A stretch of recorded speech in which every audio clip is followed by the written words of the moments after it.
press and start streaming. Let's see if this works. Okay, looks like that is working. Great. I have not completely forgotten how to do this. Wonderful. Now we need to make sure. Okay, great. Now we need to set up.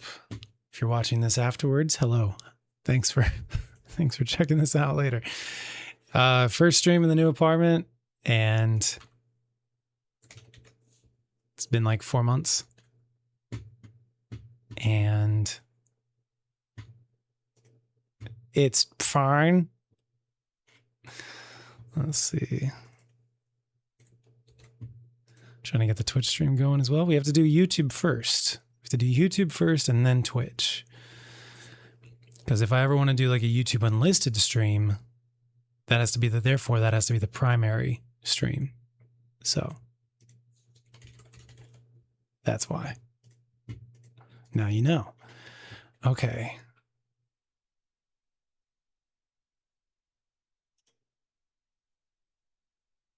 Ready? Are we good?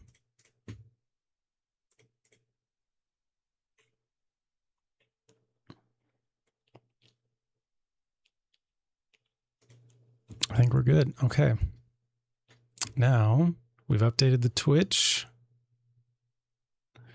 So let's go live on Twitch. Okay. Twitch should be live now. I think I probably want to open Caster Labs because that's usually how I read chat. So let's try that. I don't think I even have any stuff open right now. Hello. What's up, Jada? Thank you very much for the happy partner anniversary. I appreciate it, dude. You are correct. That was like July something.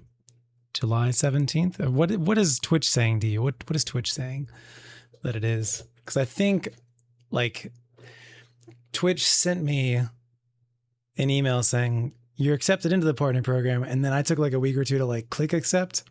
So it thinks my anniversary is like XYZ, and I think it's ABC. Where am I? I am on planet Earth. I have not gone down to Hades yet. Maybe temporarily. Maybe in my dreams. Hello, welcome. Thank you for today. Is today the actual anniversary? What does it think is my anniversary? Hooray. Is it just at some point in like the is there like a 2-week window or something? How do I find? I don't usually they send you like an email or something that's like your Twitch partner's anniversary coming up. Schedule a thing so people can know to celebrate. But I don't know if I have that anywhere. Hello, what's up, guys? Welcome. Welcome. Greetings. I have the bare minimum set up right now. We got a camera, we got a mic. The mic works, the camera works. I don't even know what it looks like. I need to pull it up on my phone. I don't really trust the color correction of my monitors. They're just too unreliable. But I trust my iPhone. I trust the color correction on the iPhone. So let's see what it looks like on here. My phone does not like what I just did. The YouTube app is like, no, you can stop doing whatever that was. Good? Better? Better. Okay. Okay, it doesn't look too bad. Color correction looks decent.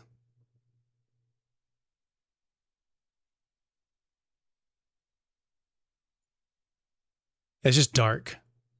Yeah, it's so much darker than on my monitor. Look up, TJ. My internet is struggling now. You shouldn't be struggling. There we go. Yeah, it just seems like it's dark. Okay. Looks like the lighting's decent. It's a bit like lacking color, especially the background. Okay, we'll fix that. Let me take a screenshot of that. Obviously, we could set some of this stuff up later on. Hi, how are you? We have a new mic, a somewhat new camera. I think we used it prior to the move. We got a new office. Okay, we opened up Castor Labs somewhere. Here's Castor Labs. Okay, great. Castor Labs is showing. Thank you for the biddies. Thank you, Dark Willow. Annual stream. That's right. That's so funny. Hello. I definitely need background lights. They are sitting in a pile in a bag right there on top of the black cubbyhole thing. So that little bag, if you can see that, that is a bag of the background lights. Twinkly lights, RGB lights. And then we got, I guess I could plug in pizza. I could plug in pizza. You guys can't see it, but there's a puppy bed right here. That is a giant human-sized pillow, and that is a puppy blanket right there. So this is puppy area right here. I think eventually we'll have a puppy camera, just not yet. But there are puppies waiting to say hello, like this one. In the shadows.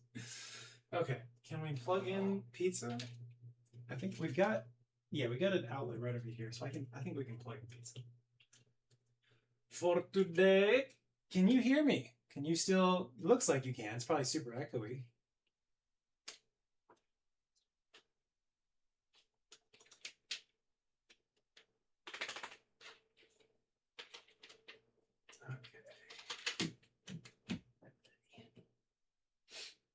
Huzzah! Let there be pizza. Let there be za. Great. Okay. Good enough. Class is in session. Okay. We've got. I know that we've got Twitch and we've got YouTube chat as well. Great. We just confirm. Okay. Okay. Great. We got both. Excellent. Just Jay. Fangle, J-Dub, thank y'all very much. Hello. Dark Willow, thank you for the biddies. Darth Animal, thank you for the biddies. J-Dub, thank you for the biddies. Hello. Greetings.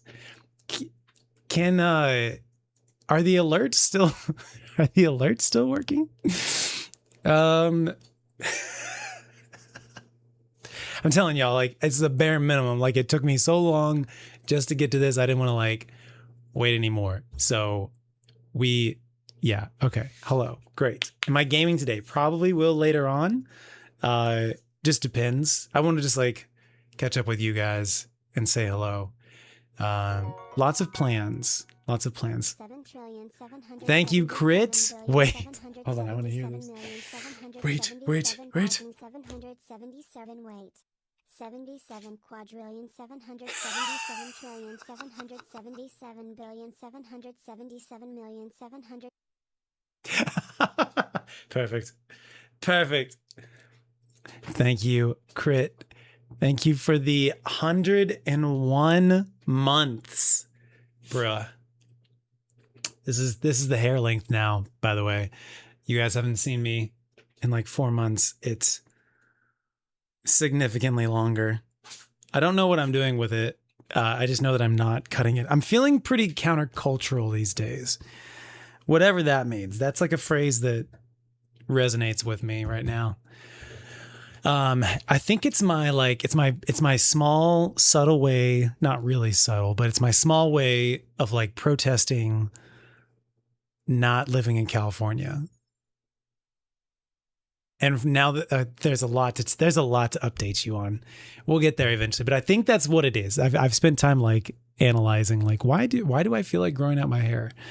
And I think it's a little bit of like my bringing California with me, Southern California specifically, to Texas, and then also like my little protest of like having to have left California temporarily. So, yeah, a little bit of a Fabio era. It's getting there. I just genuinely, I like trimmed it like about a year ago, and then I haven't cut it at all for a solid year. So it's wild lengths and weird lengths too. Like the back is like probably too long, but this front side area is just now getting long enough to actually stay kept back there. And it'll probably come out at some point while we're hanging out. Anyways, hi. Hello. We don't have to talk about that stuff. We can get there. I just want to say hello. Greetings. So I moved like 4 months ago. I moved at the end of March. I think my last stream was like early March because then I had to like just get ready for the move. My last stream was apparently marathon, which is really funny. Given everything that's happened in the last couple of months, that's really funny. And April, May, June, July, I was really trying hard to stream before the end of July. Missed it by 1 day, but that's all right. I was this close. I stayed up until 5 a.m. working on it last night, but alas. And here we are in August 1st. Apparently Twitch partner anniversary. I thank you all so much. Well, we'll do a proper celebration for it. I wasn't anticipating for that today. Moved from the middle of Dallas-Fort Worth to now living in proper Dallas. And I'm enjoying it here much more. And I think I'll stay here for about a year and a half. And then that'll be the time that I move back to California. We'll see.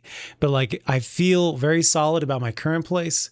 And I also am very dedicated and devoted to moving back to Southern California.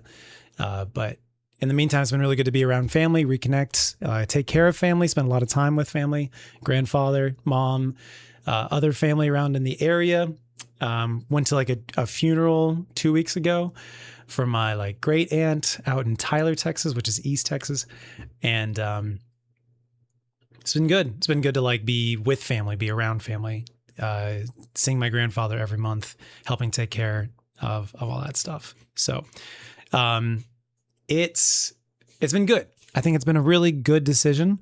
I also think that going back to California will be a very good decision for me spiritually, and like for career and whatnot. So, okay. Hello. There's a naughty scene in the ad. Let me just pull up my ads over here as well.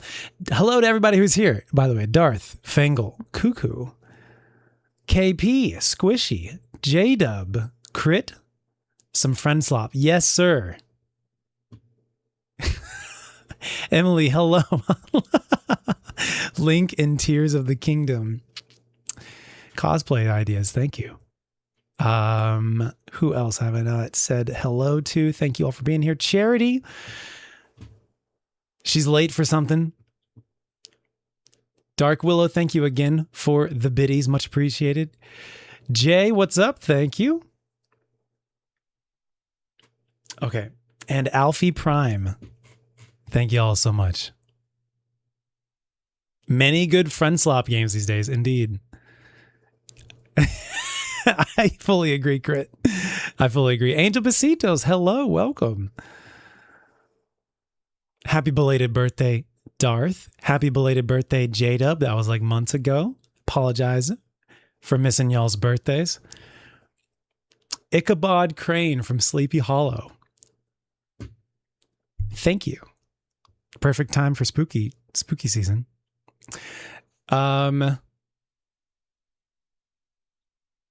Crit, thank you again for the resub, bro. Much appreciated. Also, Crit, I've seen Crit starting to stream a little bit recently.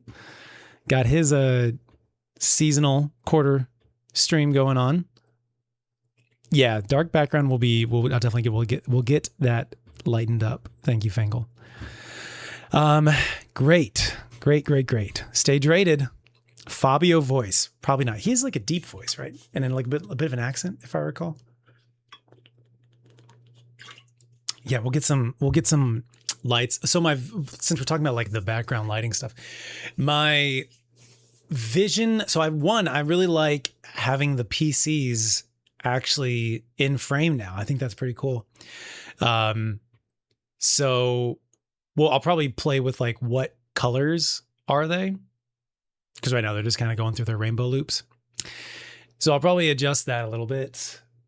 But I like that you can actually see the PCs. I don't think I've ever had my PCs actually in frame on stream.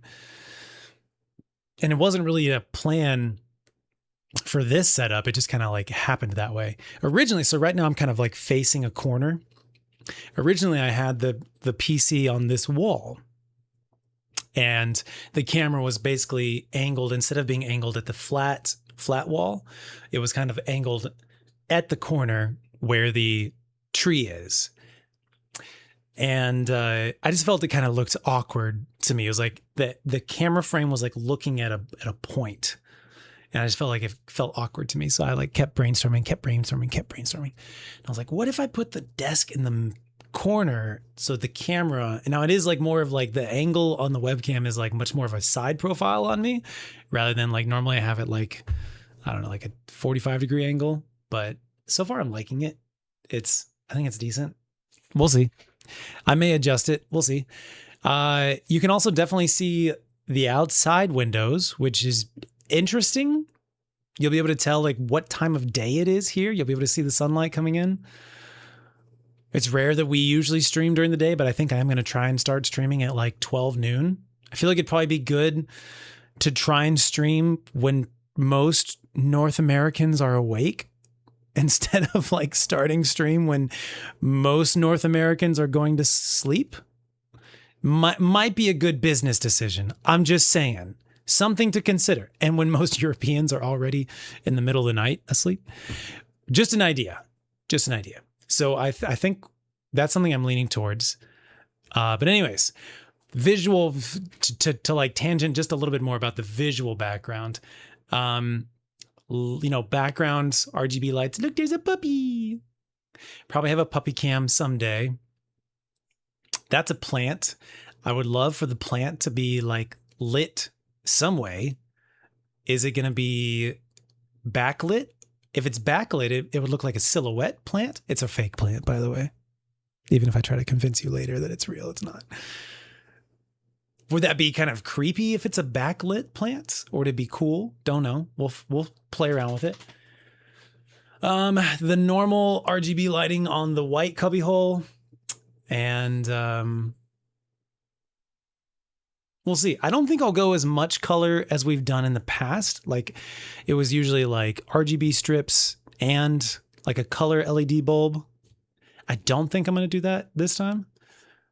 But I do think little punctuations or highlights of color. I think that's what I'm leaning towards. So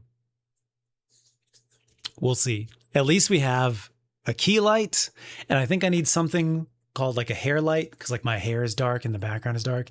It's all just kind of blending in right now. But I think maybe once we have like some background RGB, we'll be in a better position. So a hair light is like a thing they use in production to give a little like glow there. Cool. And the desk can be a standing desk. If I ever I feel like I want to utilize the standing aspect more often. It gives you like a different energy when you're like standing versus sitting. So, and besides that, I haven't really thought too much yet about, or don't have any plans rather, about what does stuff look like. I don't know previously we've got like a little updates thing here, which I did update, and we've got, usually like a puppy cam, and previously we had like the game that was like smaller, and then the chat and the webcam was not overlaying anything. I don't think we'll do that anymore. I think I'm going to shift away from that. I think we'll just go back to more of a classic game fills the full screen, and then webcam probably on the left side, and maybe like a small little chat underneath. Maybe, probably not. It'll probably just be webcam, and it probably won't have the border as well. We'll probably have the border for like IRL. we're just like hanging out and chatting. But when it's game, we'll probably go to full screen. That's about all I've really thought through. I've spent much more time thinking about like what is the content strategy and that kind of stuff. We'll get into that more later on. But I've definitely spent a lot of time thinking about things over the last couple months. And I didn't mean for it to take months. I was planning to like, I knew April was going to be busy with like, there was this job that I had, past tense. I knew that was going to be busy, but I figured like by May we'd be up and streaming like once a week. Did not happen. The office wasn't even like unpacked until July. The living room wasn't even finished unpacking until like mid-July. So it was basically like the bedroom and the kitchen, and that was it. I was just like so busy. So yeah.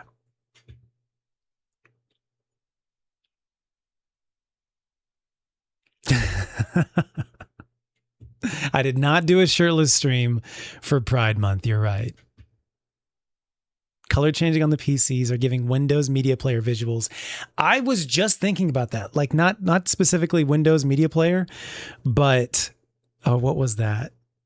Winamp visualizer? Is that, we might be talking about the same thing. But it was that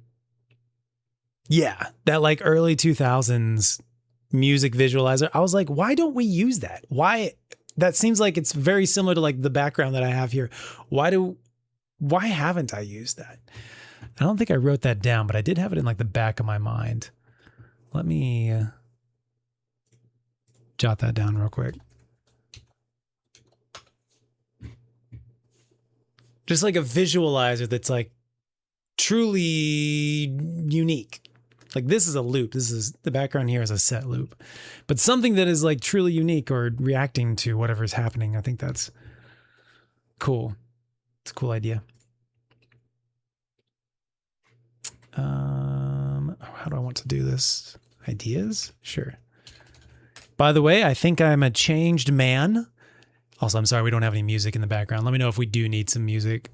I can figure something out. I'm a changed man. I'm no longer a spreadsheets guy. I think I'm now a docs guy. A lot of my spreadsheets are just like ideas, information, thoughts, planning, etc. It's not really like dealing with numbers and formulas. And Google Docs now has a way that you can do tabs, just like on spreadsheets, you can do another tab. Google Docs now has tabs. So you can have one doc, and instead of like tabs horizontally at the bottom, it's tabs vertically on the left side. And so you can just have a different tab. You have like a different idea or a different category, different department, different whatever. You can just have a different tab. And when you search, it'll still search the whole document. So I think I'm a changed man, y'all. Leaning towards docs instead of spreadsheets. You don't even know who I am anymore. What am I jotting this down? Winamp visualizer. Type shit. Type shit. Okay. A standing desk as a reward. 3 a.m. is a totally normal time to start streaming. If you're a witch. I could be a warlock. I could be.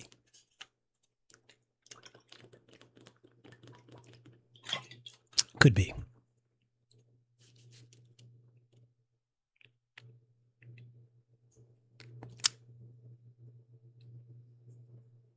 Finally, some good fucking food.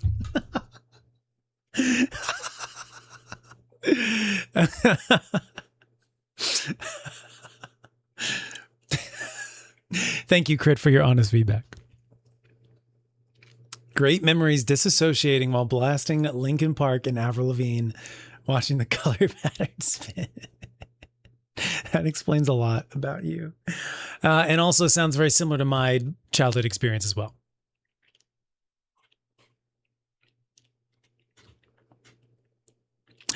Spreadsheets are still good. I'm still a spreadsheets supporter. Don't get it twisted. I still think spreadsheets are great. I just think that Google Docs with the new tabs, I think it's an evolved, an additional version, additional opportunity for those of us who mainly chat, who mainly just type information down. And you can still put in a table in the Google Doc if you want to. You still have the option. You get it. Where is Anubis Smite gameplay? Oh, man. You just made my day with that. I mean, all of you are making my day, but like, wow. That's over 10 years ago. I was living in Culver City. It's roughly 2012, 2013, roughly around the time that I got the pups. Wow. That's a throwback. I did look into Smite. I was just like curious. Back when Destiny had its big moment of triumph update, June 9th, I was following along the numbers, the Steam numbers. And so I was getting into like Steam charts and Steam DB and looking at stuff and comparing like Destiny versus Marathon. And then so I looked up Smite as well. I was like, what else? How else are like games that I've loved in the past? How are my former exes, my former lovers, how are they doing these days? I was a little sad to see Smite 2's numbers, but we don't have to talk about the bad stuff. I just really enjoyed the Smite experience back in the day. What a throwback. What a throwback. I literally have not played Smite 2 yet. Just, I'm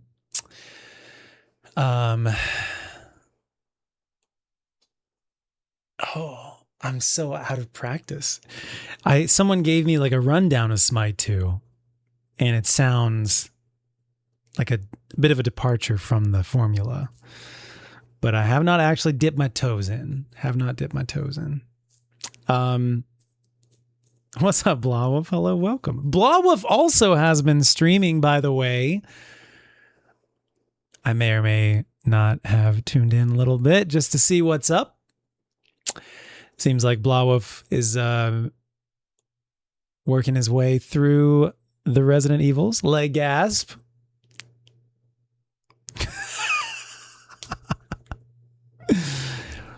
Darth, I didn't know you were streaming. My apologies. I will make sure that I follow so I can know in the future. What a great throwback, Macy's. Thank you. Okay.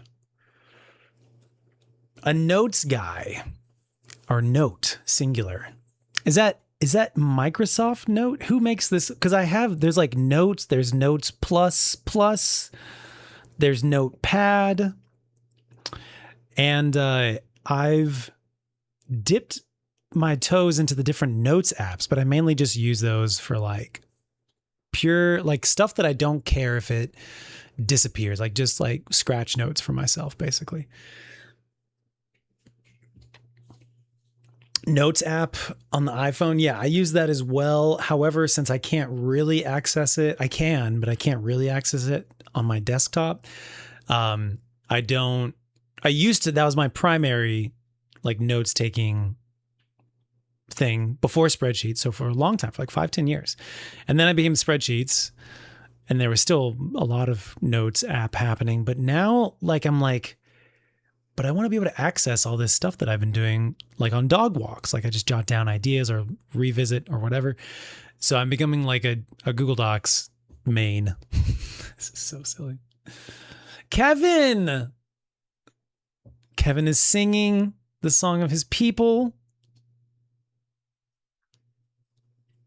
I've missed hearing about Kevin and his shenanigans. Will I ever play any Joseph? I forget how to pronounce his last name, but yeah, I would love to. Yeah.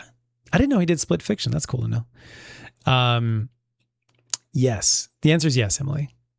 And feel free to keep reminding me. Microsoft Note. Okay. I think I used it. It has tabs as well, right? I used it for a job that I had a couple years ago, and it just kept crashing on me. Maybe it's a better version now, but at the time it just kept crashing on me, and it would like take a lot longer to load, even though it's just text. At that time, I wasn't like putting in pictures and stuff. It sounds like you can. I didn't know. I was just putting in text, and that seemed to like really overwhelm it. And I just got really annoyed with it. That's my only experience with it. This would have been 2021, 2022, around that time. So that's my experience. OneNote. Yes. Okay. That's my experience with it. And it might be better now. I'm not passing judgment on or anything on it. Obsidian. Okay, I've heard about Obsidian, and then I've also heard about there's the people who say like, oh, you got to use like the thing that like lets you make a second mind. Notion. They're like, Notion, that's the best one. You got to like figure out Notion. Once you figure out Notion, it's just like, oh, it's like having a second brain. I've tried. I don't get Notion. Maybe someday though.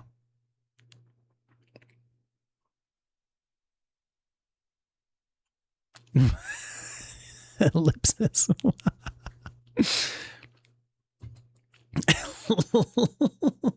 Larpy. Bluff, I think there's a section in the Discord specifically for like people in the community who go live and want to share it. I think there is, but if not, I will. Oh, Blob Afraid, that is true. That is true. That's great. I'm happy for you, Darth. So yeah, speaking of like stuff to play or whatnot, you giving yourself a bath? Are you okay? Lucy's distracting me. Just giving herself a bath. That little oh hello. And then Ricky's right here as well. Hi, buddy. Do you want to come say hi? Okay.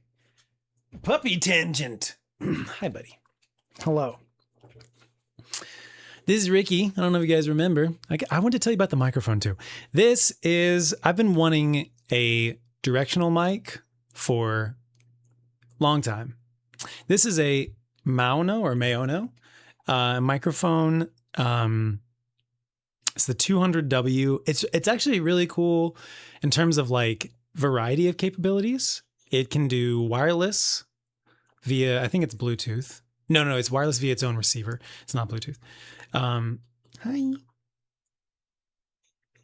It can do wireless basically via USB-C. So it's got its own little receiver. It communicates with, so if you can plug it into like your phone, it's USB-C, so it can plug into like Android or the newer iPhones. It can plug into a computer via wireless. It can also do a USB-C cord. It can also do XLR, and it can also do 3.5 millimeter. It can do like 4 different versions of connection. I think it can do 2 or 3 maximum at the same time. Maybe a 4th, I'm not sure. But right now I'm doing it via USB-C plugged into the stream PC. So that's what you guys are hearing. And then I'm also like the 3.5 millimeter. That's what's going to like my headphones and also going to the gaming PC. And it's got like RGB and other stuff. It's got a lot of, it's got like noise reduction. I don't think I have any noise reduction turned on right now, but it does have like noise reduction capabilities that sound pretty good. But I think, if you guys can hear the like air conditioning when it kicks on, I've got multiple fans going on right now that you can't hear, but that's because the fans are quiet. But if you can hear the AC later on, let me know. Or if you have been able to hear it. Yes. Yeah, Ricky's starting to look like Cubone. Yeah, and Lucy even more so. Yeah. I know.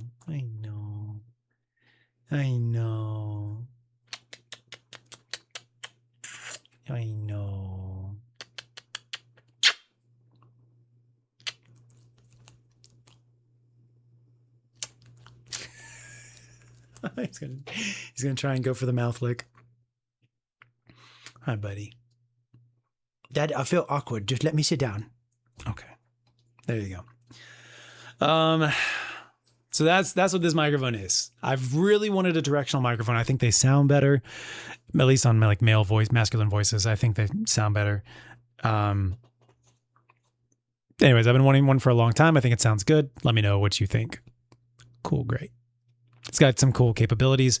I think they may also be sending me. I somehow got in touch with the company, and they are including me in like a beta program. So I think they're sending me one of their like brand new, not even yet released microphones, and we'll get to play around with that. I don't know if I'll be able to use it on stream or not, but it sounds like it sounds like they're okay with people making content with the beta versions. We'll confirm that before we do, of course, but that's something that is coming up. I think they shipped it to me like this week, so we'll see. But it seems cool. Seems like it's good quality. I think it sounds nice, and nice to be in contact with a company that wants to like send you beta products. That's pretty cool too. So quality's good. Okay, great. Thanks. Oh, 8-ball. 8-ball has not been fixed since the rebuild. We did a rebuild in January, and we rebuilt the gaming PC and the stream PC with all new parts, basically, except the GPU. So we have not resurrected. I've not had the time to resurrect 8-ball yet. We have all the responses, and we can build him back better. But he's still on ice right now. He's still in, what is that called? Not in a coma. He's still in cryo for now. But I will jot that down as like a thing I need to do. Thank you. Rebuild 8-ball and Pete responses. Pizza Pete is also not available right now, but he will be. He's sleeping. He's sleepins. He'll be back. Don't even worry. We have the technology.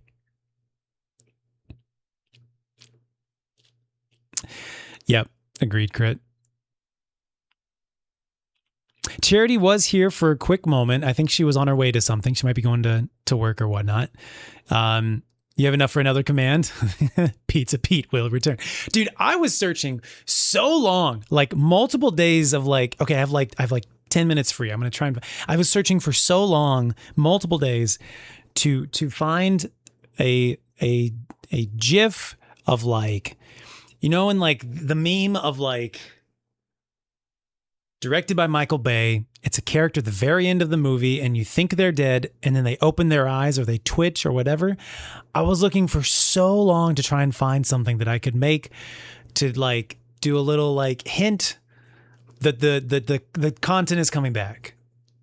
And then it was going to cut to like directed by Michael Bay or something like that.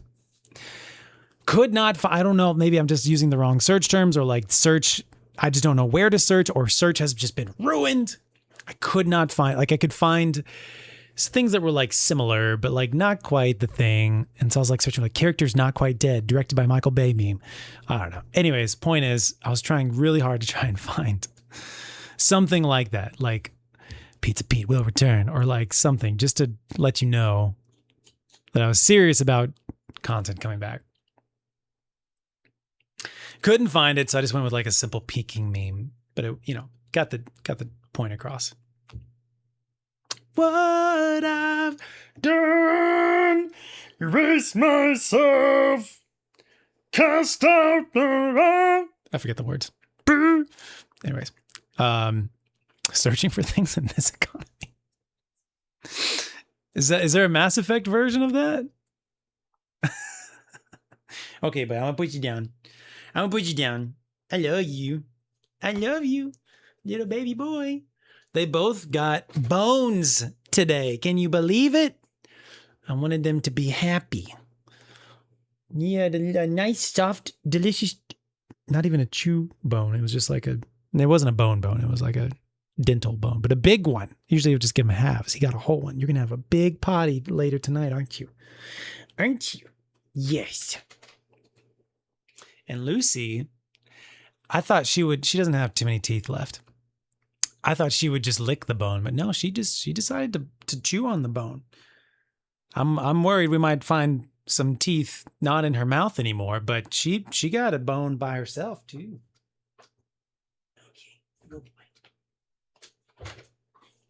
Lucy's starting to slow down again. She's starting to get a little bit of a head wobble. So just FYI, they're both getting pretty old. Just want y'all to be aware. She replaced them with bones. Yeah.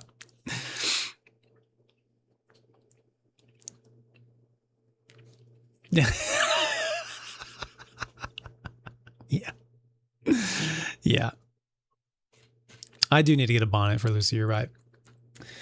Let's see. There's something else I was going to tangent with you about next. Let's see. I told you about the mic.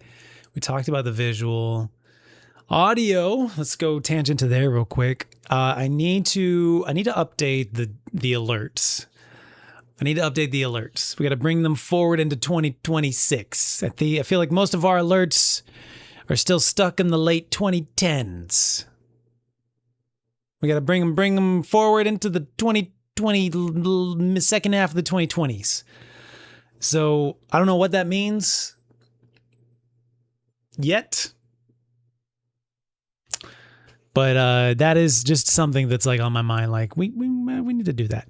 We gotta do that. I'm just gonna draw it down. It's very bright on my face, I feel like, but that's fine.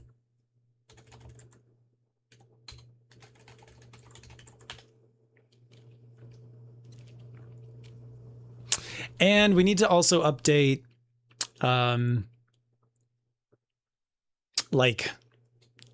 reward system for the stream. So I don't know what that means either, but that just needs like an update. Yeah, exactly. Not necessarily. So like when I say like, yes, agreed, Crit. Like basically, I feel like the alerts currently, as the current version, they somewhat distract and or interrupt the stream, and it'll be finding a balance. I think right now we're just overbalanced on one end, and I don't want to overbalance on the other end, but finding a balance of like I want to express appreciation and recognition for people who are supporting the stream or, rating the stream or whatnot. But also don't want to like interrupt significantly. And maybe it eventually becomes like there's like a small thing that happens visually, audially. And then when we take like a break, like a commercial break, not a commercial break, but like a bio break, then like acknowledge and express gratitude. I feel a little bit bad about that potentially though, if like the person just dipped in real quick and just wanted to like renew their sub or whatnot. We'll figure it out. It's a balance of like recognition, but like not interrupting the stream for everybody type of thing. So we'll figure it out.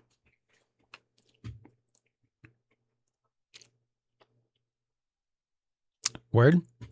Those are good ideas.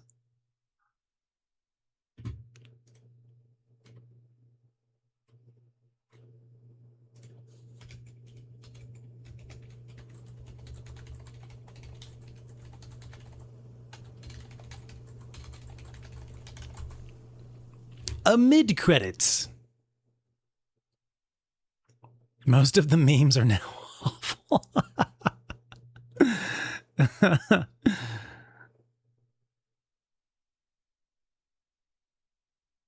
No one do anything for 1 minute and 30 seconds.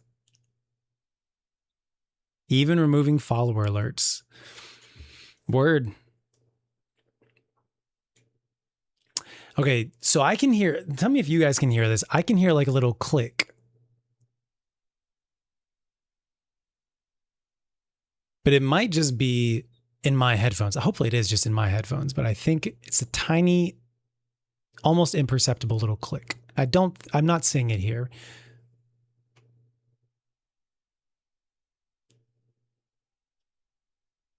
Okay, cool. As long as you guys can't hear it, I'll figure it out on my own. But as long as you guys can't hear it, that's like the most important part. Tangia, that is a cat lick, and can put the cat behind their head and have this big cat head licking the back of their head. That sounds precious.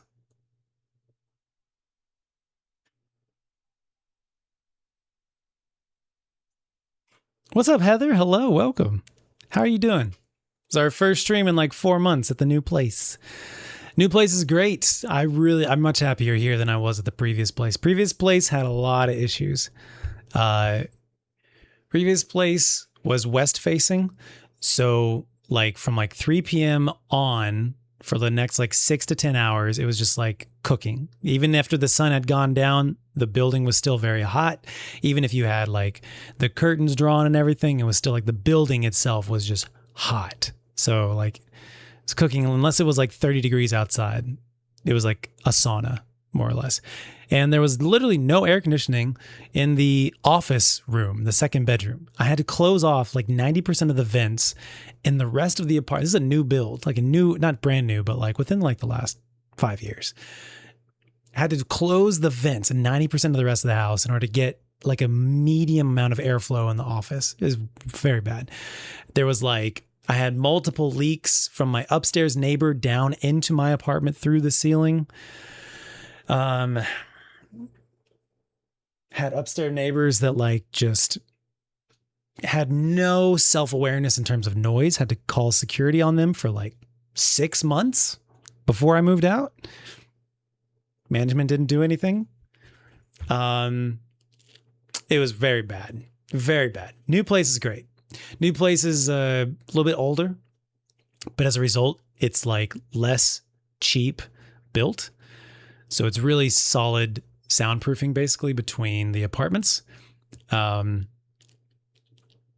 feel very safe. There's a lot of greenery around.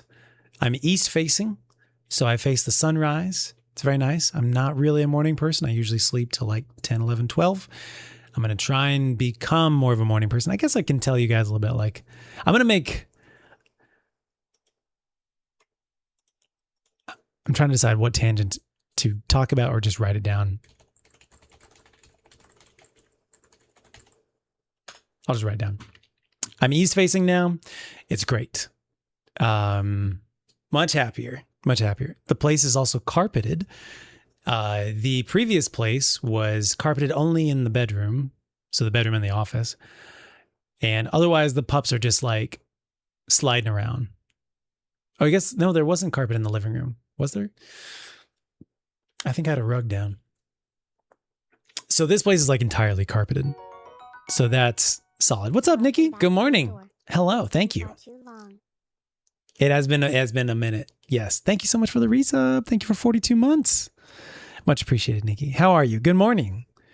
Angel Besito was just commenting on how she was missing you. Hello. So sorry about not streaming yesterday, Nikki. I really appreciate your excitement and anticipation, though. Let's see. Carpeted here, so the pups, like, they love it. They're not just like cartoon characters running in place. They actually have grip. They can run around. They can roll around. It's great. Much better. As a result, though, you do have to like do a little bit more cleaning. My carpet cleaner, little, accident cleaner upper has definitely been getting more use. But we've gotten better. We've gotten better. The bathroom is not carpeted. The bathroom and the kitchen and the like entryway are not carpeted. Those are like tile or linoleum or whatever. But yeah, the living room, the bedroom, dining room, everything connected in between. Yeah, it's great. I love it. I love carpet. I do not like hard. Obviously, I like hard floors for kitchen and entryway and bathrooms. It's great to me. It's great. We live top floor. So there's nobody. Look at me. I'm the upstairs neighbor now. There's nobody above us. It's surrounded by trees. It's very cool, like temperature wise. It's very temperature wise cool. And it's a cool spot too, you know, it's a cool spot. So I mean, like, I'm happy for people who enjoy the hardwoods. Like that's great. I've been in beautiful homes with like hardwood floors. It's for me personally, sorry, and for the pups, I think carpet is definitely better for the pups. They just like, we've lived in like hard floor places for the last couple of years, and like it's just tough. They can't run around, they just slip, and I worry about their getting leg injuries as a result of that. But I just like the feeling of carpet under my feet. But I'm happy for y'all. Happy for y'all who are like the hardwood floor lovers. That's amazing. All red oak.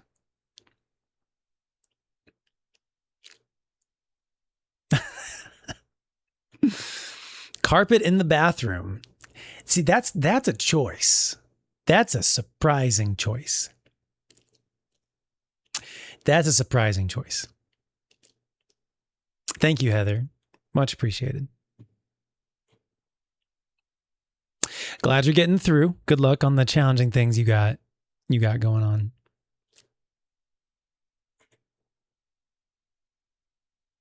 Oh yeah. MySpace is going to make like its third comeback or something like that. I've not seen the Backrooms yet. I didn't see any movies, I think, between like April. Okay, so let me like give you guys some context of like why I haven't been doing streams or content at all.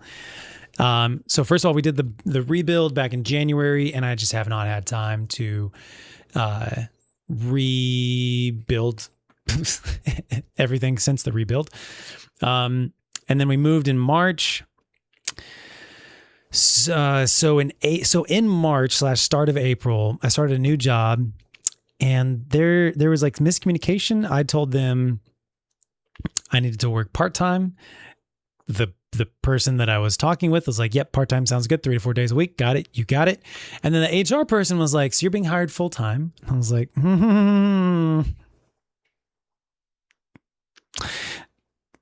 what? And I went like just to help them. It was like a restaurant that was like grand reopening. And I was like, okay, like I'll do full time for a month or so and help you just get going. And then after that, I'm going to part time. And so we got through that, but it was very busy. It was very, very busy. A lot of work, a lot of like systems to create, which I enjoyed. At the same time, I've learned that the service industry, the people who work in the service industry, for the most part, are not like folks who, for the most part, I'm generalizing very much here. I created systems, let's say like we had little lamps that go on the tables. It's a nice restaurant. Little like soft lamps, soft lighting. These lamps needed to be recharged every night. So I created a system for recharging the lamps. There's very little space to do this, so I was creative with setting up the system and the cords that go to the lamps. And then what if it's uncharged? Here's an uncharged area. For the charging area, here's a charging area. When they are finished charging, here is the charged area. And I labeled it all. And I taped the cords where they go. Within like a couple weeks, the cords had been pulled down off the tape was like ripped down. The tape was still on the cords though. It wasn't like someone had taken the tape off. No, it was like someone had just pulled on the cords. And when it came off the wall, didn't bother to like put it back. And the sections with labels, uncharged, charging, charged. I'm a 5'10" person. A lot of the other servers, especially the female servers, were shorter than that. So I made sure to put the charged area lower so that if they needed to just grab one, it would be accessible. I put the uncharged higher up because that only needs to be done really briefly, really quickly. Someone can do it briefly.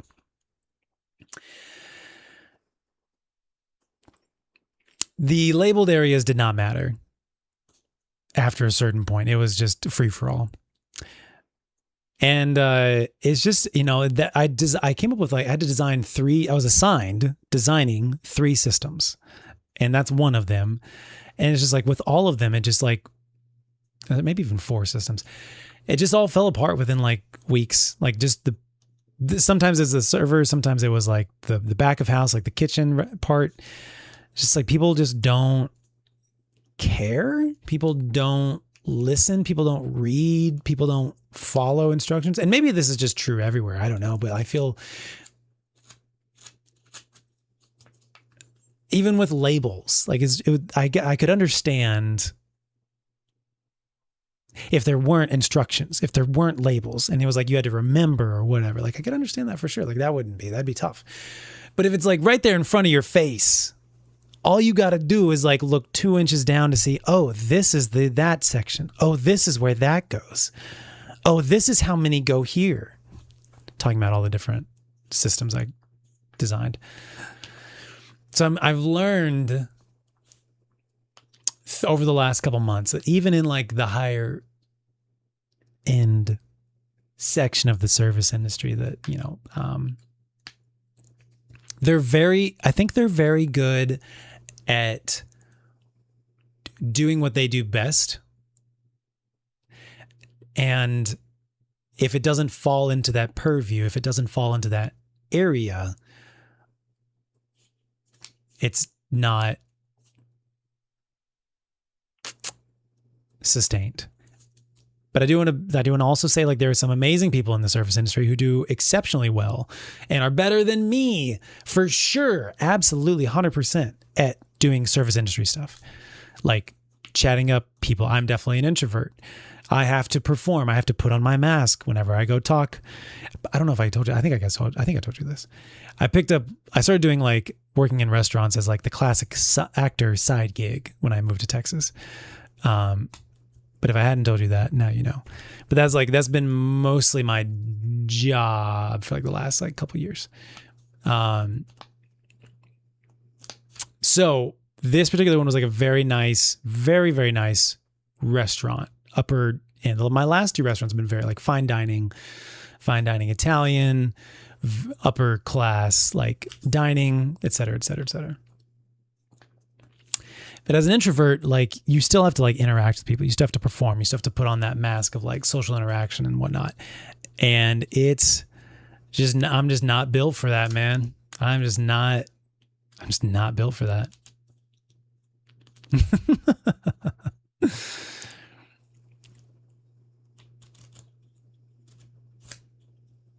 Teachers are the worst people to teach. I never would have thought of that.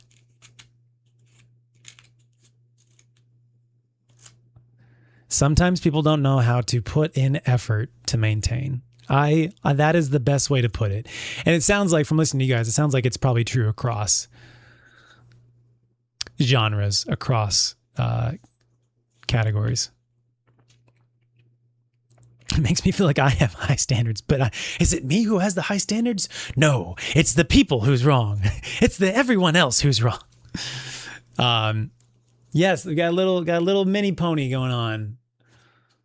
Put a little thing. It's like I guess I called it like a half pony in my head. I don't know the proper terms. I've been learning a lot about long hair stuff. Fellas with non-long hair, let me be clear. Let me be specific. Fellas with non-long hair. I got to be honest. Us fellas who have never had long hair don't understand, don't even come close to comprehending how much long hair raises your body temperature. It is like a solid 5+ degrees having the hair on your neck versus having the hair off your neck. It is crazy. Body thermal dynamics. Freaking crazy. Most fellas that I know don't have long hair and or have never had long hair. So let me just tell you, when you think women are complaining about the temperature, I'm also generalizing about women usually having long hair. Whenever you think that women are complaining, we have to turn off that noise, are complaining too much about being too hot or stuff, you just gotta understand that you don't know what it's like to have long hair and how much it changes your experiencing of the temperature in the room or outside or wherever. It just blows my mind. This little spot, the back of your neck, the upper back, it's a crazy vent. It's a vent for your body temperature. And if you got that thing covered with hair, keeping it all inside then. So when you see women lifting up their hair, I'm generalizing. When you see women lifting up their hair to try and cool off or whatnot, it's real. It's so real. It is so real. So, a little PSA. It's it's such a common thing, I think, for women to have long hair and for men to have short hair, and for for women to complain about being hot. Well, it's real. It's fucking real, dude. So, let me be the first to validate the ladies with long hair and your experiences. I'll get off my soapbox now. It's crazy. So I've been learning a lot about long hair in the last, 6 to 12 months, but really in the last 3 to 4, it's really getting long now. So I'm learning about hair bands. I've got one right here. I was trying to figure out what I want to look like on camera. I was I don't know if they're ready for the hairband look yet. Because I feel like it becomes just a little bit more feminine with the hairband. I do need the hairband though, because when the sides, when they're not long enough to actually be held back by a clip or a band or whatever, they just fall down. And then it gets in front of your face or in the top front as well, if it's not long enough to go all the way back and be held back there yet. So having a hairband is really important when you're in the growing out phase. I'm at the very end of the growing out phase, as you can kind of tell. But this strand right here, okay, he actually attaches to right above my ear. But these guys right here, they're just now. I bet if I pulled it, it's probably not actually held back. It's probably just going with the flow of all the rest of the hair. It's probably not actually secured back there. These strands right here. These guys, for the most part, are. I think my right side is just a little bit, when I last cut it, I think that I cut for somehow my right corner just a little bit shorter than my left corner. So I think the left corner actually stays back, but the right corner is kind of just playing nice right now.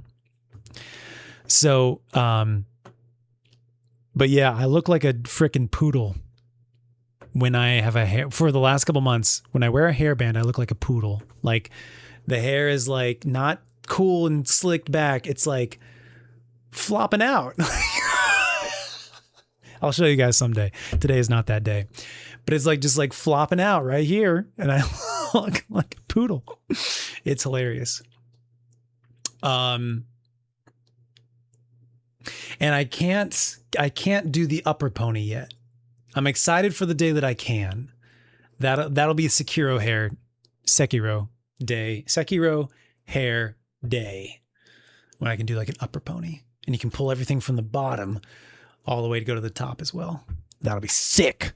That'll be so sick. That'll be so sick. Maybe we'll hold off finishing Sekiro until we can do that. That'll be the moment when we know that that's what we can do. French braid. I saw, what's his name? Acoustic folk country pop, not country, folk pop Noah. I don't know how to pronounce his last name. I just always see it written. I've never heard it pronounced. Kahan. Noah, that guy. He did a French braid. I think is currently doing French braids these days. Go to Apollo hair. What is it? You mean like my hair when I was playing Apollo? What do you mean by that? How do you pronounce his name, Nikki?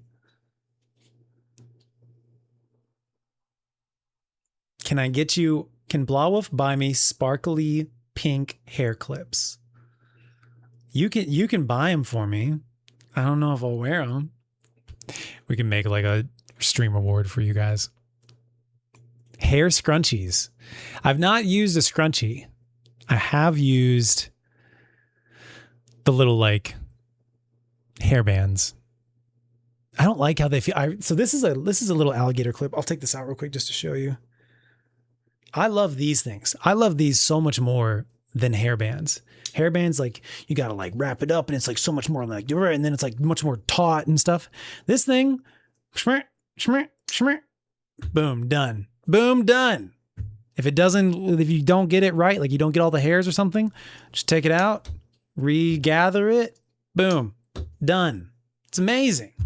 These are the best. It took me forever to find. I had this concept in my head. I was like, I want it to be like a long vertical clip. And I like banana clips, but those are like shallow long, not like deep long. So it took me forever to find this concept. And I don't think it's like a well-known concept because it doesn't, I feel like everyone with long hair would want these. And it's just so quick and easy. Boom, done. Easy peasy. I want it deep and long. I do. This is now my pointer. Yeah, this is like so easy. Boom, done. It's great. So if you've never seen that, I don't know what it's called. I think they're called alligator clips. So if you have long hair, you want to grow long hair, whatever, alligator clips, those are the way to go, I think, personally. Personal recommendation. Be careful wearing claw clips while driving. What do you mean by that? Also, yeah, having a ponytail and like sit like against the headrest, super annoying. Super annoying. Men, fellas, let me tell you something. It's really annoying to have a ponytail or anything going on behind your head and sit in a car with a normal headrest. Super annoying. It's uncomfortable.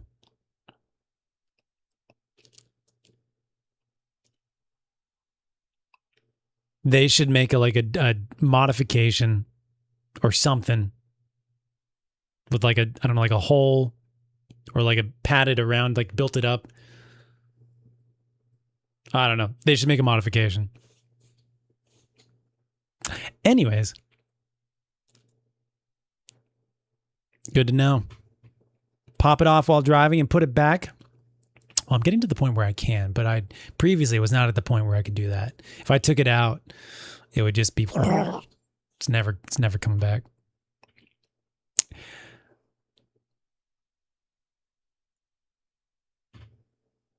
Bobby pins. You know what? That's a good idea.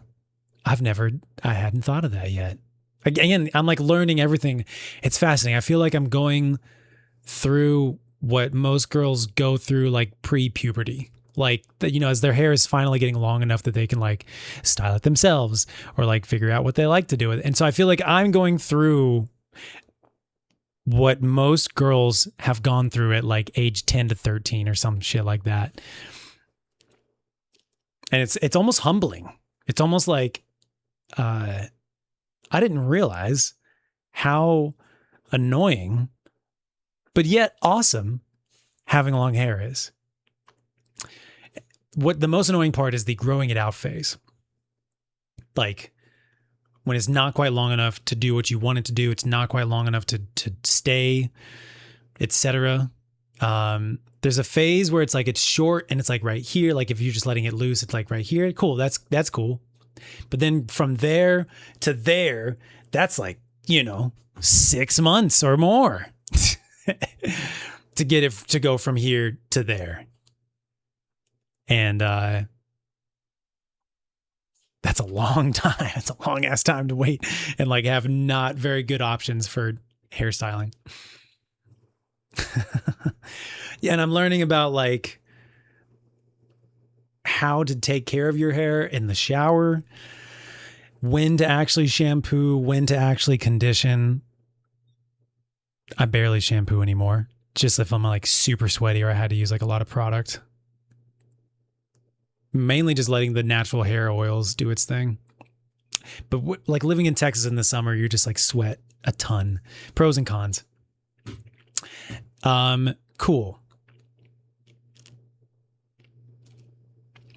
And also, yeah, and having like when you get out of the shower, I'm understanding also like I just don't even want to get my hair wet sometimes. Like I'll do like a full body wash, but I just don't want to get my hair wet because then it's like it's going to be wet for a long time and it just takes so much effort. And then by the time, like if I do the full hair wash and condition and like not put product in, but like put oil in, like just a little bit of light moisturizing oil after the shower, it's just like I'm exhausted. Like I gotta take a nap, dog. I'm overheated. I'm exhausted. Like I gotta crash out for a minute. I gotta like take a quick sleep.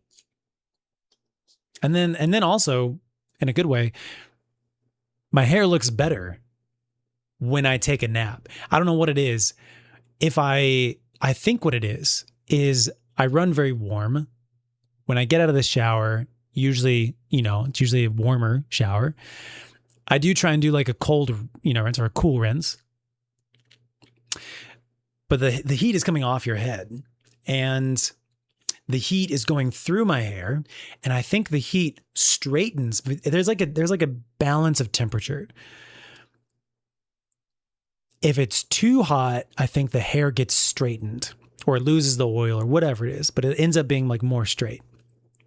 I don't know if it's too cool. I don't know what the balance that's there, but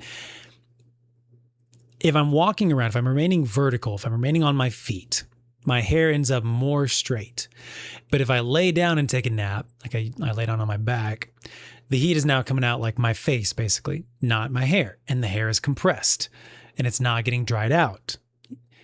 And when I get up from the nap, my hair looks majestic. It's like almost curly. It's not just wavy. It's like almost curly. It's moisturized. It's great. So that's another reason why I like to take a nap after taking a shower. My hair looks better. But anyways, it's a whole thing, man. It's a whole freaking thing. You can't just like towel it off, dry it off, and move on with your day. No, it's like you got to do stuff. You got to do stuff with it. You got to take care of it. It's crazy. It's crazy. And I think just most, I'm generalizing here and I'm going to continue generalizing here, but most men don't understand. Like they don't appreciate, they don't understand, and they're probably never going to, honestly. So allow me to be a voice of not compassion, but like information. There we go. Shampoo just the roots. Yeah, that makes sense. I do condition the whole thing though. Yeah, and I leave conditioner in for a while. Shower caps. Yeah, I need to get one. I haven't gotten one yet. I'm going to be that guy.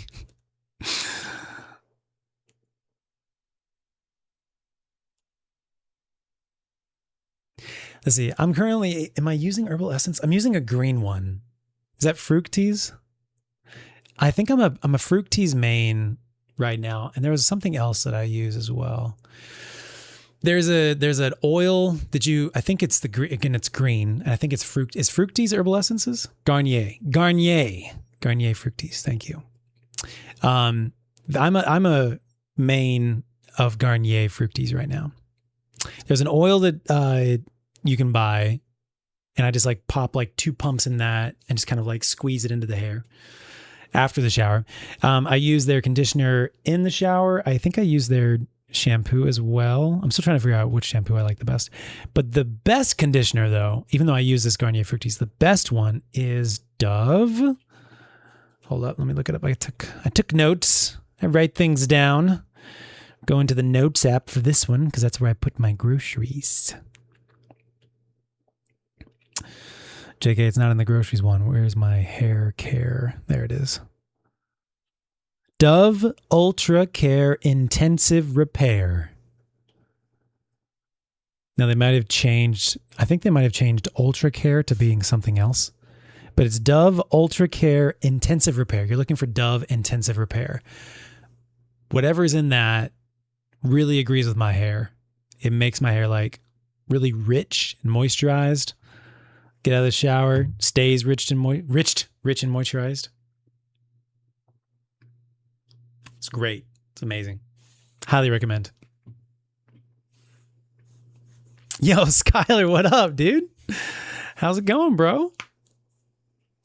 Carol's Daughter Shampoo and Conditioner. Shout out to all the melanin folks.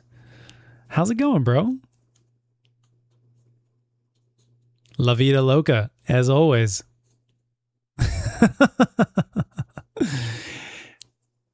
I am a 2-pump man. That is accurate. As of right now, I'm a 2-pump man after the shower specifically.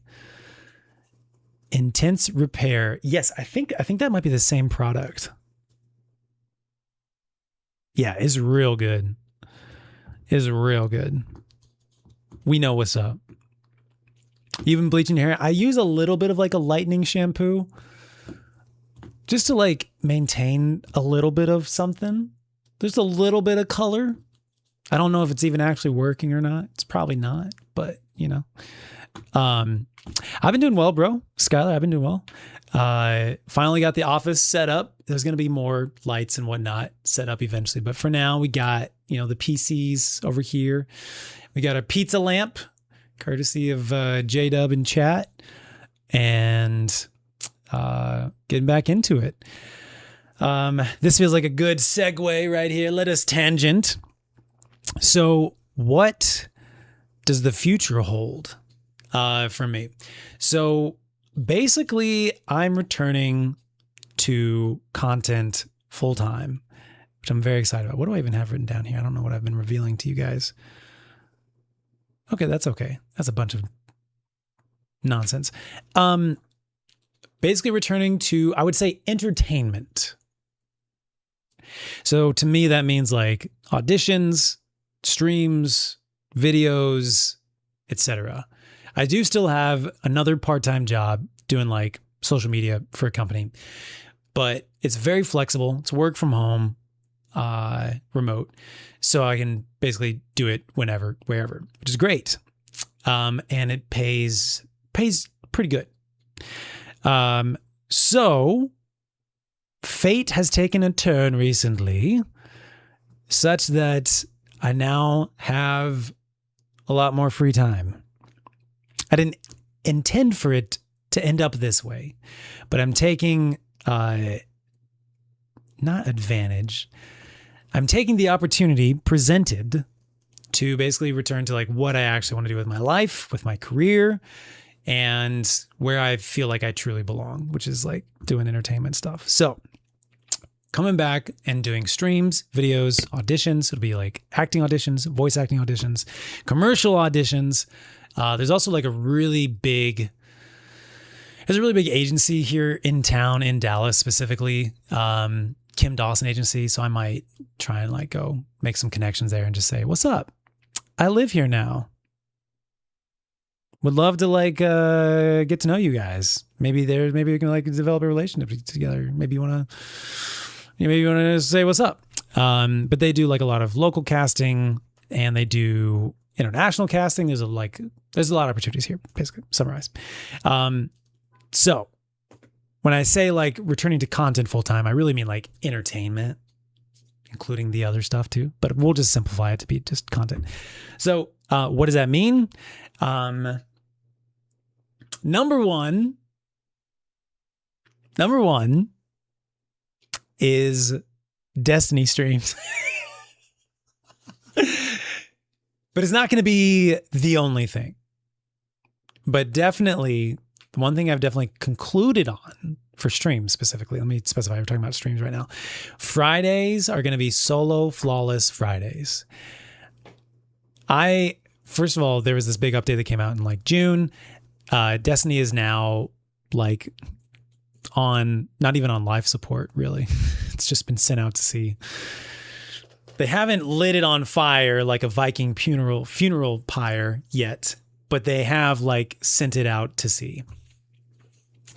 I haven't experienced probably over 50% of the update yet. I have not experienced a lot of the stuff that is in the final update because I was waiting to experience it live with you guys.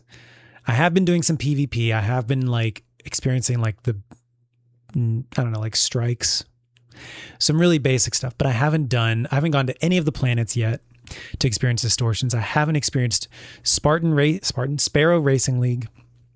Haven't experienced Pantheon. Haven't done the like you and me Big Blue achievement cutscene. All I know is like everybody tells me that I have to like record it or something like that. Haven't done any of that stuff because I want to experience it live with you guys. I don't know why I feel compelled to like experience content live with you guys, but I do. It's the curse of being a content creator. I feel guilty and shame for experiencing gaming stuff off camera. It's a thing. It's a thing. But got some pics hung in your studio. Hell yeah, dude. Hell yeah, bro. That's awesome, Skylar. Good for you, bro. Oh, if you guys want to follow Skylar, he also streams. He often streams in the middle of the night, and most of you guys are night owls. So if you want to, he's a real IRL friend of mine. So if you want to check him out, hit the follow and check out his content.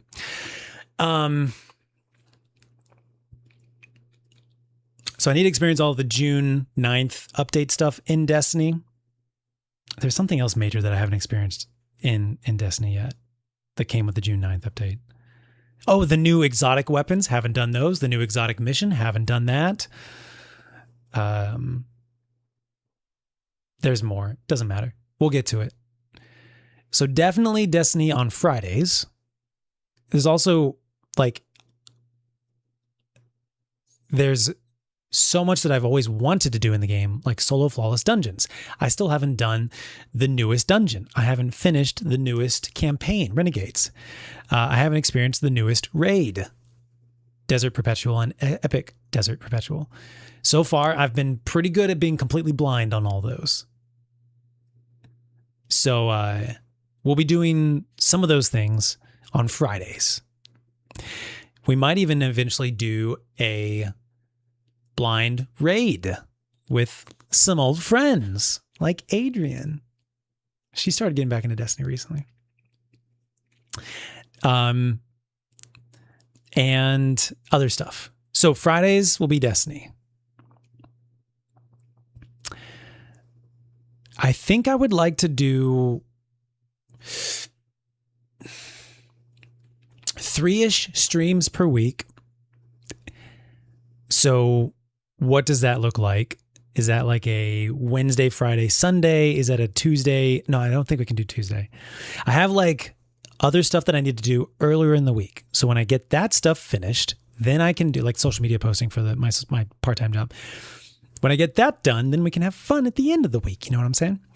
So, and like getting videos made, recorded, edited, posted. Gaming videos, main channel videos, whatever. We'll figure that out. So definitely Friday streams. Saturday streams, we've had a lot of fun doing Saturday streams.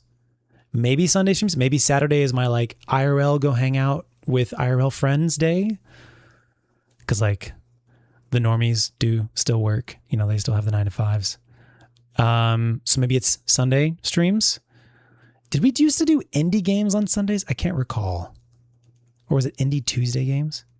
I can't recall. We'll figure it out though. It'll be something. There'll be at least one other stream per week that is not Destiny. We're going to move away from Destiny. I'm still going to do Destiny, but we're going to move away from it. We're going to let it have its time and place, and we're going to move forward to other pastures. What's up, Reality? Great to see you.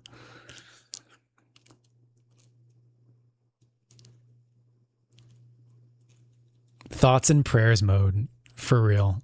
For real. Pal World. Yes, I've seen you in the late nights Pal World grinding.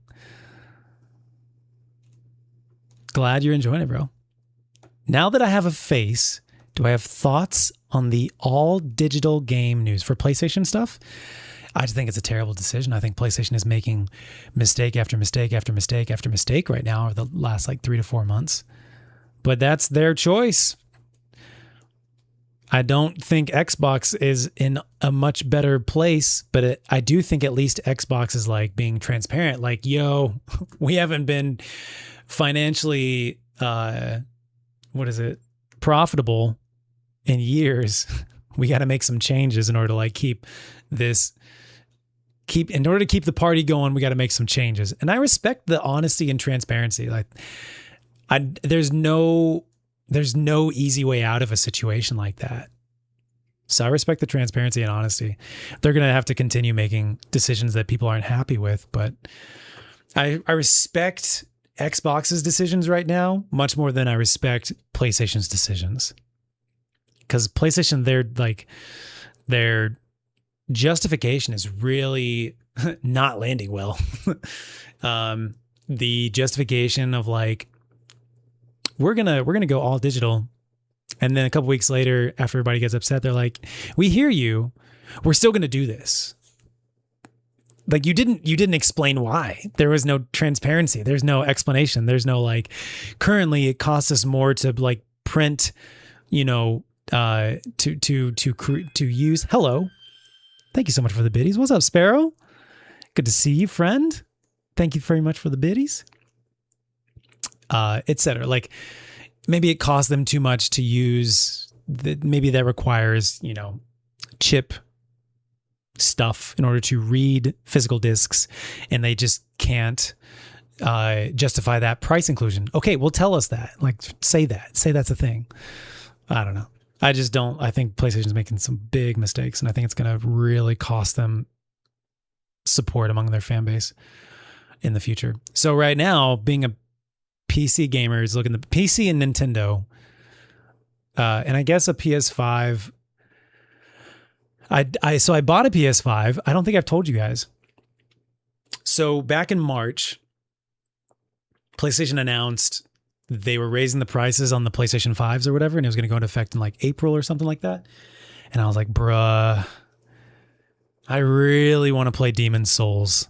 I think Demon's Souls is probably 50% of the reason that I bought a PS5. But hold on, there's still more to tell you before you jump to conclusions or anything. There's more to this story. And then I also really want to play Wolverine as well. I was Wolverine for Halloween for multiple Halloweens as a little kid growing up. It was like 2 or 3 Halloweens in a row. I was Wolverine. I have the photos to prove it. It's like a Wolverine mask on like a little 7-year-old kid's body with like the blades. That was me. Multiple Halloweens. My mom was like, you just really wanted to be Wolverine multiple times. So I really want to play the Wolverine game.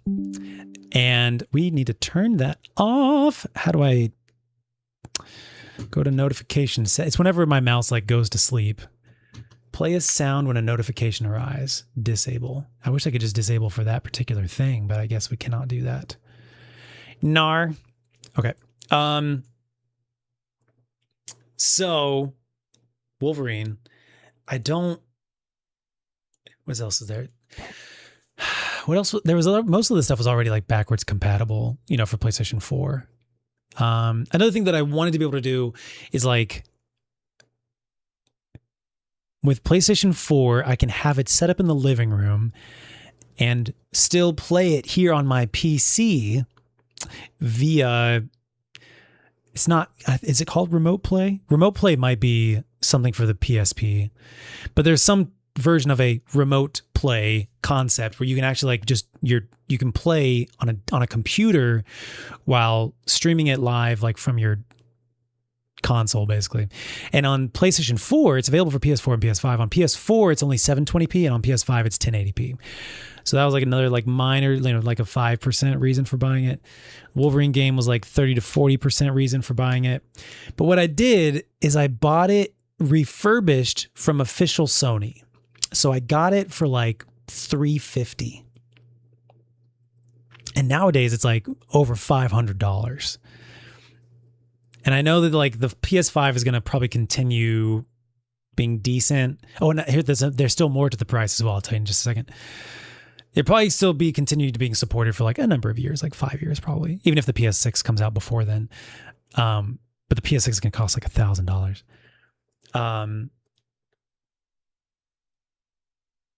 So I feel like this is a good investment. Got in before the price increase. And my bank was offering, see, the hair is not actually staying. It's not long enough to actually stick in the back.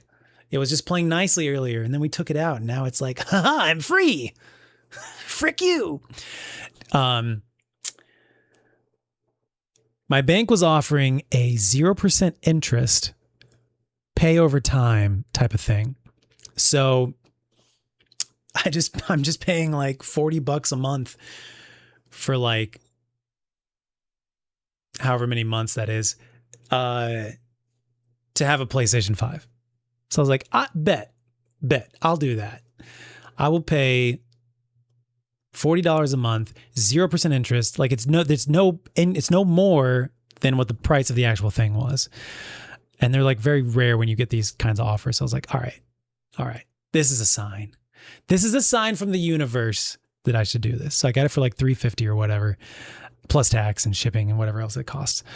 And nowadays it's like over $500. So I think it was a good decision. I think it was a good business decision in terms of like being able to play Demon's Souls, being able to play whatever other PlayStation exclusives, PS5 exclusives specifically. And I think I'm set for like 5 years. So that's my first new console, I think.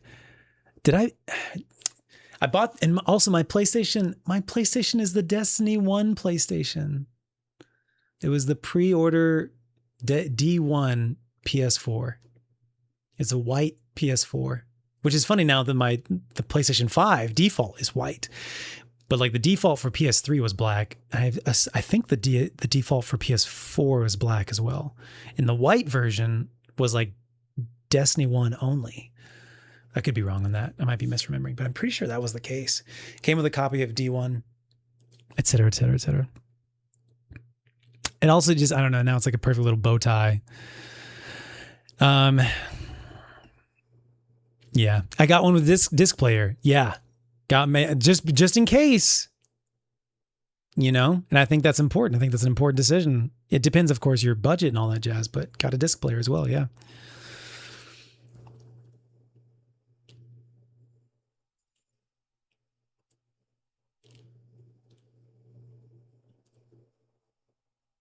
They didn't even receive physical copies to sell. Wow. That's crazy. Is this my second stream all year? No, I streamed more than that. I streamed a couple times in February, I think once in March. I don't think we're at 10 streams this year, but it's more than 2. Yeah, and with digital only, it's like you're renting a game, and they can also like set... And it is a write-off too. Yeah, that is that. I don't think I can 100% write it off, but there is a thing with like being like a content creator, being a whatever business owner, with buying stuff. Like if I'm buying it specifically, like with all of my computer equipment that I bought around New Year's, the rebuild, that's all specifically for streaming, for making content, for recording videos. I would not have gotten, I might have gotten one thing, but like my PC was still fine. Anyways, so like that's it. But like the PS5, like I can probably justify writing off like 80% of it, 90% of it, but I can't write 100% of it off. But you can, like when you buy tech, like if it's specifically going to be on camera, or used in some way to create content, you can usually majority write it off. But you have to also like demonstrate that you're legitimately trying to make a profitable business. You know what I'm saying? 10th stream this year. Double digits, baby. Let's go. Good night, Emily. Thank you so much for being here. Thanks for dropping in. Hope you have a good night's sleep. Great rest of your weekend. We'll see you later. Okay, bye. I'm sure it's like late now. We started around 8-ish. Yeah, cool.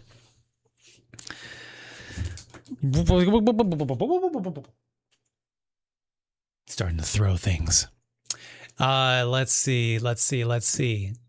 More stuff to tell you about. I just feel like there's tons of updates to tell you. Videos. Okay, so we talked about streams a little bit. We'll probably do...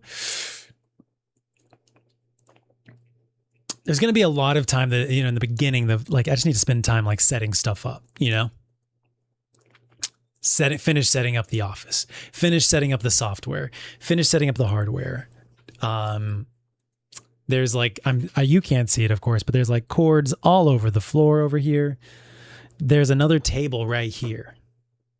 If I put this water bottle there, can you see it? No. Okay. Well, there's a table right there, which is part of the reason I really wanted to do this setup, because I've never had a separate work table in my office since like 2014, 2015, when we lived in the Culver place where I got the pups, the Culver house, as I call it. I haven't had I've only had this desk, the computer desk, and it's really hard to work here. There's a keyboard, there's a mouse, there's a yada yada. Obviously, if I'm working on the computer, right? But if I'm working I don't know, on paper, or just wanting to spread out or have papers on a desk, it's not really possible here. So I have a work table here. I've got the computer desk, and I've got a work table here now. And if I had it the originals layout, the desk would have been against the windows here. The table would have been against the windows, and you'd have been able to see it. And so I wouldn't have been able to spread out stuff and whatever. So now I've got a work table. I'm so happy. Really warms my heart. More chaos. Yes, more chaos. Cool. Let me hydrate. I can hear my voice.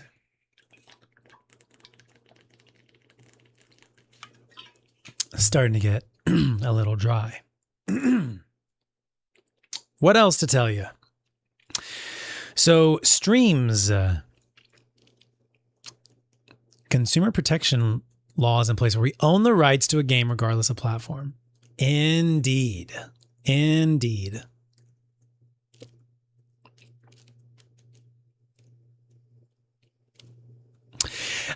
Okay, so streams probably 2 to 3 days a week, maybe more, maybe less. We'll play it by ear.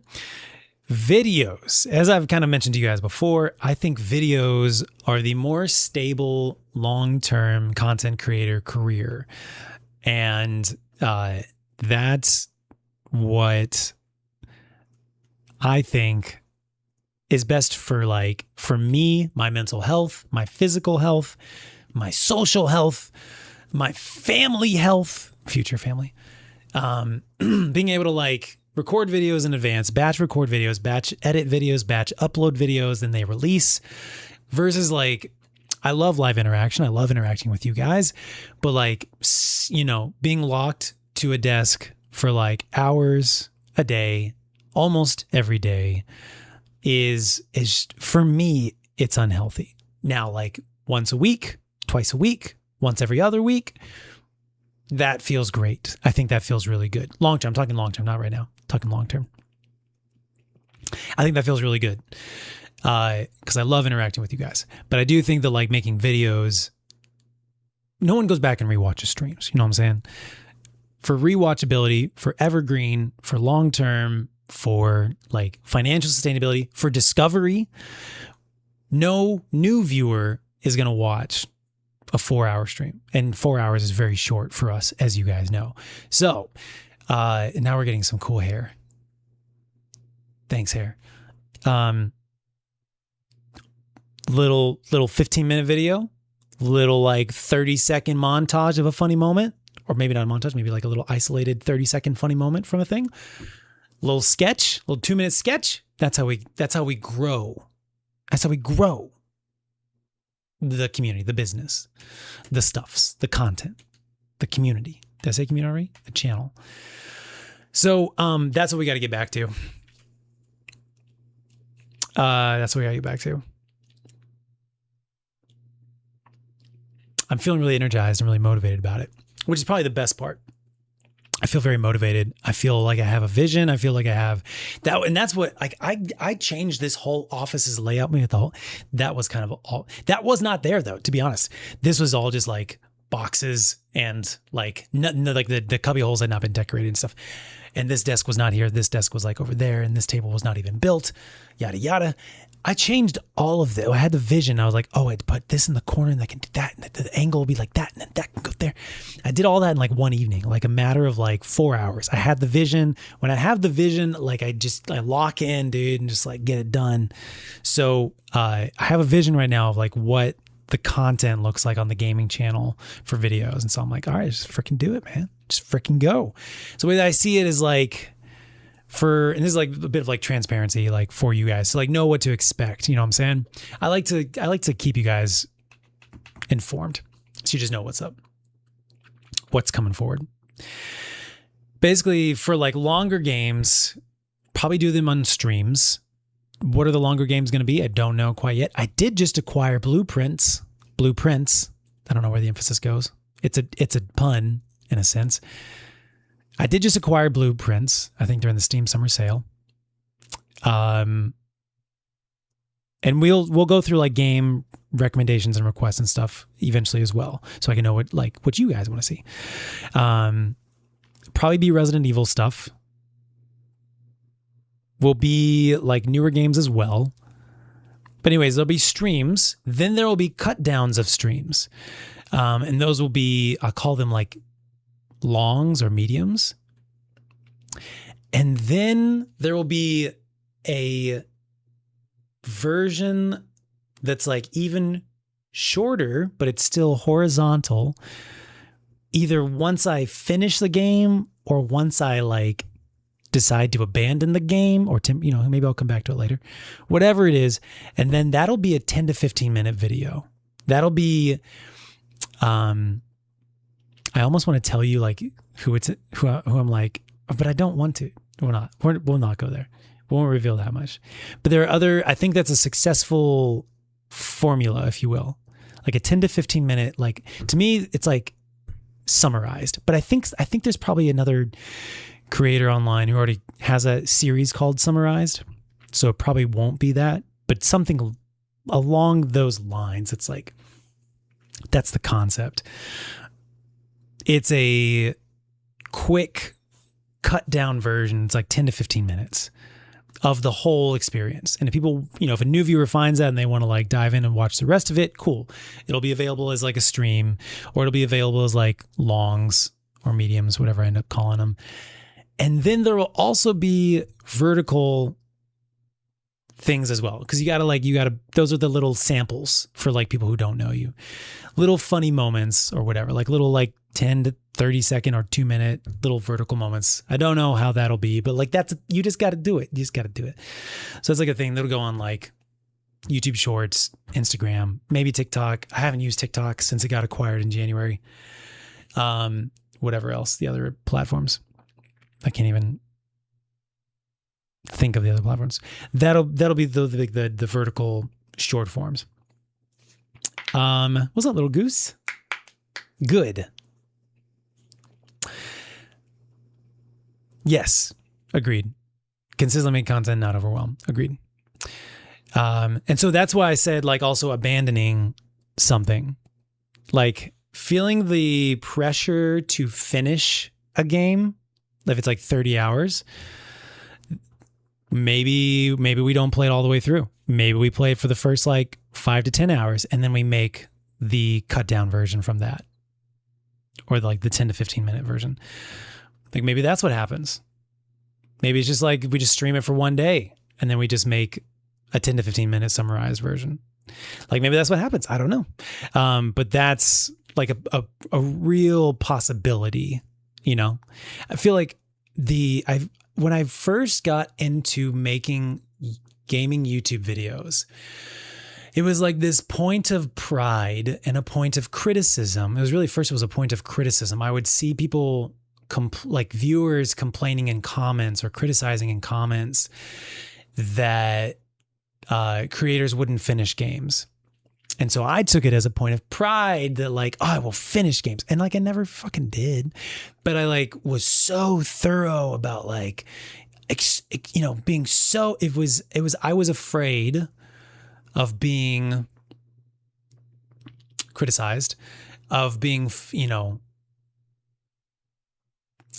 not knowing enough about the game.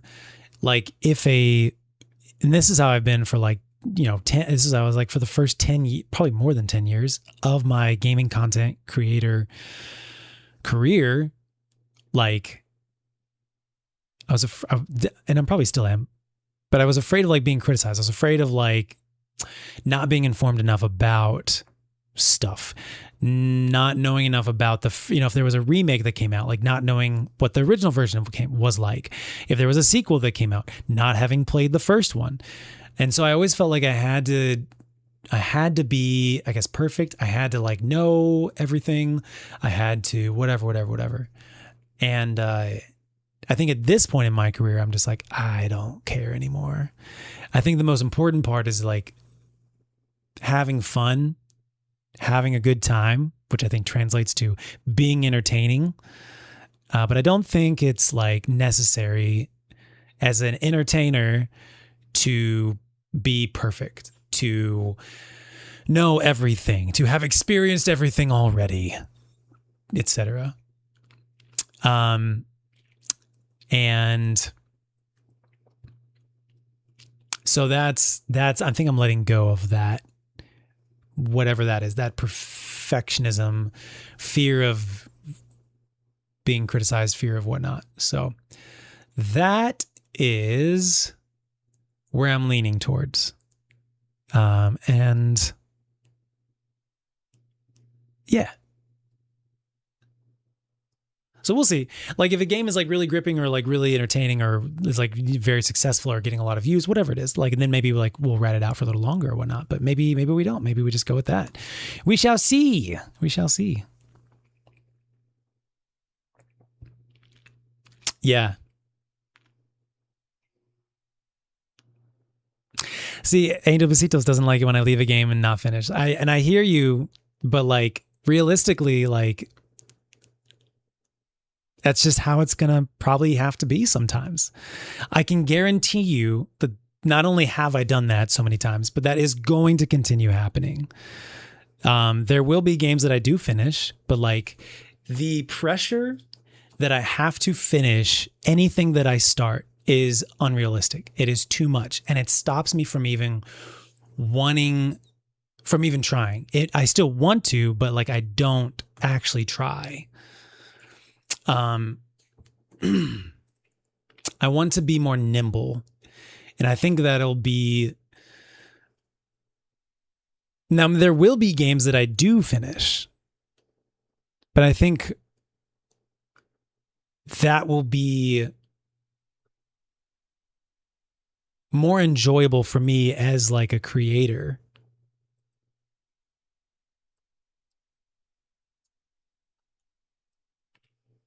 To feel the freedom that I can finish a game if I want to, not that I have to finish a game.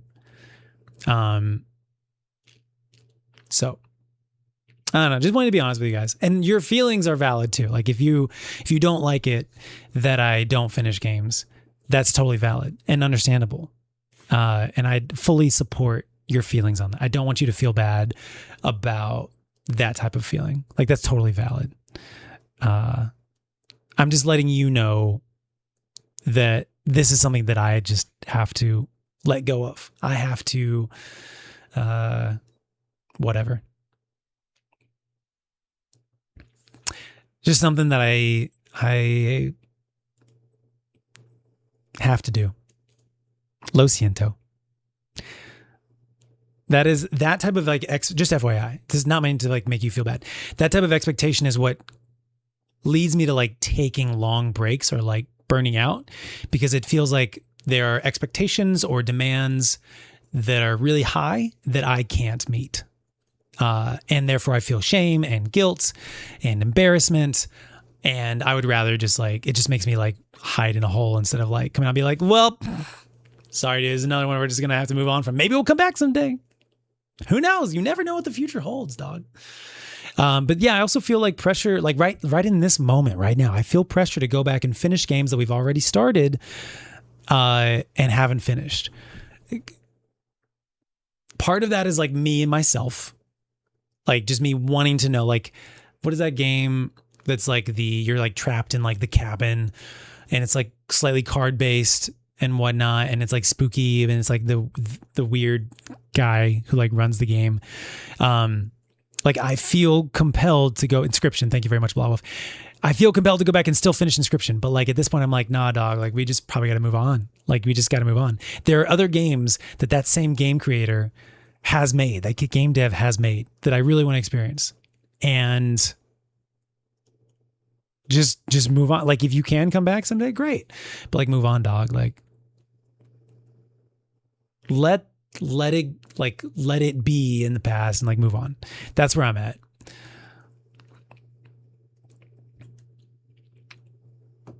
So yeah. Yeah, so there'll be shorter games. Speaking of like length of games, there'll be shorter games, there'll be longer games. I really love Souls-likes. And I see you guys talking about like Lies of P in the chat. That is like Lies of P. The reason I kept playing it so long is like, that's one of my favorite games of all time now. Like that's a game I loved. And I know that like, there really wasn't much else. Same with like Destiny. Like you guys are very valid to be like, bro, like you played one game for like an entire year, multiple years probably.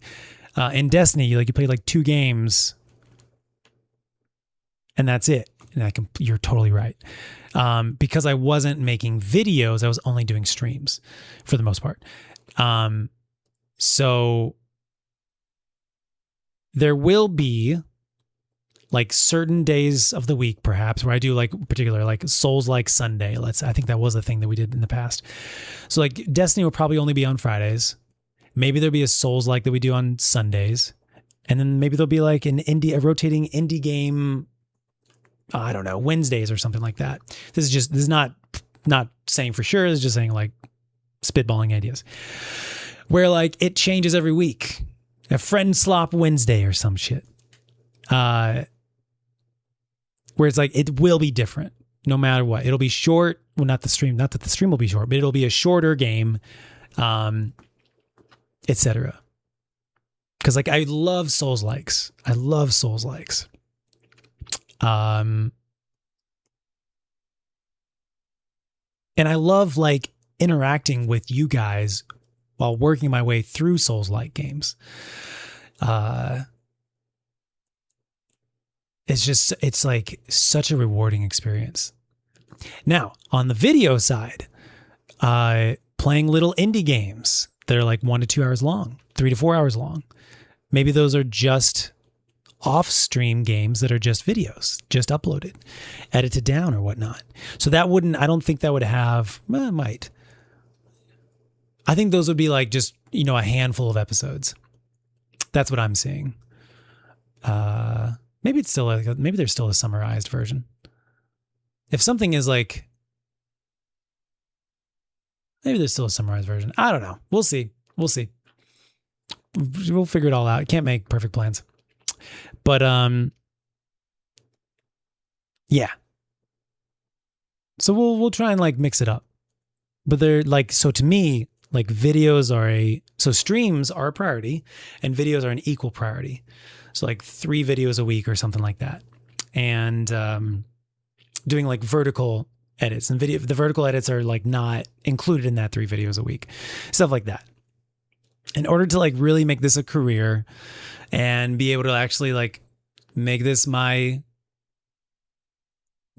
job that pays enough, that's just I see the path of what we have to do, what I have to do. But also there'll be like a lot of experimentation, like trying stuff out.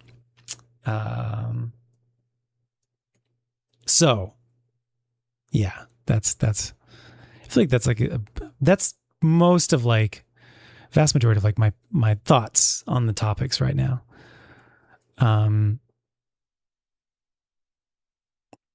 Also doing update videos. So like usually I give you guys updates on streams. We do a little like updates section right here, or like I'll tell you updates in the beginning of the video or what a stream or whatever. I think I need to do like a video version of that for people who don't go to streams, because they don't know like at what point, you know, like I want to keep the YouTube video viewers informed as well. And I know that those videos like won't do well, but I think there's a big value in terms of like being transparent and communicating with like diehard supporters. And those of you who come to the streams, you guys are diehard supporters. Thank you. There are forms of diehard supporters who don't come to streams, or just, you know, it's just not viable for them to come to streams or hang out in streams or whatnot.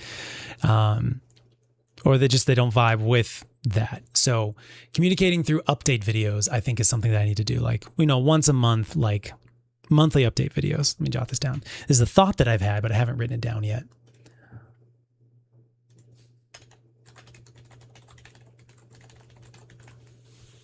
We'll see. And then just like experimenting with stuff too. So trying new stuff out for a long time. I know this is not going to be appealing to some of you, and that's totally okay. That's going to be true for like whatever we end up experimenting with. But I've for example, one category of experimentation, I have been wanting to make like cozy gaming videos or like ASMR gaming videos. I don't, you know, however you want to like designate it. I've been wanting to do that for like years, and I've talked about it for years, and I've never done it. Well, this is a perfect time to experiment with it. Just whatever, just experiment, whatever it is that you want to try out.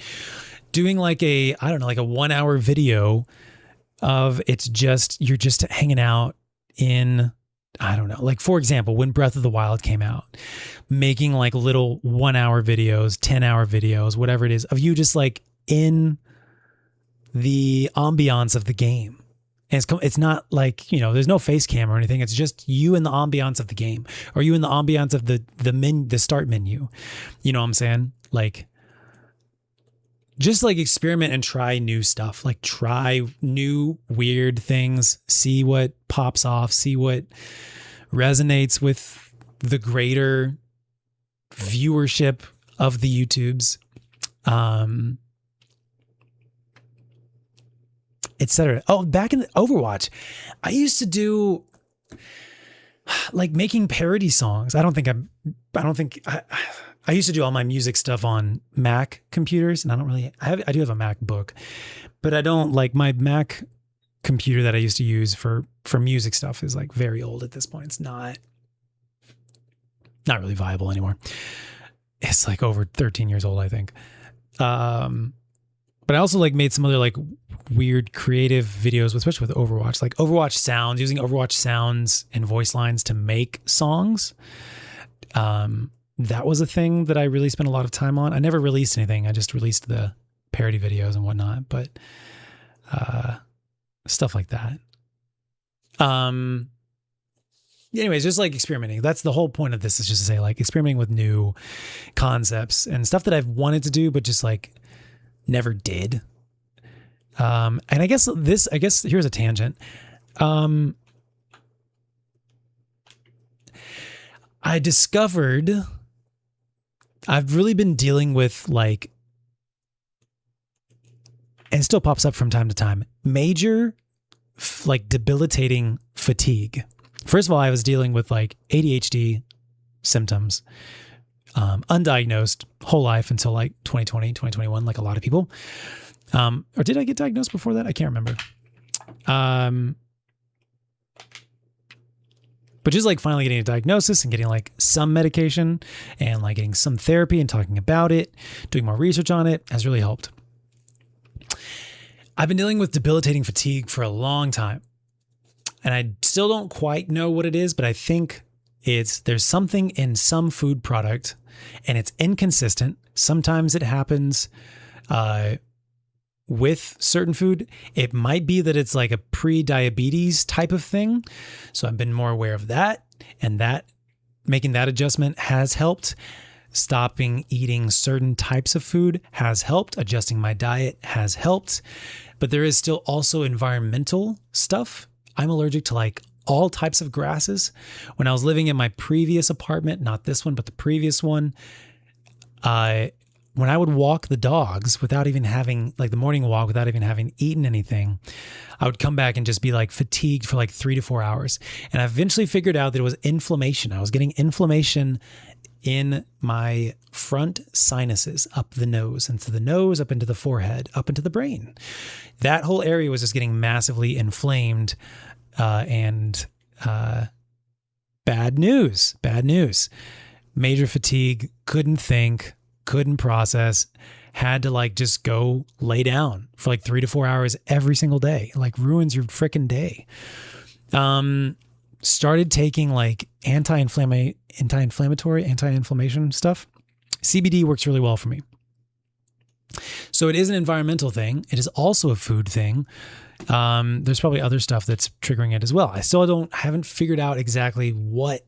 It's crazy. Like I'll do cornflakes and it causes the inflammation.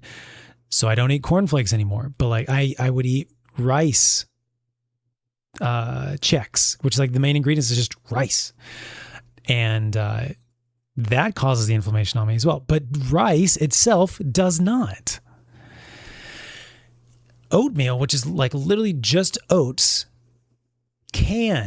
some brands of oatmeal must have some type of cross-contamination that they don't mention on the label, and that causes the inflammation. But I can have oatmeal cookies from some other place and be totally fine. It does not make sense. And it is so inconsistent. It might be multiple things. It might not be. I don't know, but it's really tough. But I found that CBD works.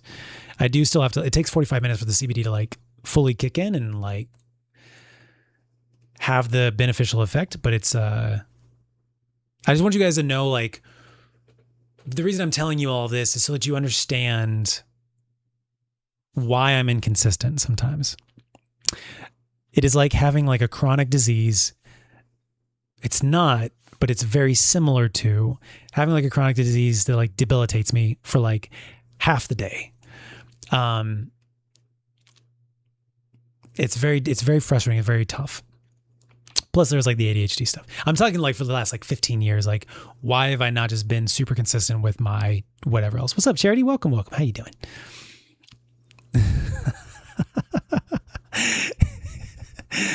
Thank you, Charity, for your 45 stream streak. What's up, Leslie? Hello. Sounds good, Fangle. I agree. So, anyways, just want you guys to understand like why I haven't been like super consistent through the years. And I feel like I've taken care of a lot of the issues from, that have like really gotten in the way. Mental health stuff. Like there was like a year, like 2015 and 2016, I was like super depressed, like very depressed, very, very depressed.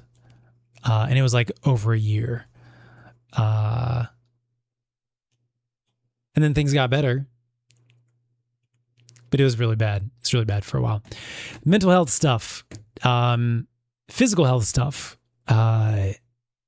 etc. Doing great now. Feel really, really jazzed, and have felt this way for like a week or two now at this point. So it's not just like a 1 day, 2 day thing. It's like really motivated over multiple days. And when like something pops up, like, I don't know, when like the inflammation pops up, like knowing how to deal with it, taking a quick nap when I wake up, the CBD is kicked in and like it's reduced the inflammation and like, boom, great, get back to whatever I was doing. There is still like stuff popping up. Like life is not perfect yet, but I have the tools to like overcome the issues, basically is what I'm trying to say. Cool. Great. Got the office set up. We're actually streaming. All that jazz. yeah, I feel like I just really wanted to like share that stuff with you so that you understand like that there's, I think it's can be frustrating when people are not consistent. And so again, just being transparent so that you understand like why, because there is definitely reasons why. And also trying not to like overpromise or overwhelm, as I think Fangle was like pointing out as well, and being realistic. So, and being smart with your time. I think in my quest to just at least make content, I think I did way too much Destiny stuff and didn't approach, like if we just talk about Destiny specifically, that right now, didn't really approach Destiny in terms of like making a sustainable business, career, channel with that content. I think I was really just like, I wasn't making guides, which I'm not really a guide type of person. I wasn't making like comedy content. I don't think I was clever enough to come up with like how to make comedy content in Destiny.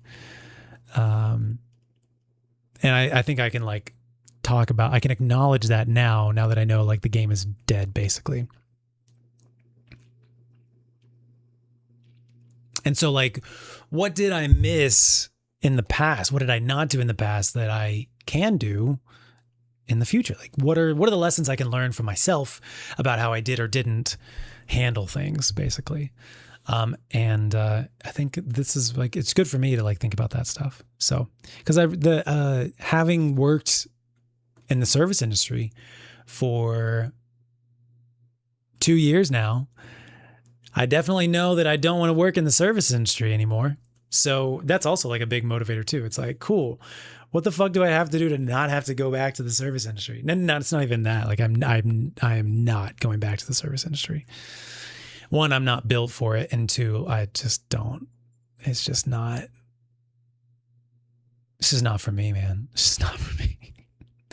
So, like I will get a full-time social media job rather than never go back to the service industry. But hopefully it'll be remote. But anyways, I love Destiny. I'm still playing too, for sure, dude. Okay. Thanks for coming to my TED Talk about all that stuff. What else? I think I definitely need to hydrate. I should probably let me take a little bio break. Should I put on some music in the background? Do we need music in the background? Oh, thank you, Blawolf. I would quote that if 8Ball were alive.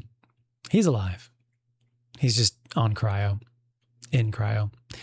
Let me take a quick bio, grab a snack. Do we need music? Are we good without music? I don't even know what music I would put on. We're going to go without music. I'm going to make an executive decision. No music for now. But yes, I know you missed all the info, but I'm going to try and actually make update videos. Is something I probably mentioned right before you joined. I'm going to try and make update videos so that people who are not able to come to streams or are not able to be at that part of the stream can actually know what's going on. So that is something that we're going to be doing going forward. So will happen. That'll probably be the first video back. Is like an update video, just kind of telling people what's up. And then there's like the main channel. And my approach for the main channel, as of right now, is really just experiment, just try new stuff. Probably do like an update video as well. I feel like the main channel viewers usually don't even know that we've been doing game streams and gaming content over here. So just giving them like a general update video and then doing like, I think my most successful phases in my entire career online on YouTube have been just like being experimental. I was going to say be creative, but being experimental creatively, being creatively experimental and just trying stuff, just doing weird stuff, trying new things and see what sticks, see what resonates. So that's the approach that I have currently with the main channel as well. Don't know what that's going to look like, but that's what I'm leaning towards. Snack. Hope that makes sense. Cool. Great. Let me grab a snack and some water because I'm all out. Hydrate or dihydrate.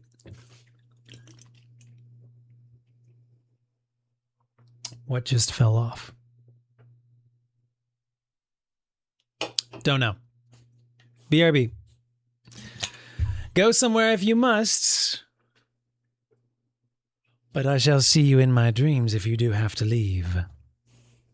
We're gonna have fun. This is a very chatty stream. Obviously, it's a very talky stream. We're gonna have non-chatty streams after this later on. How much longer do we want this stream to go? How much longer do we want this stream to go? Karth Onassi. I don't even know who that be. Who dis? Who dis? Karth Onassi. Wikipedia says he's nicknamed Fleet, and he's a famous human male soldier. What has he been in? Knights of the Old Republic? Okay. Never experienced. I think I own it on Steam.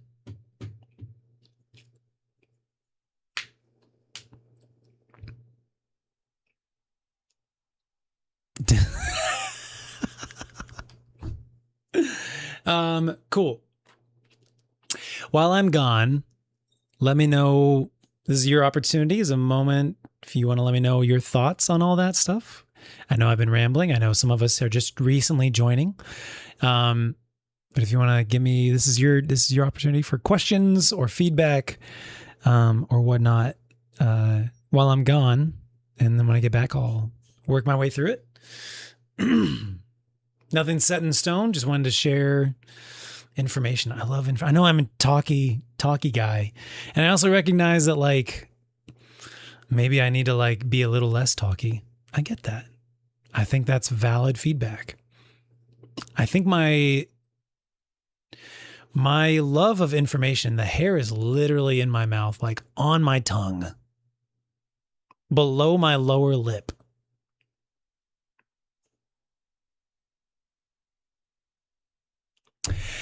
I think my desire, my love of information is apparently a rare thing, and it's not really a common thing. And like when I listen back to my streams, sometimes I'm like, yeah, you're getting boring, bro. You're just talking too much. So I get that. I think that's valid feedback. So I'm aware of that, and going forward, I'm going to continue keeping that in mind. Okay, cool. BRB. Later you played again. You were like, why?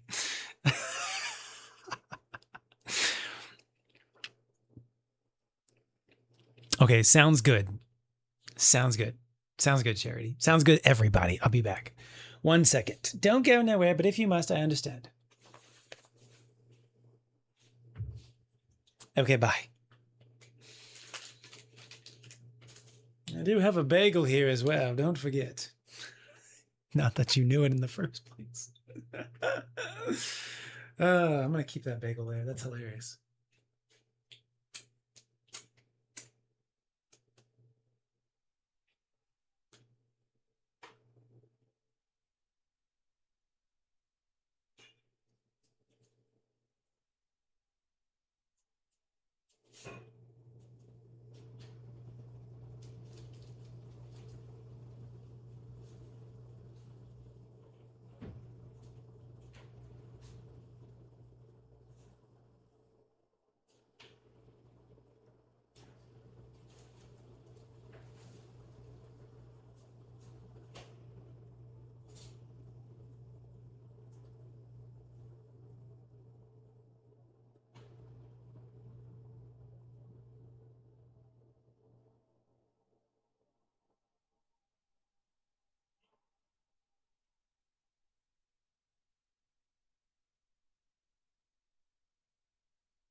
All right.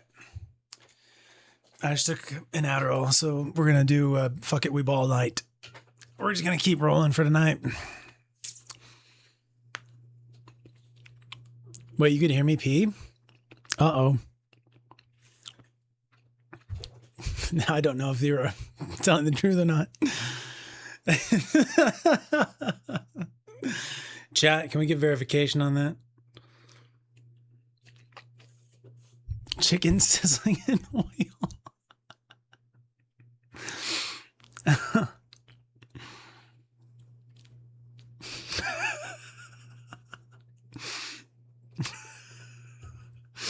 The waterfall is pretty accurate. That is right. What's up, Shojitas? Thank you so much. Appreciate it.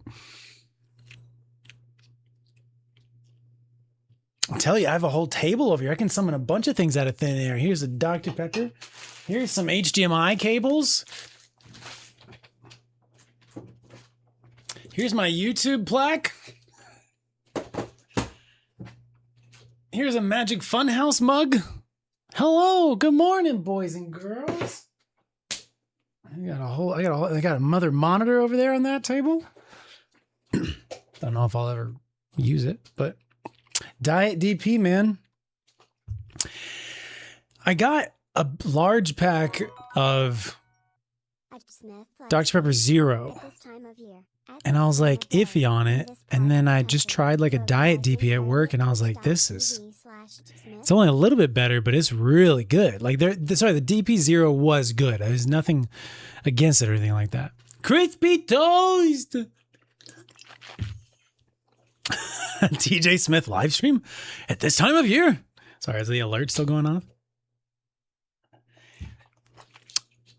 At this time of day in this part of the country, localized entirely at twitch.tv/TJ Smith. What's up, dude? Hello, greetings, sir. I think someone calculated, was it Fangle or J-Dub? Calculated that this is the 10th stream of the year. So I guess it's more than a month, one per month. Barely. But hello, welcome to the 10th stream of the year. Thank you, sir. Thank you. You can't really see it because it's like we're, dark background right now, but we got a little like mid pony. I actually put it back. I reset the pony.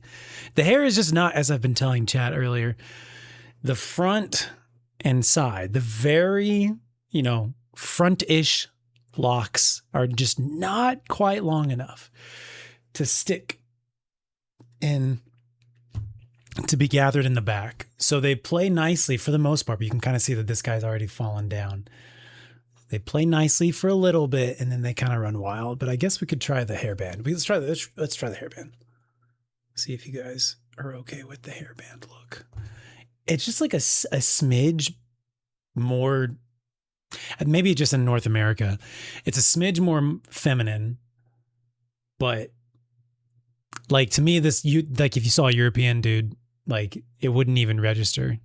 And this is coming up for me because with the World Cup, it was on at our restaurant whenever there was like games. And so I got to see like a lot more like hairstyles and culture and whatnot. And it was like, oh, there's like actually a lot of dudes with long hair. So like a lot of the soccer players would wear hairbands. And it like made me feel, I mean, I was already wearing them, but it made me feel like more comfortable with what I was already doing.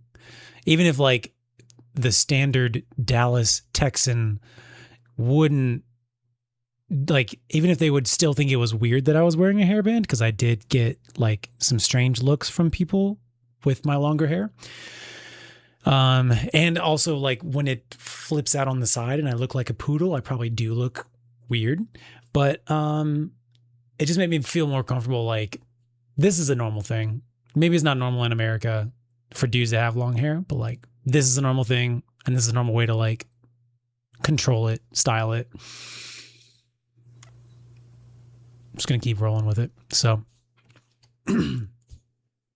long hair kings rise up. Yeah, do you have long hair? Is that what do I recall that? I had a feeling that like Crispy and Fangle have long hair. Is that accurate? Or am I just making stuff up? Sport hairbands. I should look into that.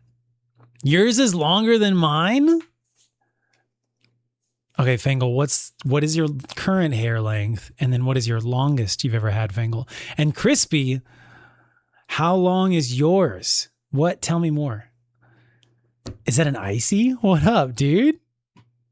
Hello, sir. It has been 4 months since my last stream. I moved to a new apartment. I just now finally finished setting up the office and stuff. What up, dude? How's it going, brother? Don't abbreviate Dr. Pepper as DP. So in the film industry, the director of photography is known as the DP. He is the DP. And if you're not involved in the film industry and you keep hearing DP a lot, yeah, I can understand. But so therefore, I'm very used to just saying DP. I hear you though. I'll try to call it a Dr. Peps maybe instead or something like that. A Peppy? A Diet Peppy? A Peppy Zero? Just put a cowboy hat on top. Nobody in Texas. The only cowboy hat I have, I don't have it in this room right now. Oh, I forgot to turn off my living room. Let me go turn off my living room light. I'll grab the cowboy hat as well.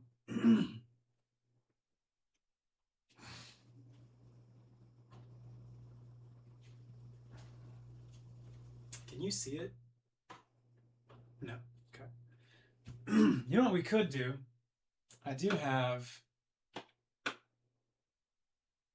Does that help at all? It's like a pink light in the ceiling right now. I guess I can change it too. But it doesn't fit. My head is too effing big. It's from the Kingsman movie, the sequel, The Golden Circle.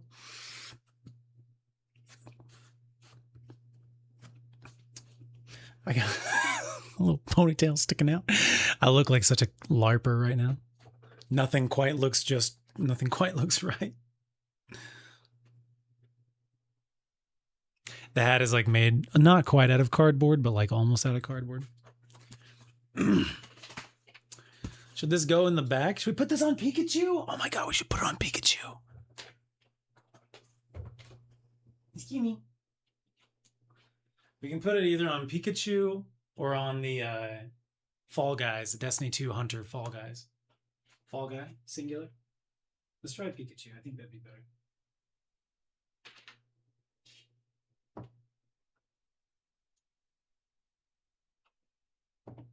Maybe on this side.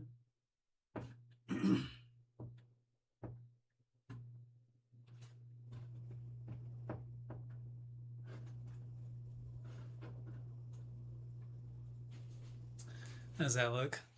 Can you see it? Oh, he's kind of leaning to the side.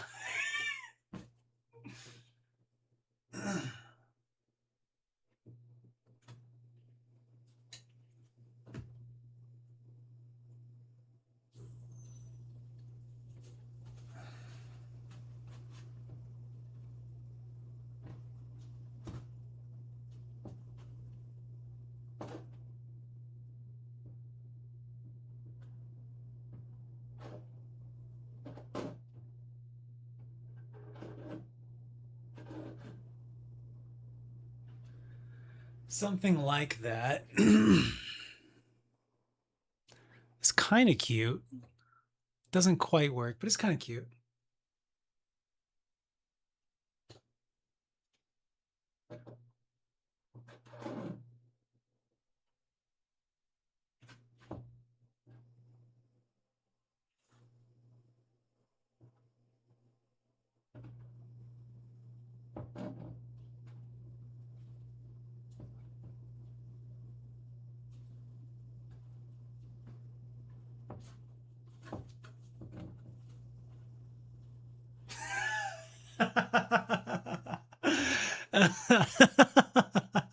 Okay, he still looks a little lopsided, but I think it'll work. Hold up. 78 months? Where has the time gone? Curse 258 Cry. It feels like just yesterday I found my way here, but I have been extremely grateful for everything. Curse 258 Self-love.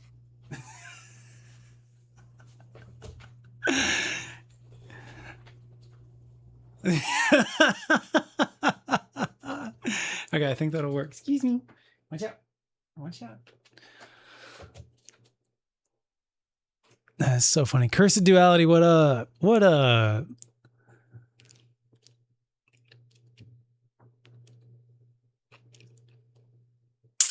Fangle had hair halfway down to his back at the longest, back in your 20s. Wow. Crispy has not had a haircut in 2 years. Controlling a little more. Okay, so how long is your hair, Crispy? Is it like base of your neck? Is it shoulder blade? Is it mid back? What are we doing? What are we doing here? 78 months. Goodness, thank you, bro.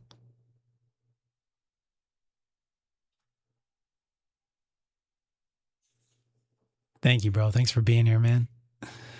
It goes well. It goes well. It's the first stream in the new apartment. And okay, so what are our thoughts? What are our thoughts on Cowboy Pikachu? Let me get out of the way. Do we like Cowboy Pikachu? New mic as well, by the way. Still haven't finished setting up everything. Do we like the overhead light? It's fine right now. J-Dub, thank you very much for the 70 months. Now it's able to be pop up. Thank you very much, bro. Tier 3, goodness, bro. Thank you, man. Thank you, bro. What are our thoughts on the current alerts? Do we want to change it? Is it too quiet, too much, too long, too short? Seems pretty good.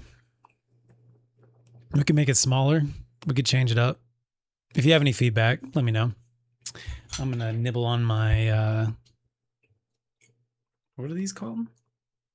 I just want to say pagodas, but they're not pagodas. They're like dumplings. There we go. That's the word. Nibble on these real quick.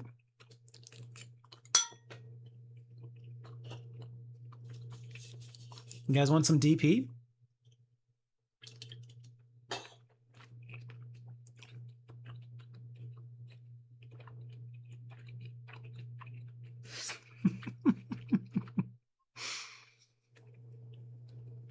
KP, is great to see you. Have a good night. Cowboy Chew? There's like another layer because it's on top of a Legend of Zelda penguin. So, did we name him Pizza Chew? Now he's Cowboy Pizza Chew. I think he's Pizza Chew. Thank you for being here, KP. Thank you everybody for being here. If you have to dip out, no worries. Thanks for being here. There was two things that came to me when I was in the kitchen just now when I was like making the food and whatnot. And I'm gonna forget what both of them were, but I remembered one of them.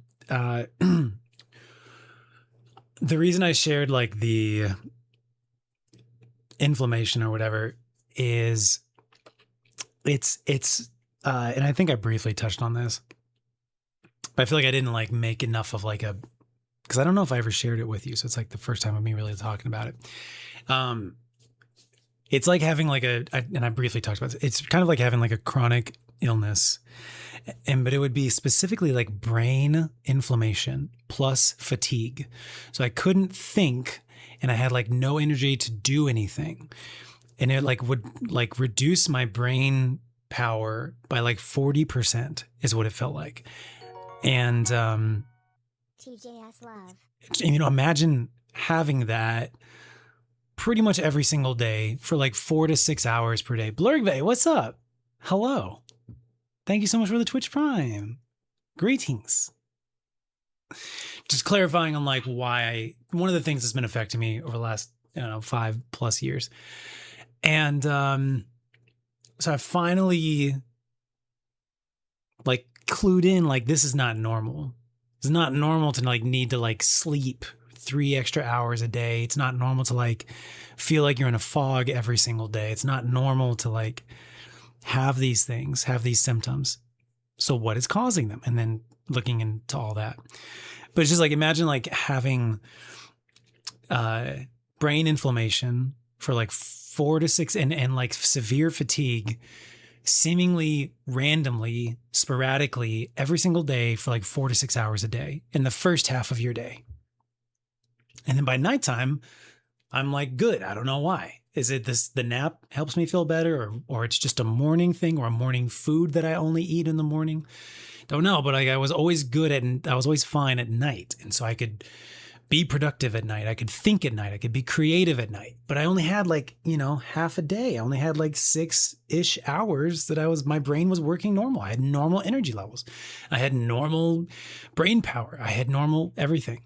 So it just feels like over the last many years, who knows how many years, I've been like severely handicapped.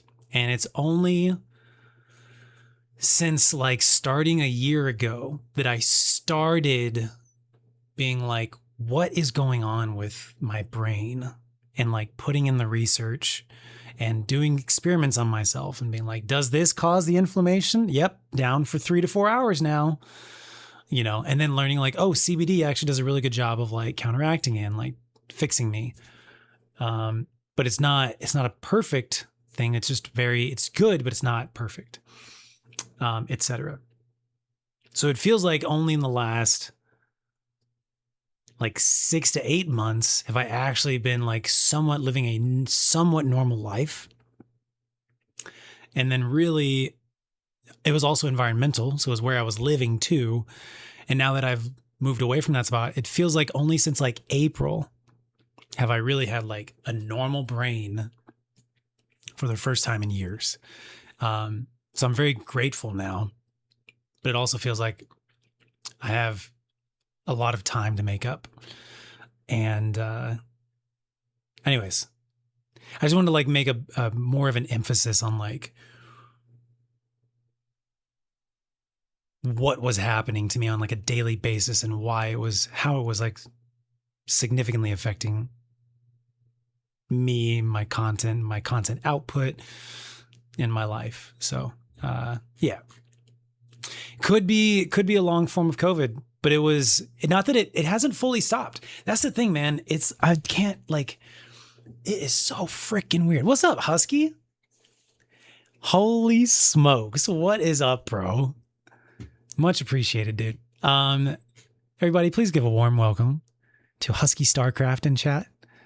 The GOAT, the guy who literally got me into doing gaming online before meeting Husky, before getting into Husky's orbit.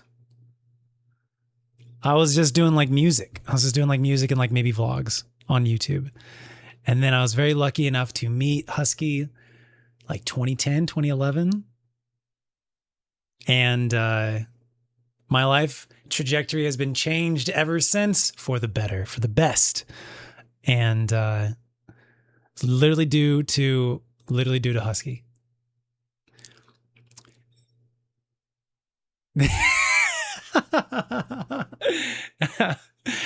Much appreciated, bro. More gangly by the day. What's happening with where's your gym days, bro? Where's your gym? Where's your workouts? Husky he's got a great home gym. Getting into jogging, are you? Oh, look at you. Build up those legs.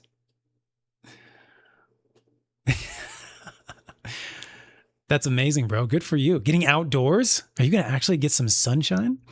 Husky's also like famous, infamous for like being of the lighter shades of skin, being almost vampiric in appearance sometimes.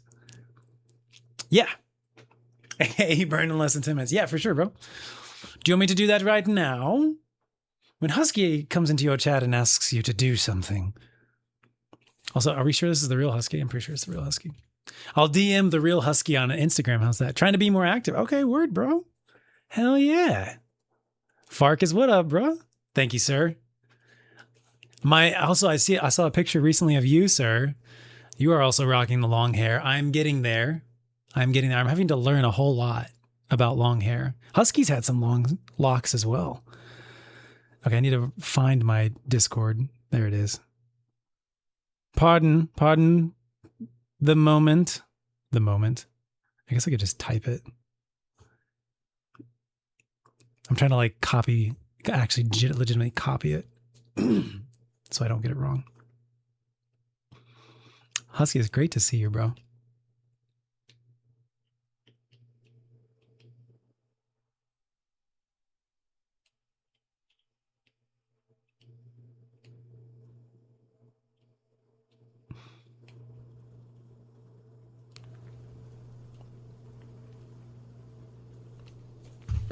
Okay. Several vampire types around here. Yes, indeed. Yes, indeed.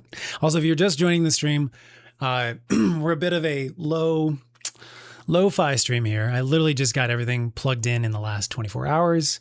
I got the desk in place like, I don't know, not even a week ago. The desk was like somewhere else. Got this, the background set up, got the stream PC plugged in. The gaming PC, I've been using the gaming PC for a couple months now. Stream PC plugged in the last 24 hours. The microphone's a new microphone plugged in the last 24 hours. Etc. Oh, I don't think this light's supposed to be on. There we go. How's that? Is that better? Too dark? Okay. Too much? Too light? Too dark? I can brighten this light. Do we like this? Too much? It's giving a little bit of overhead, the big light. Is this how's this for you? Is this nice? Procrastination from the COVID flow? The Aggie high and tight. Stick with the long locks, bro. I'm just saying.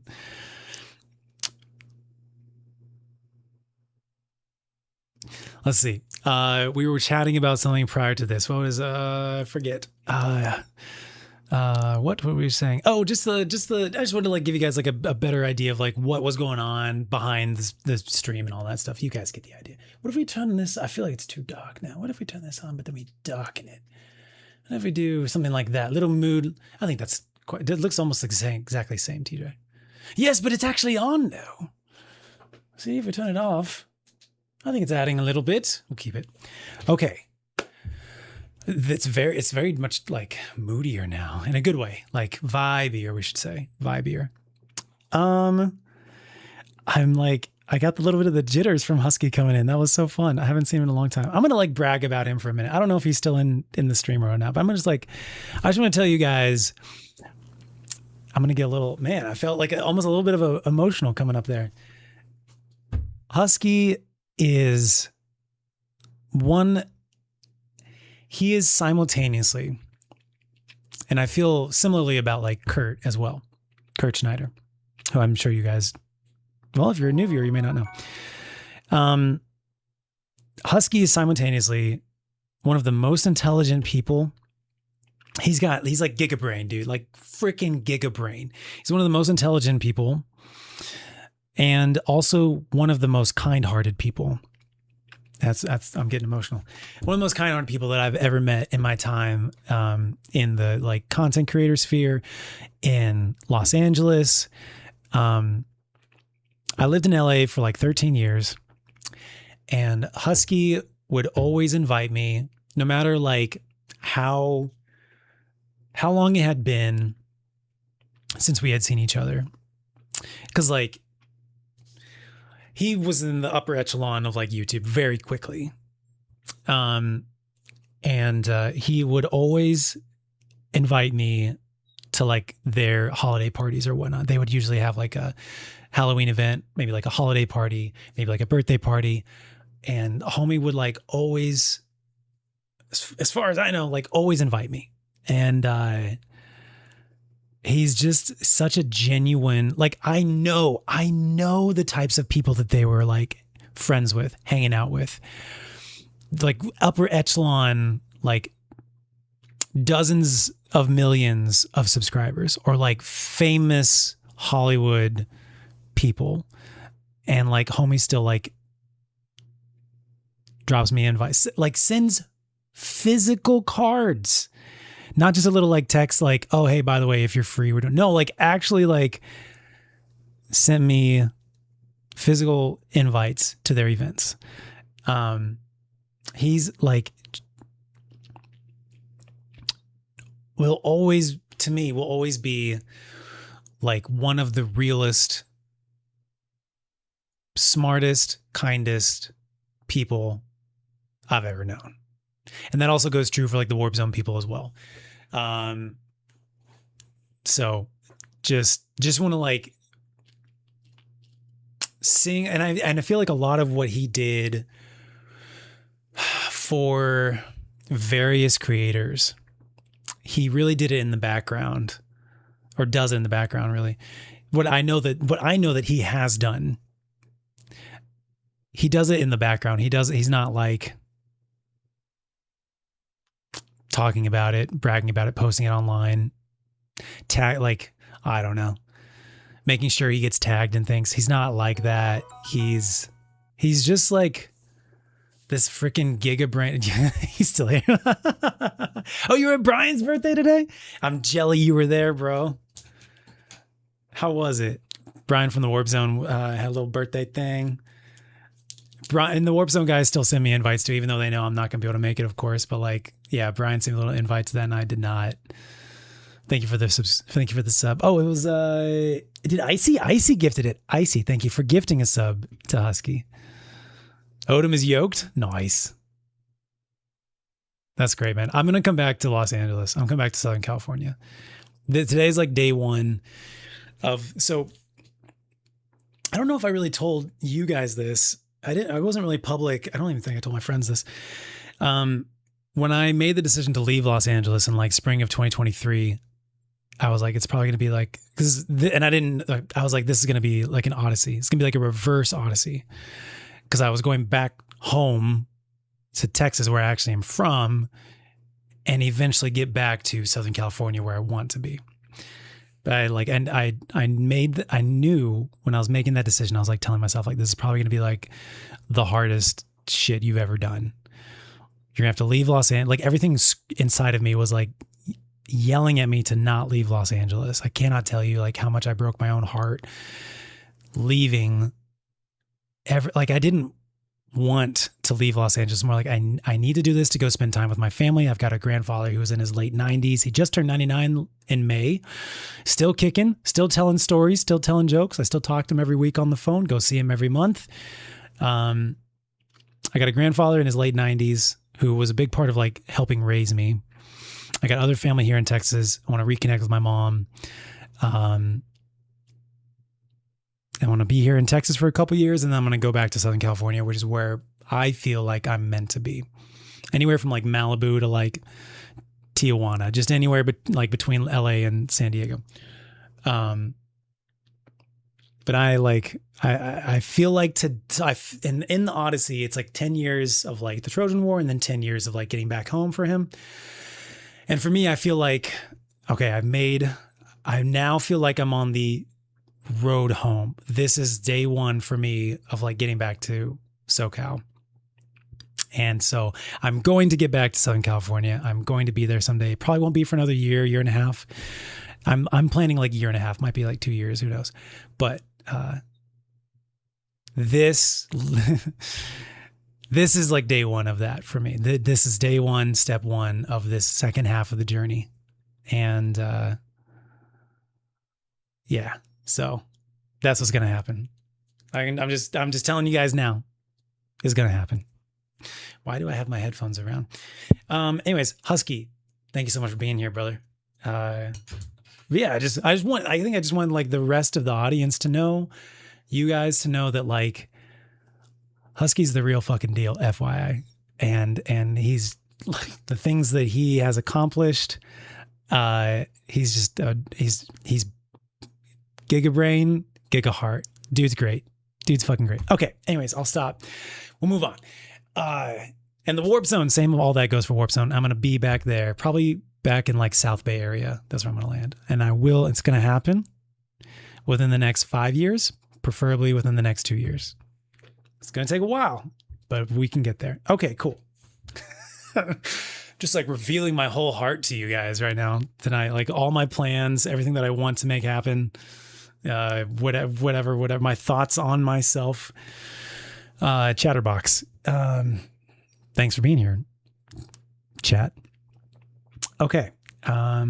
We were talking about seminars before this, but Icy, we're great to see you as well, sir. How are you, Icy? What's new with you, brother?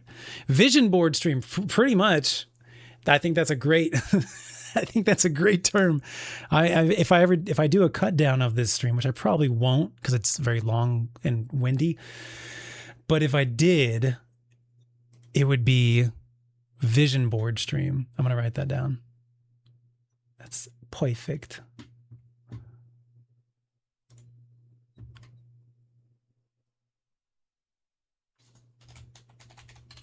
Icy, what's new with you, brother? Courtesy of J-Dub.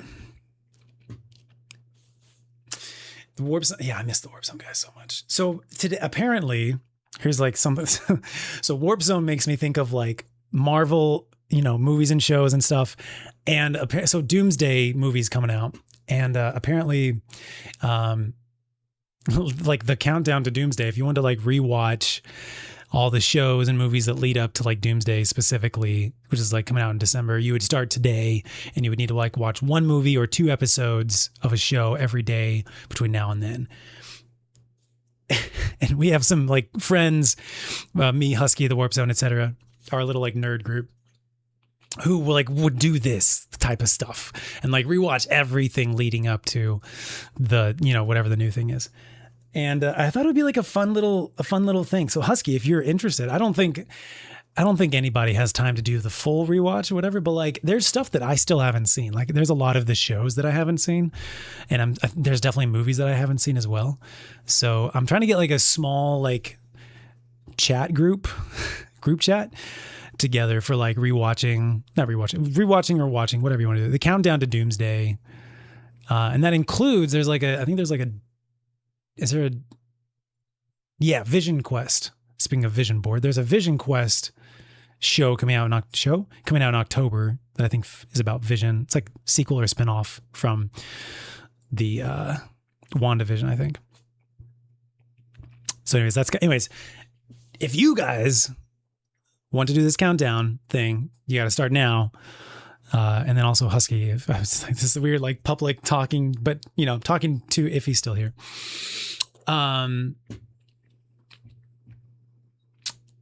Would be a fun little like group chat thing to do. Because we used to watch stuff together as a group with like, all of us, we'd watch, Game of Thrones stuff together. We'd have like watch groups for like new Marvel or like new whatever pop culture thing was coming out or shows.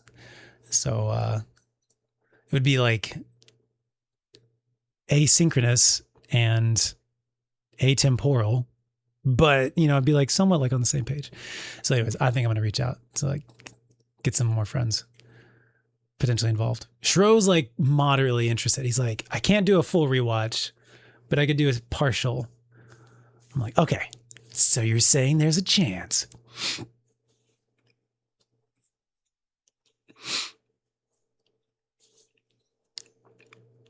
Yeah, I think I'm a little burned out on Marvel stuff.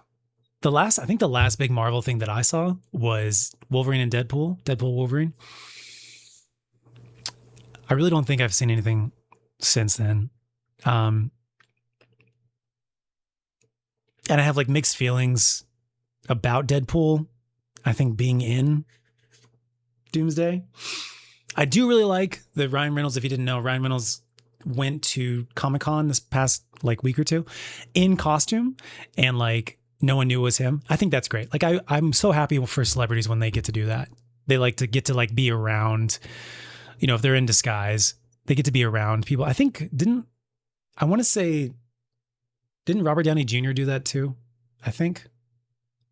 I could be wrong. I love that. I think that's such a great experience for them to do. Because they're not going to be in danger because like no one knows it's them, but they can actually be around people and not have to have like security guards and all that stuff. And they can enjoy, like, experience people's joy for the characters that they portray, yada yada. Anyways, I'm a little bit burned out, but I think I haven't even watched any trailers for Doomsday. I almost want to go in blind and not see anything. Maybe not. We'll see. I haven't watched any trailers. Speaking of trailers, with this whole, like, I want to just experiment and see just experiment with like new types of content and stuff. I've wanted to for a long time to do like react to trailers stuff, both gaming trailers, movie trailers, etc. So that might be a thing we might try. No idea. I should write that down. I don't think I actually have written that. It's one of those things in my head that like for a long time thought about it, thought about the layout, thought about the editing, thought about how to make it like not take forever, be able to get it out on the same day, yada, yada. Put a lot of thought into it.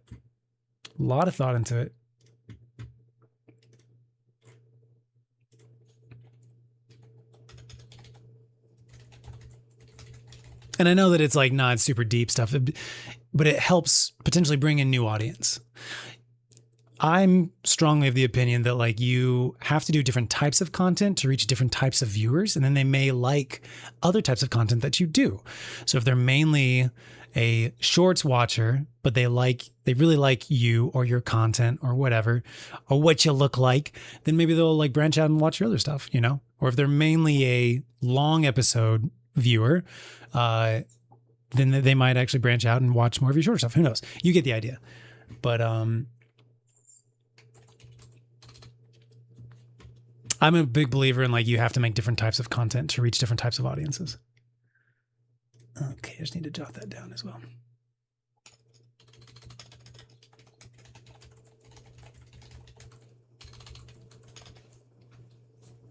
Okay.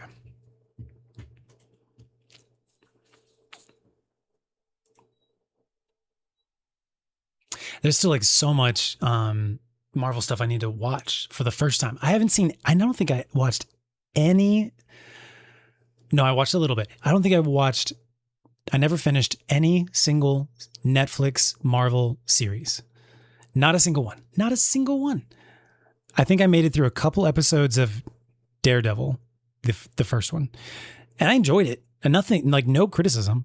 I enjoyed it. I just didn't finish it.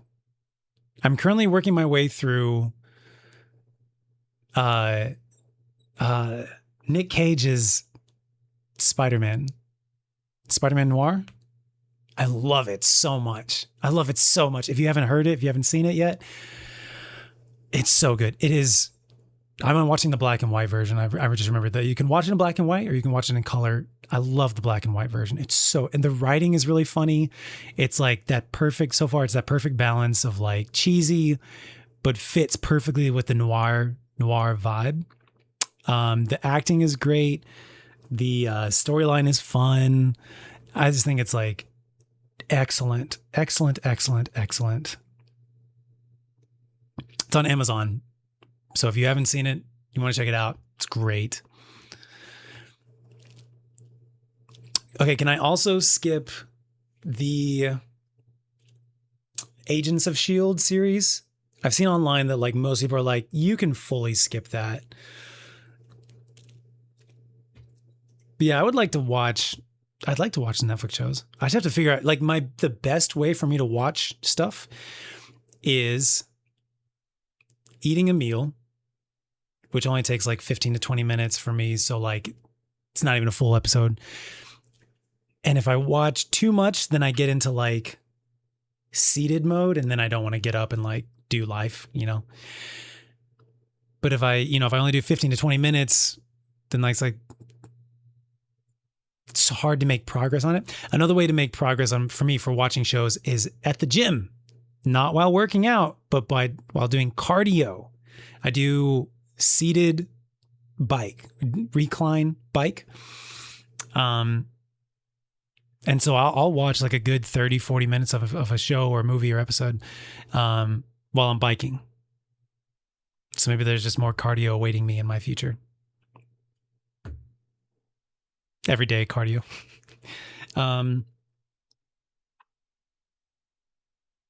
Yeah, I don't like my relaxed time at night is me jumping on Destiny.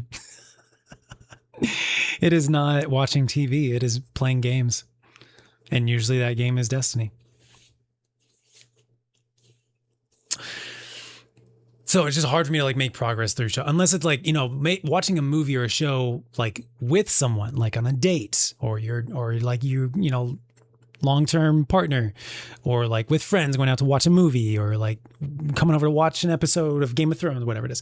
That definitely, obviously, that's important. That I make the time for that and I watch that, but etc. You get the idea.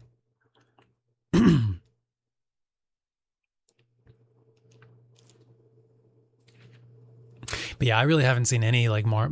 I've missed out on probably like 80% of the whatever. Is this phase 3 now? Is this phase 4? I think we're in phase 4 now, right? No, I don't know. Or maybe is Doomsday the start of phase 4? Whatever it is, the current phase we're in between Endgame. I watched the Disney series, a lot of the Disney series, but I did not see the Netflix MCU series. Anyways, between Endgame and now, I've just been out of the loop. We're in phase 4. Okay.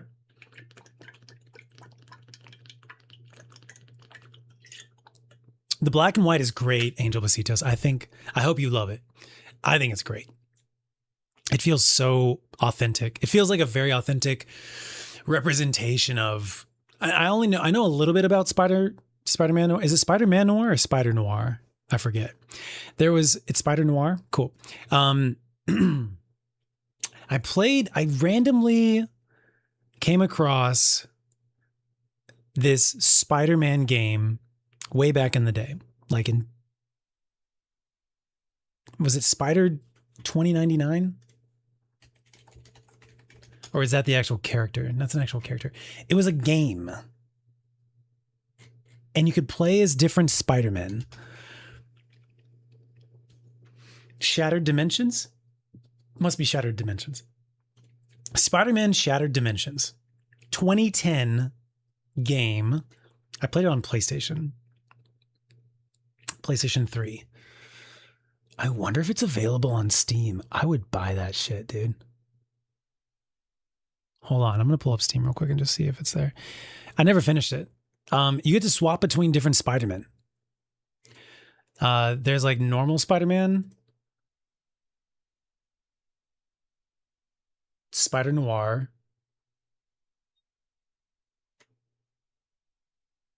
Spider-Man 2099, Amazing Spider-Man, and Ultimate Spider-Man. And they all had like different vibes, different moves, different abilities, yada yada. It was really good. This is also around the time of like Marvel Ultimate Alliance. To me, that is one of the best games series of all time, and I don't understand why they don't remake it. You can't even buy it online. It just blows my mind, dude. What was it? Shattered Dimensions? Anyways. What's up, Lady Shardist? Hello. Anyways. I'll stop tangenting. But I just want you to know those are some great games. And I didn't even get to finish them. You could play as like all the different X-Men in Marvel Ultimate Alliance. You could play as all the different Spider-Men in this Shattered Dimensions game. Ultimate Alliance. Didn't they make like 3 of them? Yeah, there's 3 of them. 2006, 2009, and 2019. The 2019 one should be on Steam. I understand the 2009 one is not. Like, that's before Steam's time, I think. Maybe not. But I feel like the 2019 game is not on Steam because I specifically went looking for it. Oh, apparently it's only Nintendo Switch. Is it only Nintendo Switch? It's only for Nintendo Switch. Bro, how long they got the exclusivity for that? Well, it's available on Switch. I could buy it. I could buy it and play it on Switch.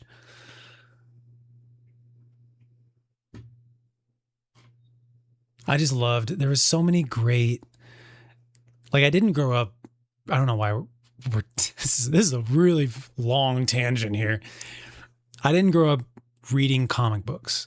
I got my superhero stuff from like TV. Every now and then I would spot a, like Reader's Digest. I'm talking like 90s. Reader's Digest at the grocery store checkout. Or like Archie comics at the grocery store checkout, like not the big full-size comic books at comic book stores, but like the little mini version, almost like the paperback version of like Reader's Digest in 2026. You have to buy a battle pass. It was like the smaller version, not like the full-size comic, but like the little small, it was like the Reader's Digest size.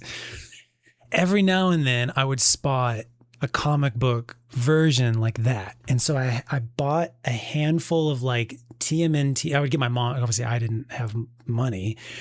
I'd get my mom to buy me like Ninja Turtle comic books that were like those smaller sizes. And they wouldn't be like, I didn't buy them in order. I didn't understand that. I didn't know where else to get them. I would say like Pokemon was the first time that I like actually dived into a nerdy hobby. Like I bought the first 3 games. My mom bought them, of course. I bought the first 3 games. I got all the Pokemon that I could get. I completed my collection. I bought the cards. I have like a collector's book that maybe I'll show you guys someday. That would actually be a funny video, wouldn't it?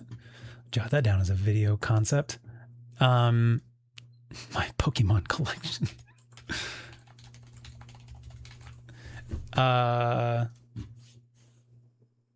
And so like that was the first time that I actually like got absorbed into like a nerdy hobby.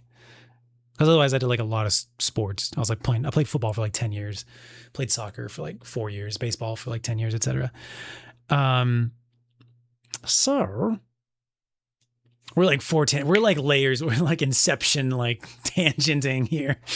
So I didn't grow up reading comic books, but I had these like little weird comic books. So when I finally got to experience Marvel Ultimate Alliance, all these like various, like I had watched X-Men, the TV show, animated TV show. I had, played other games with like references to stuff. I had like gotten random Spider-Man comic books every now and then. I had seen the early Tobey Maguire Spider-Man movies. But when I finally got to experience Marvel Ultimate Alliance, it like tied everything together. You had all the characters hanging out together. You had all the characters interacting with each other and having little quotes and references and quips about stuff that like I knew 10%. And it was like, so it was the first time I like really got to experience the world of Marvel comics as like a experience. Like I feel like a movie is an experience. I feel like reading a comic book is like you're reading, but like I'm hearing characters talking as like I'm walking through the X Mansion or what, I don't know if it was the X Mansion or what it was called in the game, but like it was just such a cool, fascinating thing to see. And I actually have Civil War, X-Men Civil War, the like full hardback version. Somebody gave that to me for like a birthday or so. I think it was John Carl gave it to me as like a birthday present. And I have it like sitting next to my bed right now. As I've finished unpacking my living room in the last 2 to 3 weeks, finally, I discovered that book and I was like, I need to properly read this. I've made it like 25% of the way through multiple times. And then I get distracted because of life stuff. So I got it next to my bed. Who knows if we'll actually end up making progress, but at least it's there. Okay, we're going to go up a couple tangent inception levels now. X-Men 97 is excellent. Great. I've heard great things about it. I would like to watch that at some point. Here's another question for you guys about getting ready for Doomsday. Is everything that a person would need to watch or want to watch, is it all on Disney Plus? Are all the Netflix series on Disney Plus now? Is X-Men 97 on Disney Plus? Is there anything not on Disney Plus? Or do we know? Everything's on Disney Plus. All right, cool. Yes. Yeah. Thank you, chat. Except one Spider-Man movie. Oh, because Sony owns the rights to Spider-Man. That's okay. I think I've seen all the Tom Holland ones. Except the newest. Is it Brand New Day? It's a Brand New Day, right? I was going to say the brand new one. Then I was like, wait, I think that's the title too.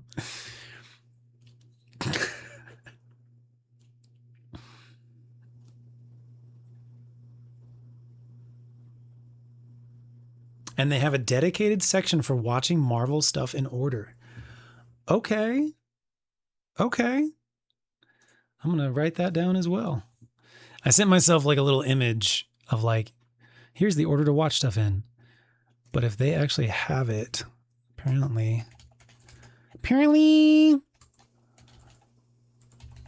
dedicated section for watching Marvel stuff in order. Thanks for the tips, dudes. I just really like interacting with you guys. Like, the guilt. I was thinking about this, I think, during my kitchen break, my bio break as well. I just really enjoy like interacting with you guys. And I think that's part of the reason, like, so with like, sorry, this is a tangent back to an earlier tangent. Lies of P took forever because I didn't want to do stuff off stream except for like grinding, leveling up stuff. I didn't want to experience anything new. Same with like Destiny. Like I don't want to experience anything new that's not on stream with you guys. Because I get a lot of joy from like shared joy, shared excitement. I get a lot of joy from people sharing excitement with me, stuff that you're excited about, stuff that you're excited about. And then also I get a lot of joy from like you guys telling me stuff, teaching me stuff. Like, I don't know if I would have known that about the dedicated section. There's multiple things, like when we did our Dark Souls 1 playthrough, I just loved, there were people who are only Dark Souls 1's Twitch watchers, and they showed up for that stream and they taught me shit. But it wasn't heavy-handed. It wasn't like, revealing everything. It was more like, you may want to pay a little more attention to XYZ in the next little bit.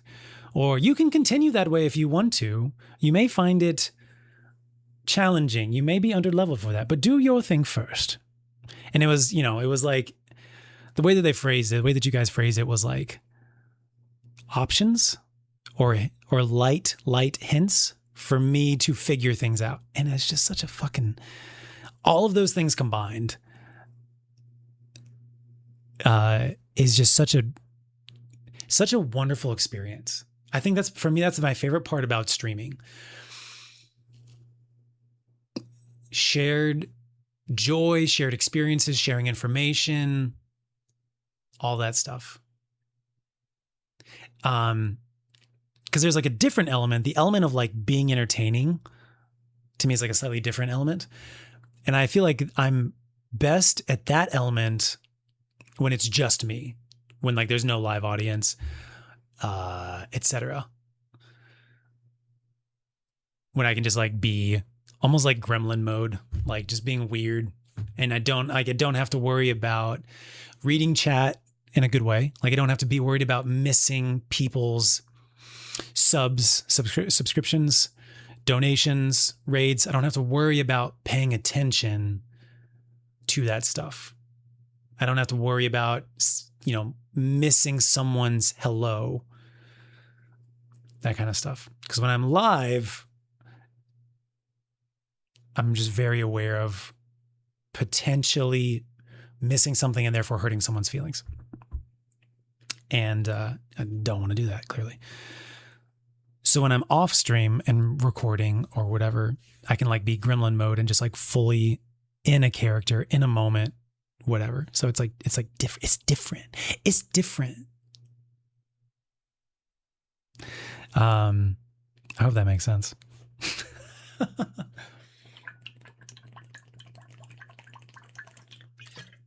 So,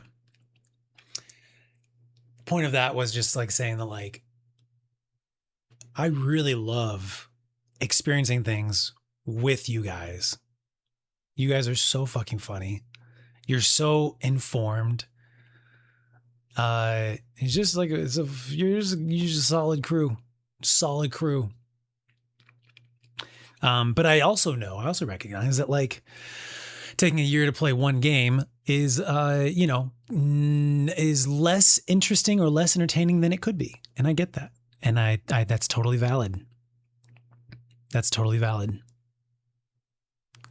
So, so when I was in the kitchen just a little bit ago, I was like, maybe there's different types of experiences for like different days of the week, basically. So like for me, Destiny is like, Destiny is me wanting to share my joy with you because I fucking love that game. It is sharing my joy of Destiny. It is sharing, whatever, I think you can kind of already tell. Yeah, I kind of already get that. And I think probably Souls likes are similar.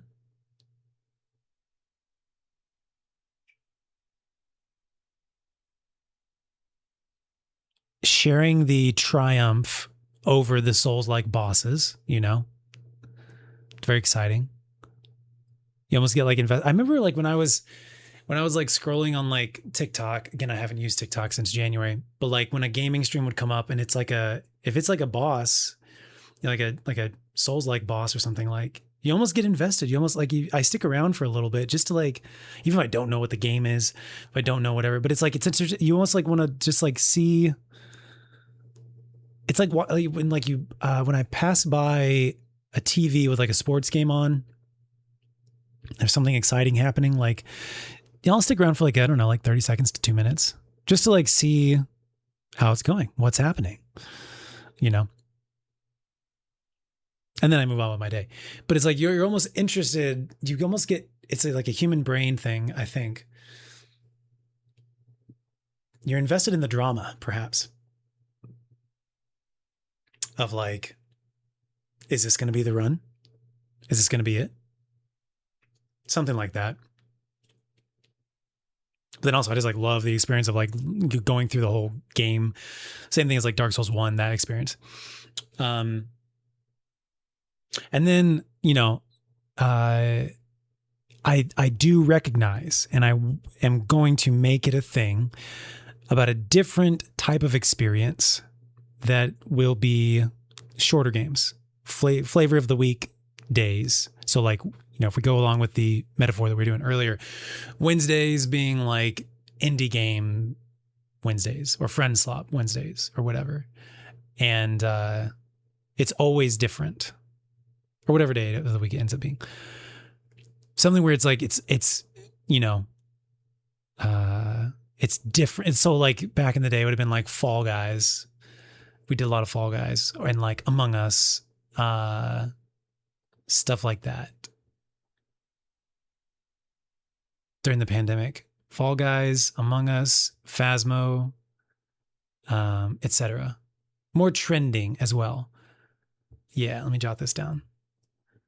So what I wanted to share, my like thought in the kitchen was like, I want to share with you guys that like I recognize that there's like a certain element that has not been present in the stream schedule historically, or sporadically for like a season comes about. And I recognize that that's an important element, this element of like not just me sharing stuff, but like probably like prioritizing the entertaining element more. And so I recognize that, and that's like definitely forefront, an equal priority for the future.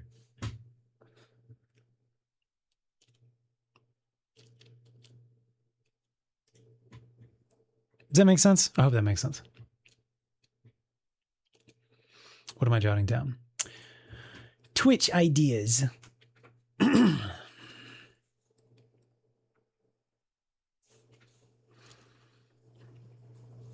I also really just want to play fucking Hades. I just saw it written down here. Hades 2.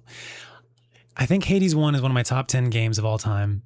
And I've been jonesing to play Hades 2 forever. I think I might even play Hades 2 before another Souls-like. That's how much I want to play Hades 2. But I won't play Hades 2 before Destiny, though. But anyways, I just wanted to like... Okay, we're not talking about the long games. I think Hades 2 would be like a long game.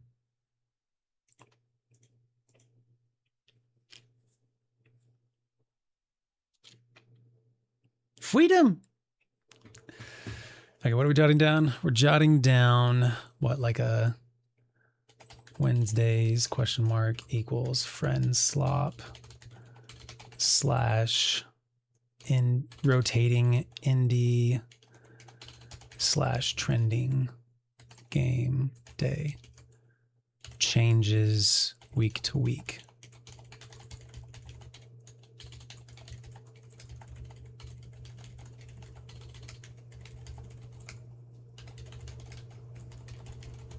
Yeah. I basically just want to like validate some criticisms that come up. Criticism and feedback. Good criticism. Criticism can be good. And therefore we need to appreciate the good criticism. Cool. Maher.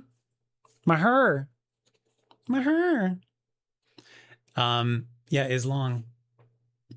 I feel like it's not there. It's a little pony right now, like a half pony. We also have a hairband because right now it's just not quite long enough. Like these strands, someone was calling it like slutty hair earlier when it was coming down the sides. Also, this right here almost feels like the Legolas. I'm just talking about this hair strand. Didn't Legolas have like a single hair strand? By the way, I came up with a terrible spoonerism, aka portmanteau, a couple days ago. Creator plus streamer equals creamer. The more you know. Anyways, so we're using a hairband right now because it's just like not, it's definitely almost there, but these strands from the front are just not quite long enough to stay back there. So we're rocking the hairband for now. See, now this is the poodle hair. See that? This is what I call, this is a very minor version, but like, now imagine it on both sides, like just flopping out. I look like a poodle.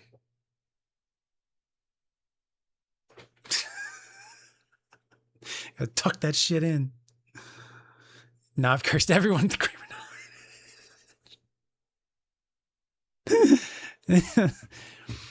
Hades is similar to Souls, like for sure, but like no, yes. It is, isn't it? Maybe it's tapping into the same thing. But yeah, no, like that would be a long game version.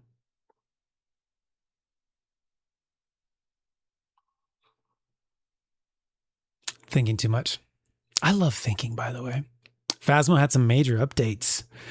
Also, aren't they like turning Among Us or like doing a new version or turning it into something else or a spinoff?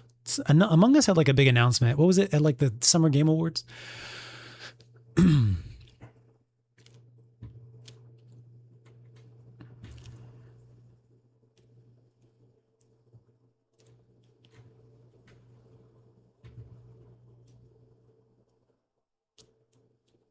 Catching up on chat.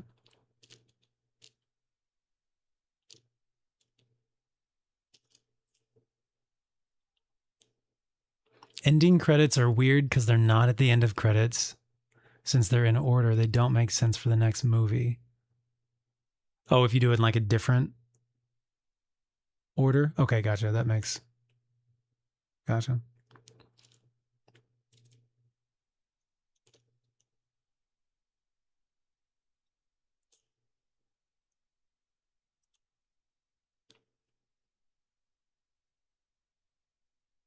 Pandemic friend slop before people started calling it friend slop. Yeah.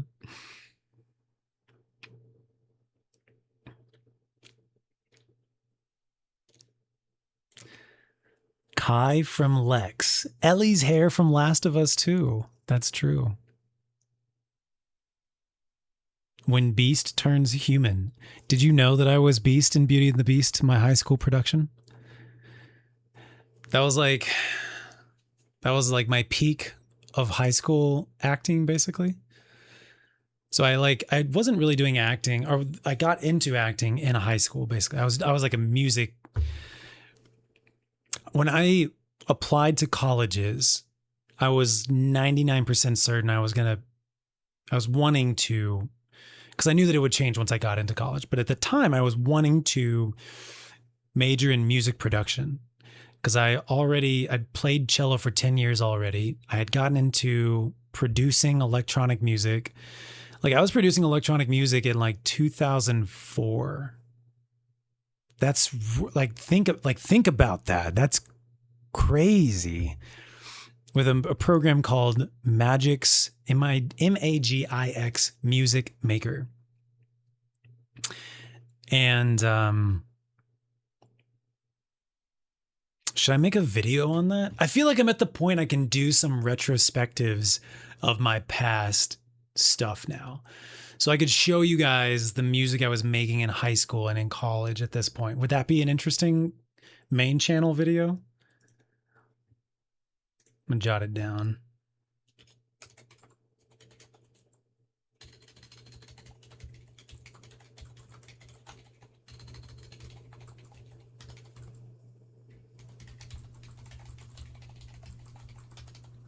I can make this into a series, basically, like a very limited series, but like my high school music that I made, my college music I made, and then like we could, my like album that I made.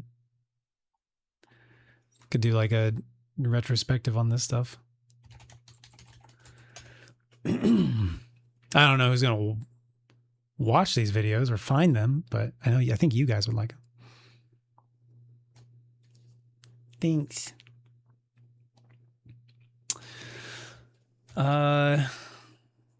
We could do other like music videos. We could review those. What else? Or something we were just talking about. I was going to major in music production. So in high school, like my sophomore year, we took a field trip to New York City. This is in Cincinnati. We took a field trip to New York City and watched Broadway shows, which was really cool. I think this was my first time in New York City ever. No, it might have been when I was like a baby. My mom being a flight attendant, like sometimes we would just travel and visit family, friends, wherever. I might have been there before. But, first time over the age of 5 or something.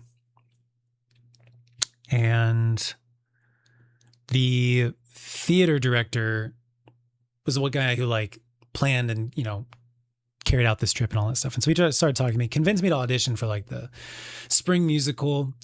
So I got in, was just part of the chorus and for like Godspell. But then I was like, this is great.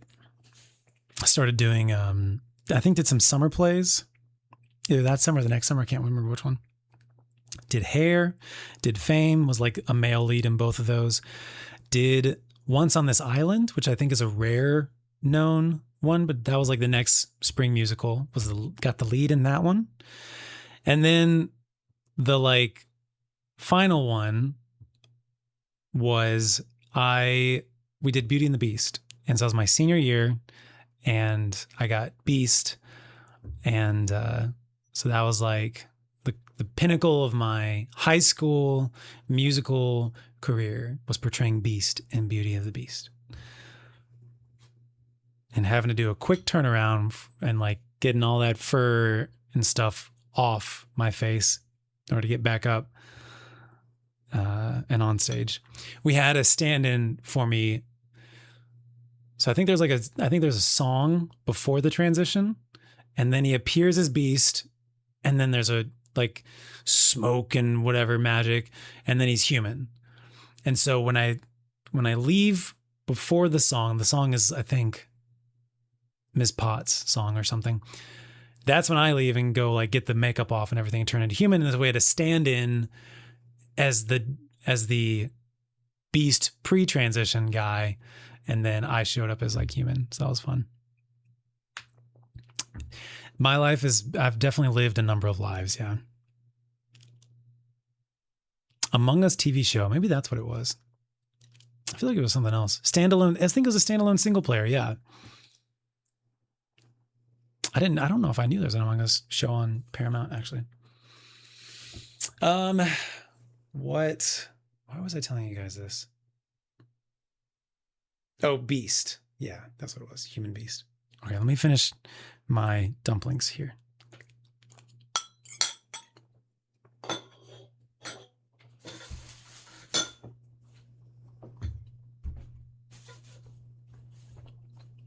Let me know if you guys want some DP.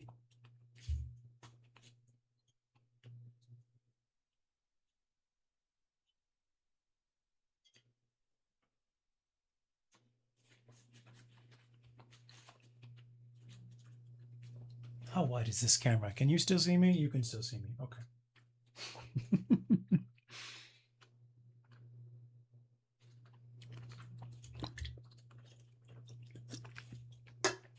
So good. Some epic DP. Crispy, people earlier were saying like you shouldn't say DP. And in my head, I'm like, people in Destiny say DP all the time. People in the film industry say DP all the time. Did I crack the DP in the mic? No, it was already cracked prior. It's cracked this morning. I just drink a soda throughout the day. And this only has like 40 grams of caffeine. I like low caffeine. Caffeine, if I have too much caffeine, I get like jittery.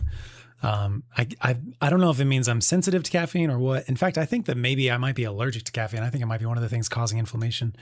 Speaking of all the inflammation stuff,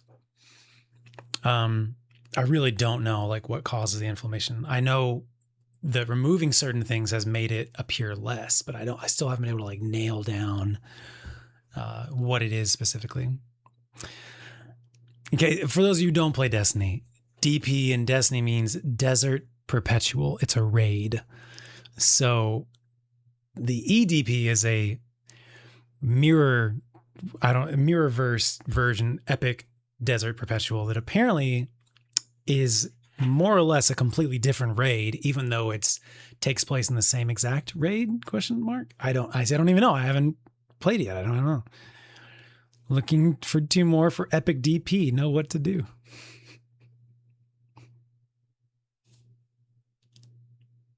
Makes sense to me. I don't know.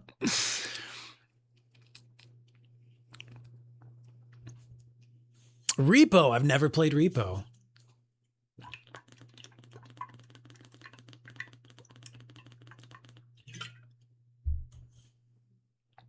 Seen some funny clips though. Need to be carried through DP. Never completed. Never finished. Makes sense to me. If we ever get to do that with Adrian, she's going to have a lot of fun, I think. Telling us how she's bricked up for the DP. Oh man. Like what what fun, silly shenanigans we've been able to do through the years with this game. I really almost can't believe that I have actually like completed raid seals. Uh Me and some friends, Tro, Crispy, and some other folks completed the which one was it? Vault of Glass. We completed the Vault of Glass one. We did another one too. Did we complete?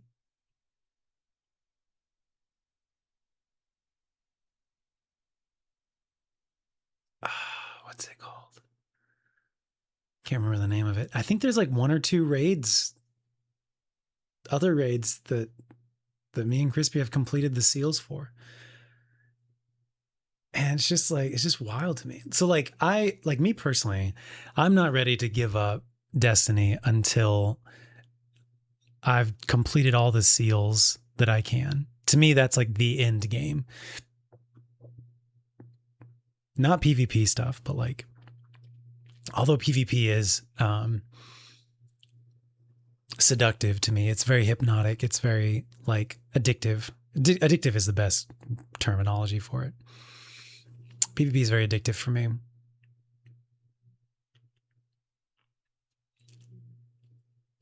But I could easily just like let that go in an instant. It's the seals, completing the campaign seals, like the expansions. I haven't completed a single one. Never completed a single one. I'm only missing one thing from Shadowkeep. Sorry, we're on a Destiny tangent now. There's only one thing I haven't completed or haven't acquired from Shadowkeep, and it is either a ghost or a ship. I forget which one.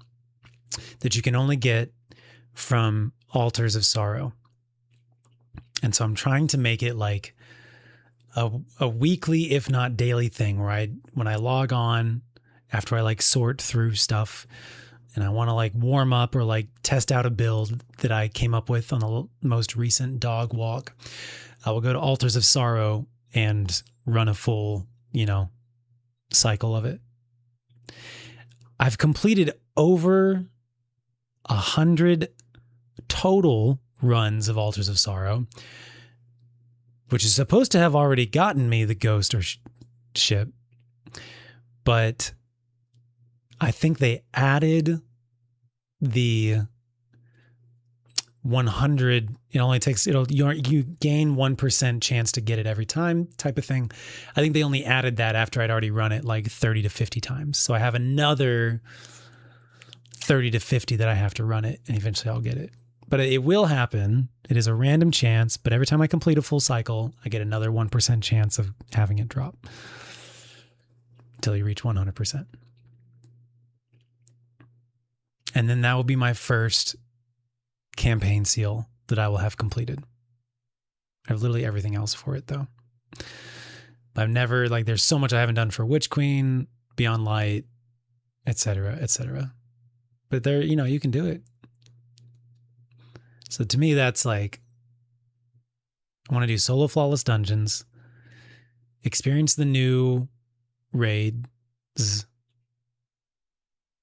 obviously all the new content that came out, finish the campaign seals, maybe do some raid seals, maybe not.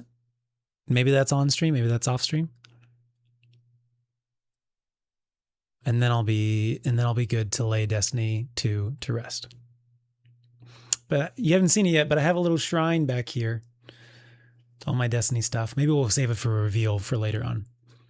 But there is that's a little Lego hunter. That's the Fall Guys hunter plush. Those little horns sticking out is the Hive Ghost. That's the Hunter Ghost. There's that's a little ghost on a keychain. I think there's another little ghost on a keychain right there. Then we've got the Stranger. Blawwolf gave it to us. my girlfriend. That's the Witch Queen Collector's Edition. And I think there's one other thing somewhere.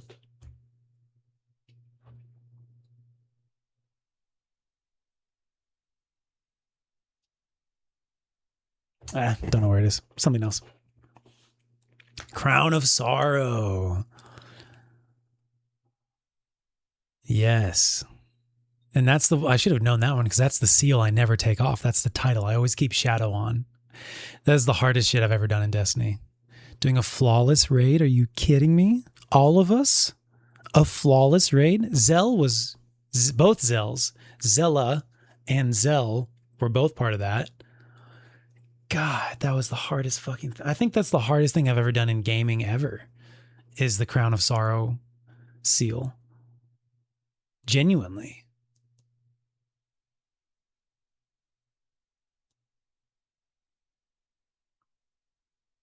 The flawless part.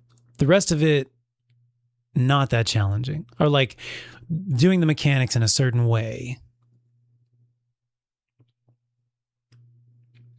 Challenging, but same as like solo flawless challenging. Sorry. The solo flawless is the hard part, is the hardest part. For an entire raid, for 6 people, no one dies. Through jumping mechanics, through battles, through boss encounters with limited damage phases. That was the hardest shit I think I've ever done. Let me think about like Lies of P and Dark Souls and stuff. Most of Lies of P was like, once you know, as with any Souls, like once you memorize the moves and once you have the right weapon equipped. Do you guys remember when we would like first try numerous bosses in Lies of P? That was dope. Did we beat each heroic menagerie boss with the entire run being flawless?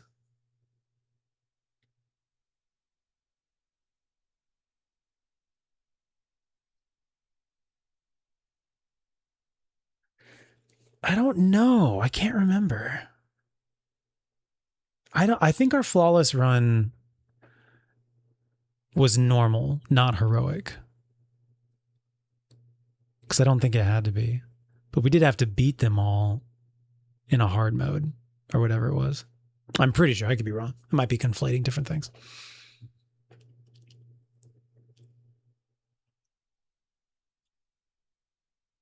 Virgin run of Epic DP, ask for invite.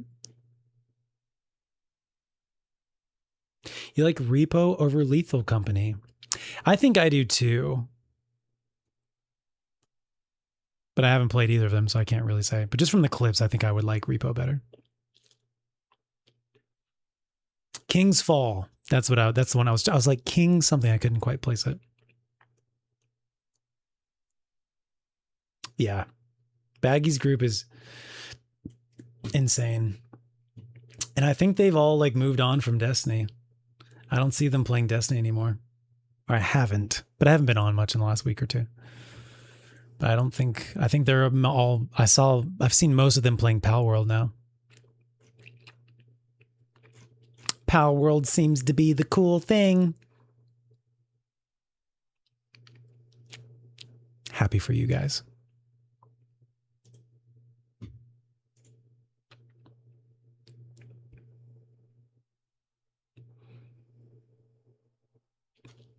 Yeah, Jada. Leviathan stuff. Yeah.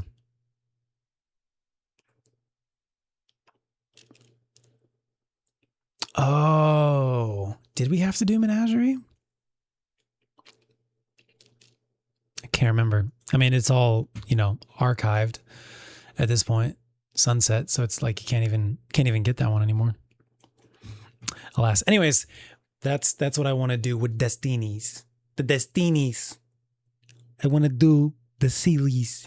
I like the seals. I want the seals. I want to have the shiny things. I want to do the challenging things.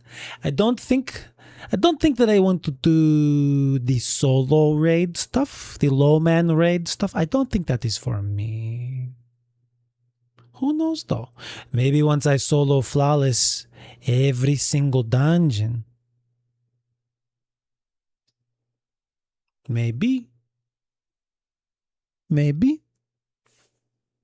Maybe not. But maybe. We shall see. Flawless heroic menagerie for each of the 3 boss rotations. Damn. So we're just freaking ballers like that. Got it. Okay. Noted. All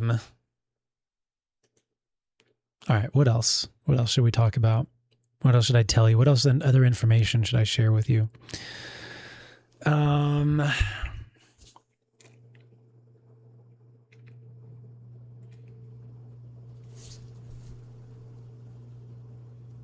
feel like this is that exact pose of the Simpsons guy. I think he's like in a church pew or something. I need to give you my credit card information. Oh, that's right. I did say I was going to give you guys my credit card information. Sure. So here's the 16 digits. Now make sure you write it down in a very safe place and don't share it with anybody. Oh, and my phone number. Okay. Yeah, that's right. Man, I'm so glad you guys remind me of these things, because I forgot that I promised to give you guys things. And my social security, man, I really forgot that I was gonna do that. And the street I grew up on, and my first pet. Oh, okay. I have not played Night Rain yet. I don't think I even own Night Rain. I barely own Elden Ring. I don't think I own the expansion for Elden Ring. Do I own the expansion for Elden Ring? Erd Tree? But no, the answer is no, I have not played. And I do not have Erd Tree.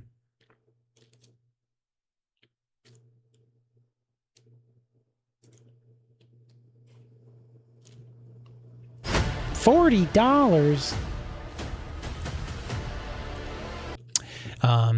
And no one, please don't buy it for me. If you're being generous, or you're thinking about being generous, thank you for thinking about being generous.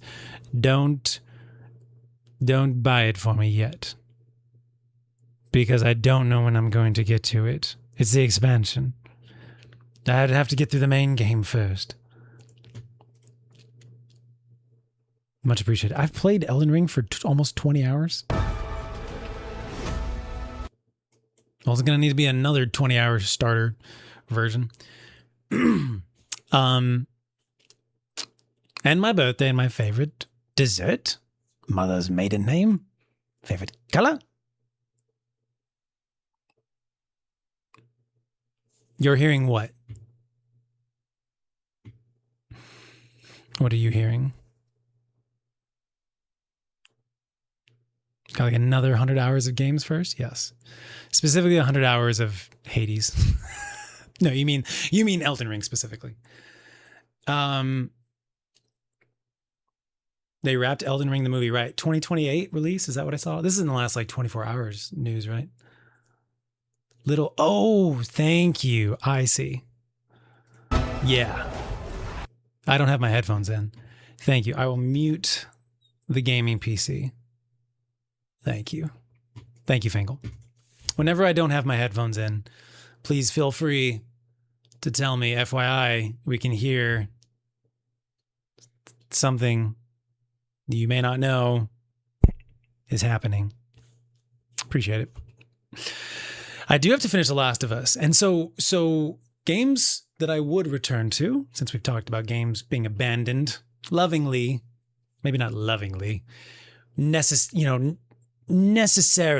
Things sometimes just need to happen. I also have a goal. This is a goal that is very strong, resonates very strongly with me. And I kind of like talked about it probably like a year or two ago. It's still true. Still, it's a robust goal. I like the word robust. It feels scientific. Robust data, robust conclusions. I really want to experience the top 100 games, the best games of all time, the top 100 best games of all time, the B-GOATs, as I call them in my head. And I want to experience them. So to me, like The Last of Us 2 is like, it's a B-GOAT for sure. And Firewatch and Outer Wilds. Is that the one? Games like that. Games that are like just critically, objectively best games of all time. So, so those are games that I would like definitely, if they have been abandoned by me in the past, which I will take them up once more and finish them. Because I see games as art, and just like people want to watch like the 100 best movies ever made, which like I do too. But I'm okay like not. But like I really want to experience the best 100 games ever created.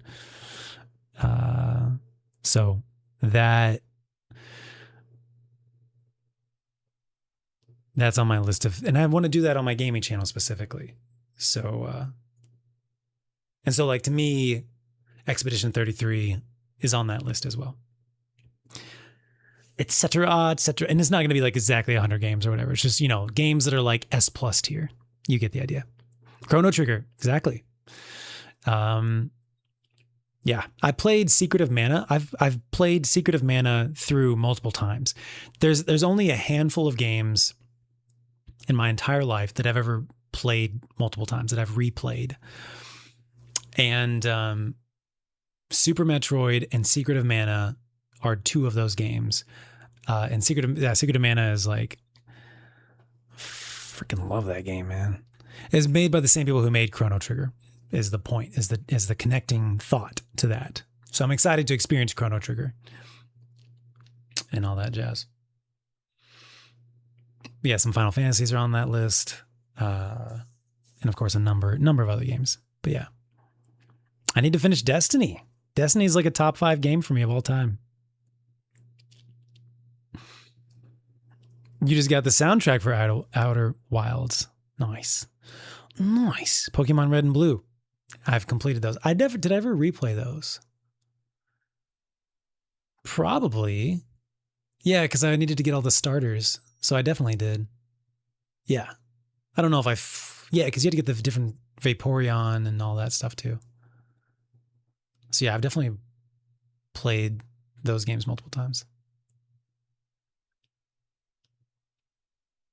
And then like there's another Pokemon on that list that's like this era of Pokemon was top tier. So there's like one more, like I think it's like, it's not Sapphire and Ruby, but it's, I don't know, another one that I need to play as well. So yeah, all the Zeldas, they're definitely on that list. And I've got my Wii U. You can see it's right outside of frame, right up there on that shelf. Wii U is there, waiting. I guess, are they on the Switch online store now? They might be on that online store subscription thing. I haven't played my Switch in years. I think I may also need to buy a Switch 2 before they raise the prices in September or whatever. Or hopefully we can do another like PS5 type of thing. Heart Gold? Okay. I'll keep that in mind.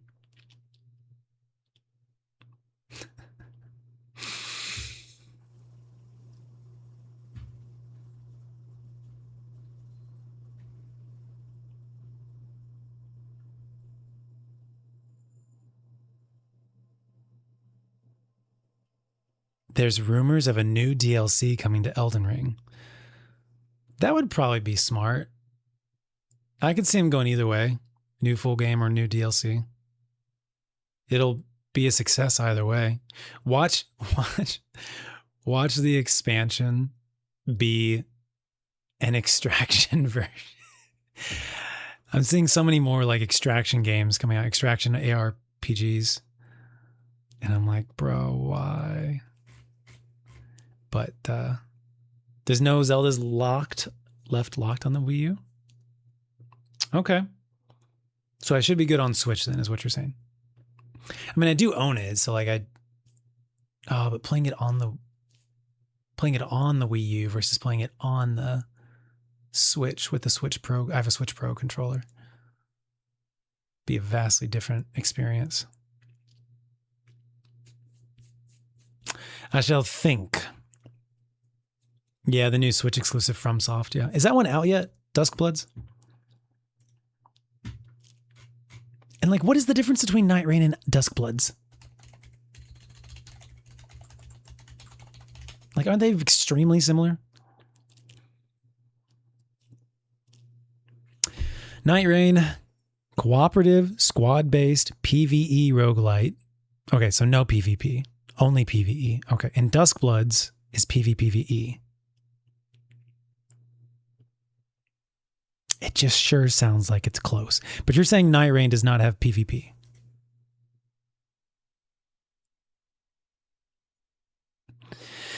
So unique, unusual for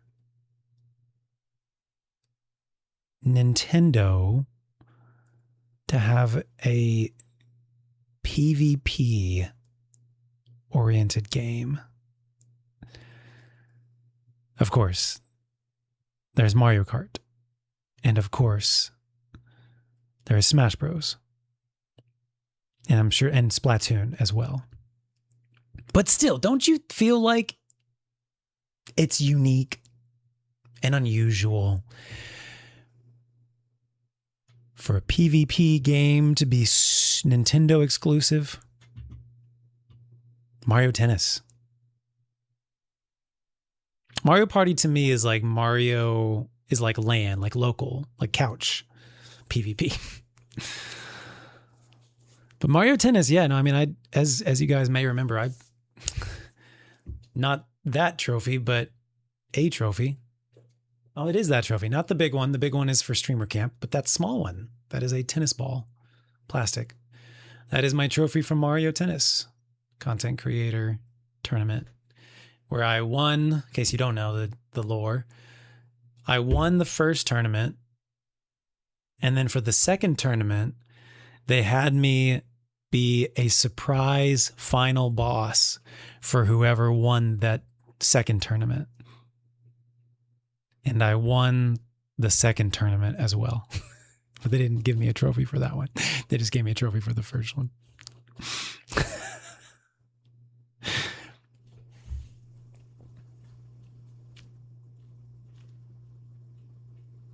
Yeah, most of these are competitive rather than outright PvP. That's true. But definitely similar. Like, definitely, it's not PvE, and it is multiplayer, and it's not cooperative, and it is so valid.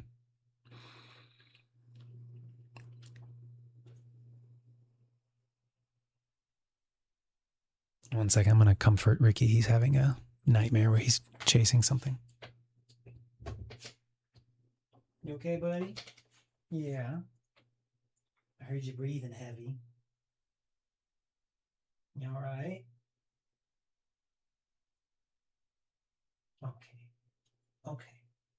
Okay. Quick bio. I'll be back. He's so cute. He's just a baby. Can you see him? There he is. You can see his eyeballs. There he is. Little baby boy. And this is like kind of like a dachshund area. So we've got a watercolor painting. I want to say is like a person named Catherine, member of our community. Thank you very much, Catherine. I think Catherine. This is a dachshund stuffy. I want to say Charmin sent that. That's a little Scully. It's not meant for anything. I just like the vibe that he adds to the otherwise, like, you know, toys thing. And then this surprise new edition.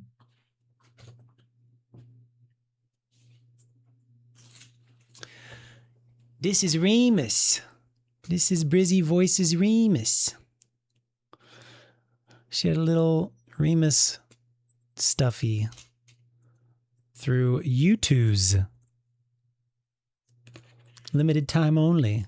I was like, I will acquire one of those, yes. So this is Remus, her little blonde dachshund. And I really want to do more with like supporting my friends as well. It's been like a goal of mine the last couple years. Like wearing Warp Zone t-shirts, buying some of my friend's sigils. He writes books now. So I bought a couple of his books and I want to read them and as paperback versions. And then have them in the background as well, you know, but just stuff that like, I don't know, supports my friends, showing love for the friends and fam.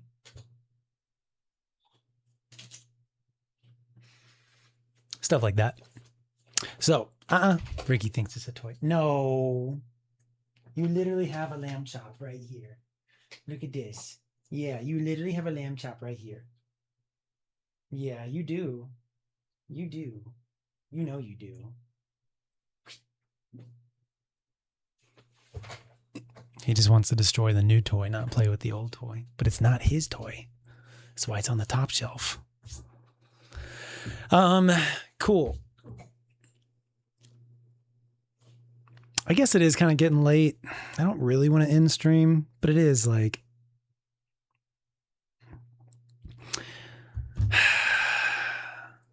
I could keep yapping and chatting with you guys all night. And this is the skull of the man Lucy killed and ate. That is now the in-lore. That is now the lore reason for that skull. This is someone who tried to break into the house, and Lucy and Ricky devoured the rest of him. Don't fuck with my dogs. Or me. And we shall come up with a name for him eventually. You just got here, I know. It is 1 a.m. though. And I am trying to become more of a morning person because the mornings are really beautiful in this apartment with like the sun coming through the windows, through the trees, through the windows. It's beautiful. And it's like the only time that it's not hot and humid in Texas is like up until 10 a.m. Even now, like when I go walk the dogs in just a little bit, it's going to be, let's find out. Oh, okay. It's actually not too bad. It is 82 degrees. Earlier today, it was 95 degrees. Tomorrow, basically it's 100 degrees every day for the next 10 days, including like today. Today is just 95 instead of 99. So it's basically 100 degrees for the next 10 days. It is 82 right now. It's actually going to dip into the 70s tonight. That's really surprising. And it's, yeah, at 9 a.m., it will be in the 70s. But then by noon, it's in the 90s. So in like a 2 to 3 hour window, it jumps like 10 to 15 degrees. And the humidity, the other thing you have to keep in mind is the humidity. So even when it's only like 90 degrees out at night, if it's still like 70% humidity, you're still sweating and covered in sweat when you get back. Right now it's 54% humidity. Not bad. This is actually going to be like a nice walk. But the point still stands. Mornings, early mornings, like 6 to 9 a.m. are like the best version of the day you're going to get. The best version of Texas weather. And we got to sweat it out another year and a half here. But today is day one of the journey back to Southern California. And it feels really good to like share with you guys. It's so important to me. Like, you only get one life.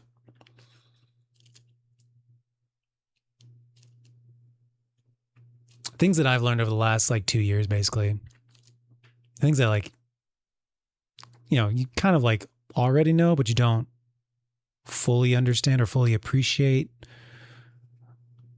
And sometimes you have to like learn multiple times or learn the hard way, etc. So the clearest lessons that I've learned the last couple of years are you only live once, unless you like really believe in reincarnation and stuff. You only live once, you only have one life. How you spend your days is what determines your life.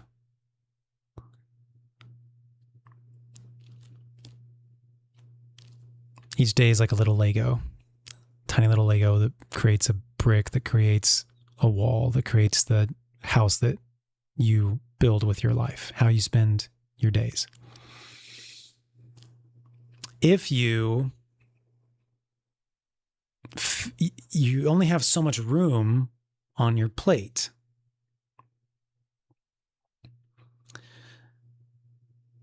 So for me, when I'm working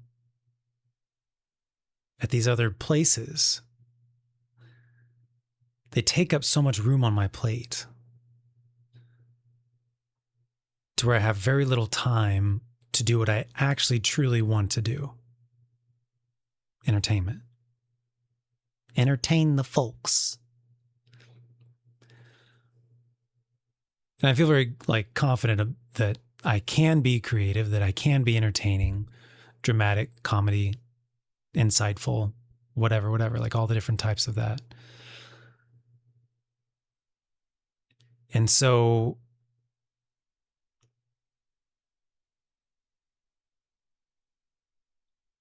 and working like hard jobs like the service industry, it takes a lot of recovery time as well.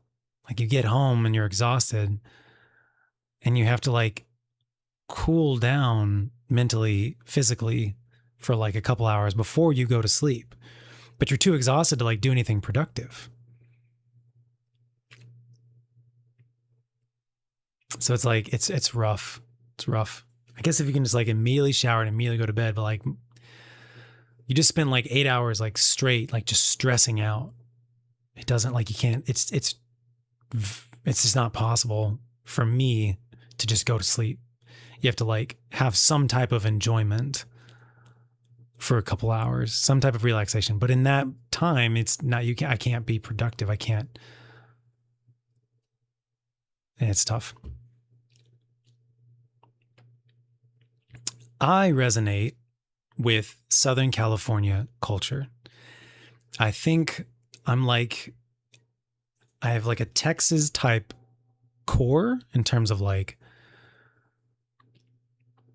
morals, doing the right thing, helping people out, being friendly to people. Those are all very like Texas, Southern hospitality type things. And I probably got that stuff from like my family, coming and visiting them, being raised by my mom, who's generational Texan, etc. But like I spent my adult life, I spent a year in a year in Utah, high school in Ohio, college in Connecticut, and then my adult life in Southern California. And so that's the outer layers, but it's like almost 15 years worth of outer layers. Like that's who I am as a person. Maybe it's not like my core, but it is like the majority of who I am. And that's something that I really had to learn. I did not know that when I left Los Angeles. I did not realize how much my essence is Southern California. I am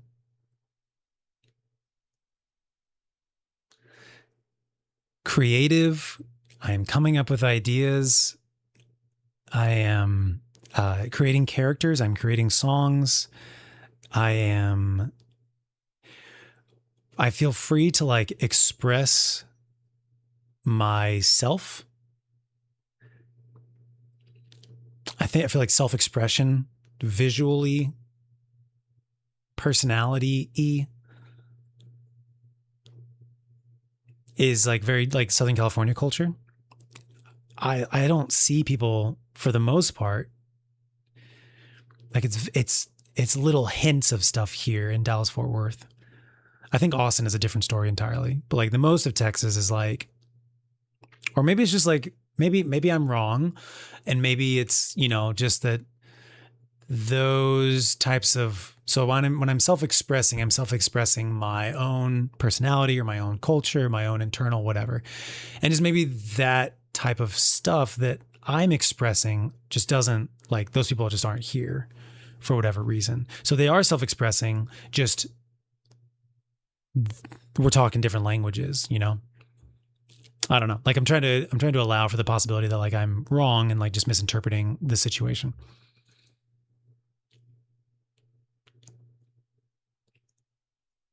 But it's like here, for the most part, here, like if I, like me with my long hair, I don't fit in. And people aren't sure what to like make of me. I think once we start talking, like they get really good. I think from like reading people's like expressions, body language, faces, tonality, etc. I think people are just like not sure what to make of me like visually, but like once we start interacting, they feel the good vibes and they feel that like I'm very normal. I'm like especially like with like dudes like we very like it's very good vibes very quickly, and for women like they see that I'm not like a threat. I give them space. I'm not I don't know. Not like I'm very much trying to like give them respect, basically. Very much trying to give them respect. So I think once they like start interacting with me, like it's all good, but like just visually, like people are just not sure what to make of me, and that's fine. Like my wardrobe has not changed much, so a lot of my clothes that I wear are still like tank tops, flip flops, like the brown flip flops that like are just super common in Southern California, etc.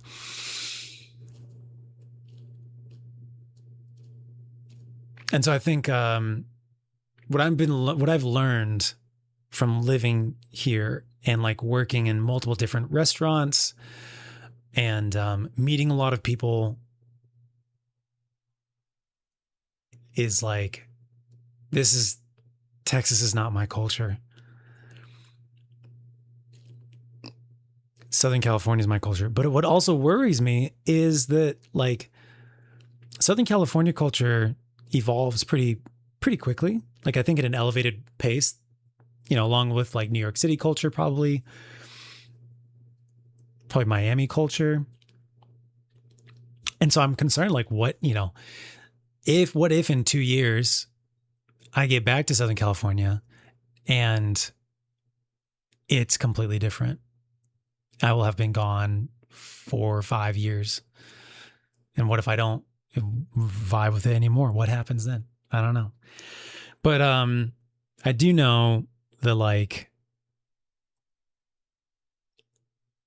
I have values that do not resonate here. I'm really glad I'm here for my family. I'm really glad I'm here to like visit people, take care of people, spend time with people, reconnect with people, deepening my family relationships with people, go to family events, important family events. But I also recognize that like I really don't think Texas is the place that I will flourish or blossom or thrive if I stay here. It's just not my environment. There's not it's a very shallow culture. But I know LA is a very shallow culture too.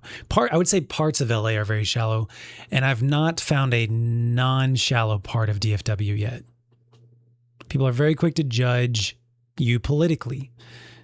Where are you politically? That's like an instant judgment. They're very quick to judge, do you have money or not?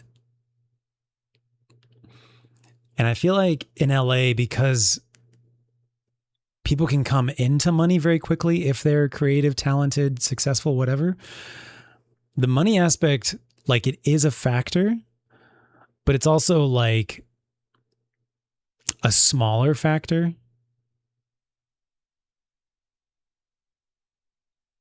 You also can't tell, like, some people who are really wealthy dress like homeless people, like slobs. So you can't tell. Like, but in Dallas, Fort Worth, like, it's very clear who has money and who doesn't. And therefore you are very quickly, easily written off if you don't have the financial level that someone is looking for, whether it's friends, dating, anything like that.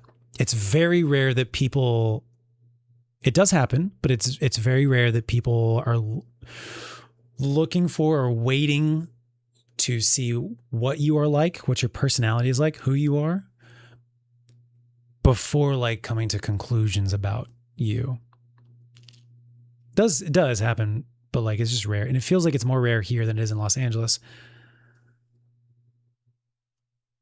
Maybe I like, some people have had terrible experiences in Los Angeles, and I don't deny that. But I think I was just extremely lucky that the people that I spent all of my time with were like just really grounded people who didn't like grow up in Los Angeles,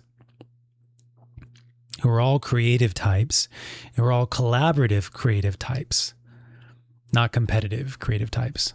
Like a lot of like if we're talking about just like actors can often be competitive because they are often auditioning for the same roles or whatnot.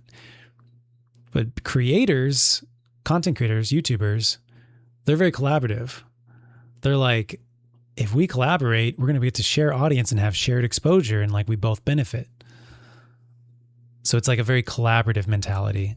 And that was the majority of my friends were all content creators in LA. So people are aspirational, they're creative, they're collaborative, and they're hardworking. And they have success through the hard work. A lot of like successful YouTubers during my era are people who like had great ideas or worked really hard to like figure out what works.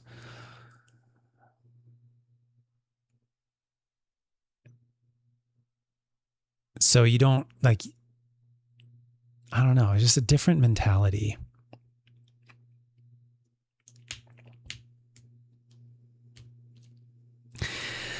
And out here, it's just a very, I really don't feel much aspiration on the side of Fort Worth. It's very like blue collar.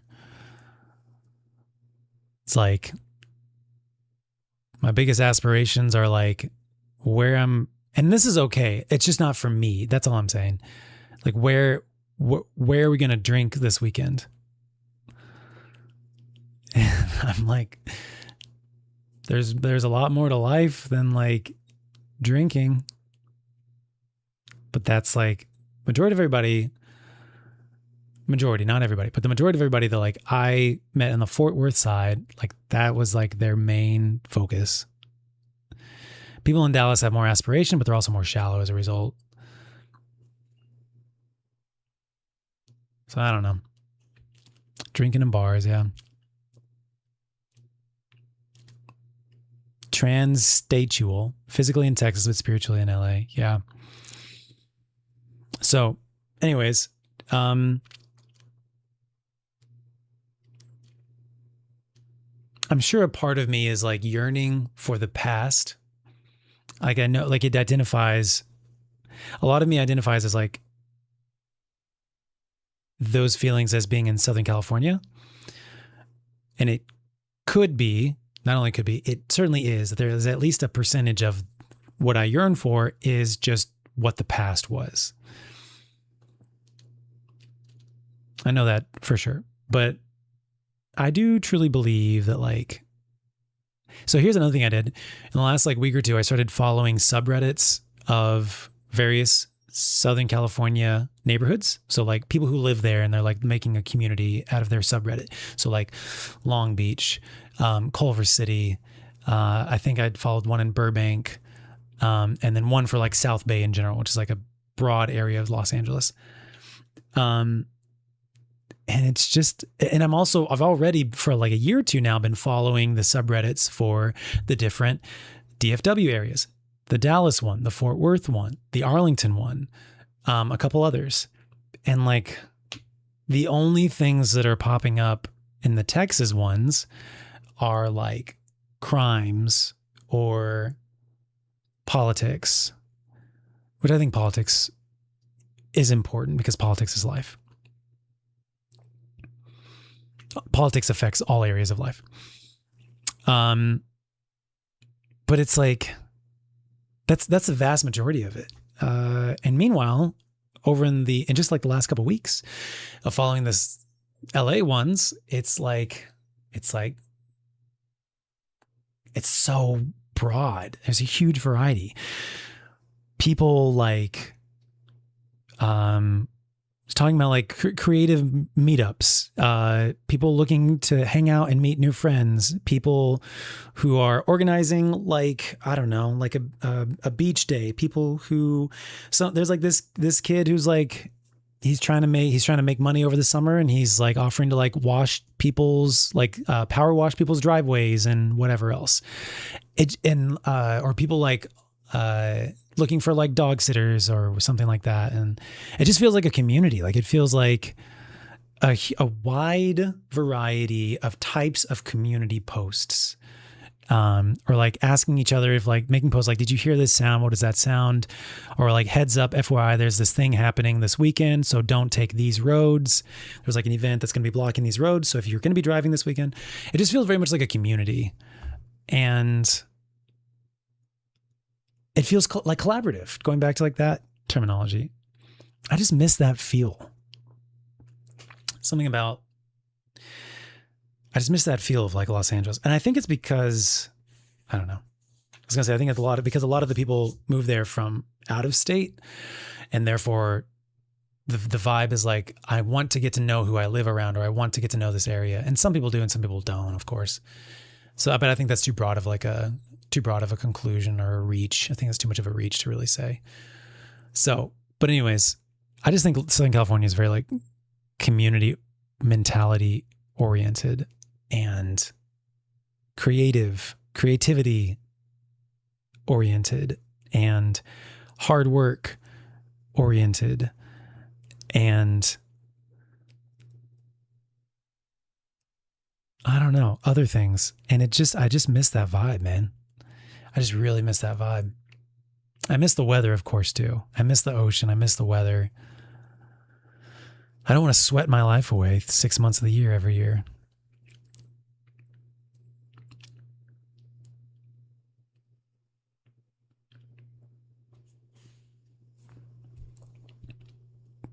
But anyways, that is my goal. That is I just feel like it's my destiny. Not a pun on the game. I truly feel like I will end up in Southern California. I don't know when, but I have to make it happen. You only get like, I think you only get like 1 to 2% influence on your life. Like a lot of it is not predetermined, but like kind of predetermined. You don't get to decide where you're born, where you go to like school, who your parents are, who your family is, what your environment is that you grew up in with like people and vibes and whatnot. But you can choose like what major you work towards over multiple years in college. You can choose slowly what jobs or what industry to go into. You can choose slowly where you live. And those things will have then other effects, secondary effects, tertiary effects. You can choose whether this particular night you work on your dreams or like you just go out with friends. And sometimes you need to go out with friends. Sometimes you don't need to go out with friends, and you'd be better off. You've already been out with friends like 3 times this week. You'd be better off like working on your future goals.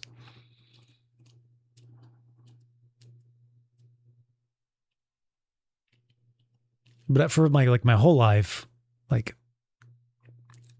I've just always felt that like you can lean into that like 1 to 2% of like influence, free will, whatever. And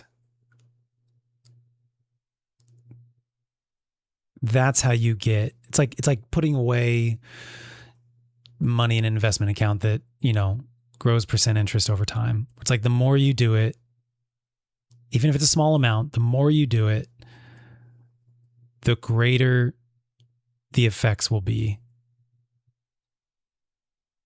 And the bigger things that you will be able to accomplish. So that's how I feel about this stuff. So, yeah, sorry. Thanks for coming to my TED Talk. Thanks for listening. This almost became like a little bit therapeutic. It's been very difficult out here, but I feel like I live in a great place now. Like physically, the building is great. Emotionally, the community is great. Societally, the community is great. The location is great, like broader scope. I feel like I've finally figured out a lot with the brain fog and inflammation and fatigue. And I just can't like overstate like how much today feels like day one of the second half of my journey.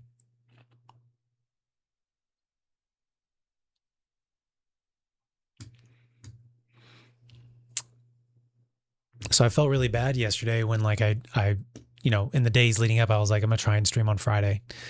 And you guys were like disappointed that I wasn't gonna stream. And I was like, in my head, I was like, you don't know how much I want to stream. You don't know how important this is to me. You don't know that this is like step one of my journey back to where I belong.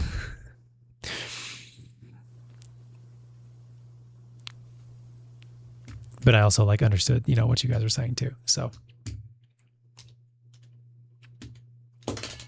anyways, so when I say down here, like returning to content full time, like it's not just returning to content full time. This is day one of my journey, my multi-year journey back to California, where I belong. This is my destiny. This is me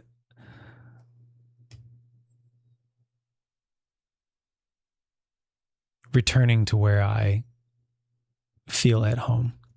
Reverse Odyssey. I mentioned this earlier and didn't expound upon it.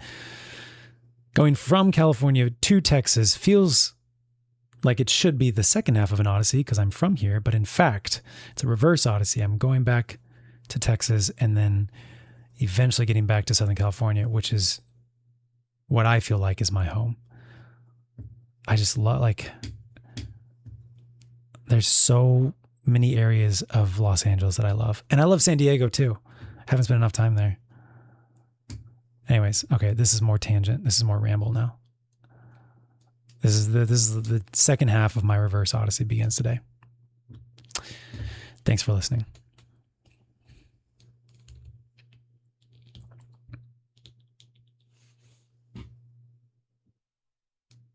Welcome back, Nikki. Streaming Pokemon Snap.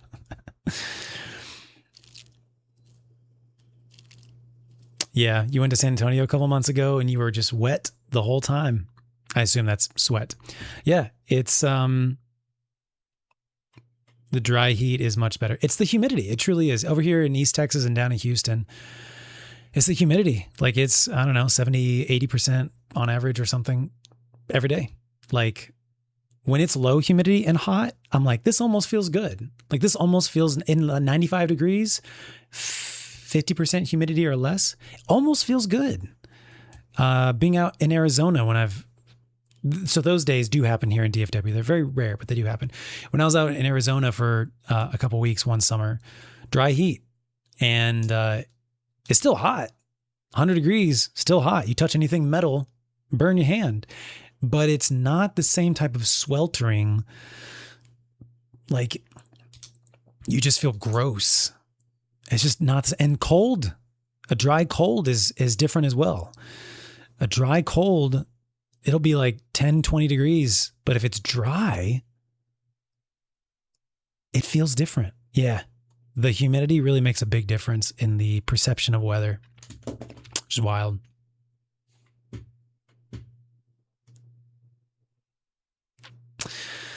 Yeah, you exactly what you're saying, Angel. Burbank isn't LA City. Okay, when I say Los Angeles, I mean the greater Los Angeles region. I mean Burbank isn't Burbank, is it a standalone city like Santa Monica? Or is it self-incorporated, or is it part of the city of LA? But when I say LA, I mean like greater Los Angeles.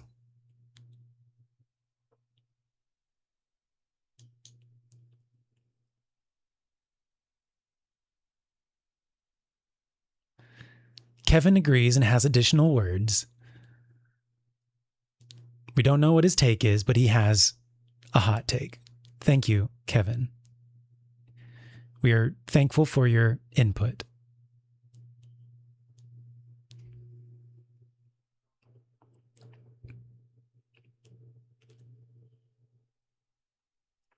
From the way I speak of the city life. Is that when I'm speaking of Los Angeles City or speaking of Dallas-Fort Worth City? Because they're both very large metroplexes. One similarity between the two places is that they are both very large metroplexes. I think metroplex is really mainly used for the DFW area.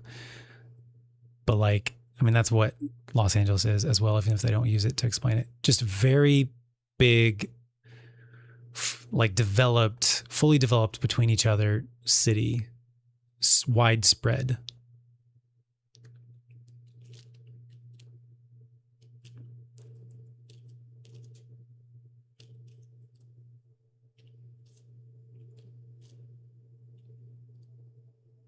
Yeah, the valley has a very different vibe.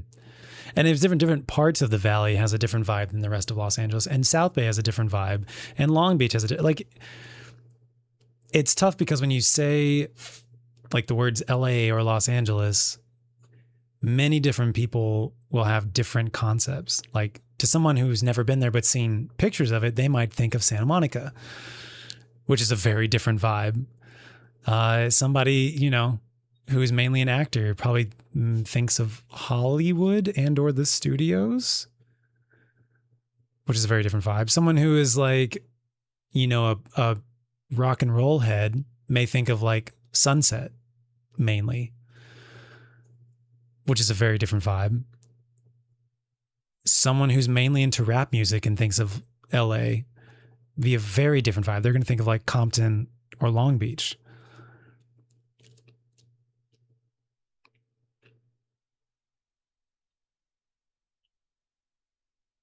Someone who was a big Disney adult, they think of LA, they may think of Disney, even though Irvine is kind of not quite LA, but I would include it in the greater Los Angeles area.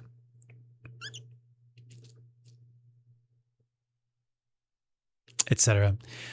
I think I really like that about LA as well, is that like there's really, really distinct identities in each of these communities, in each of these neighborhoods, or each of these industries.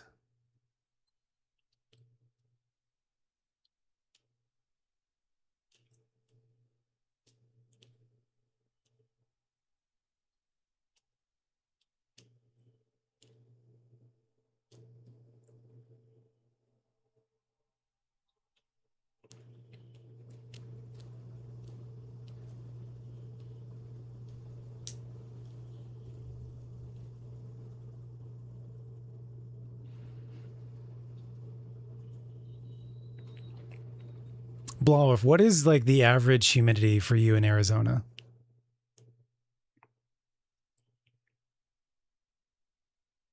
76 and thunderstorms. That sounds really nice.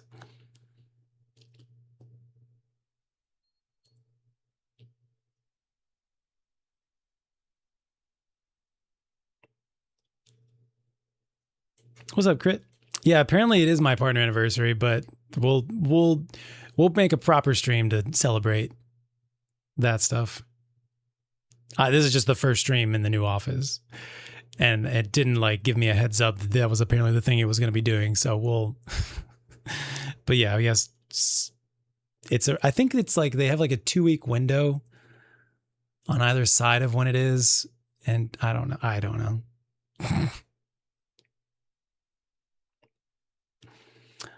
Yeah, 100 with 70% humidity. And yeah, and Crit, you're up on the lake or near the lakes. So you totally understand as well.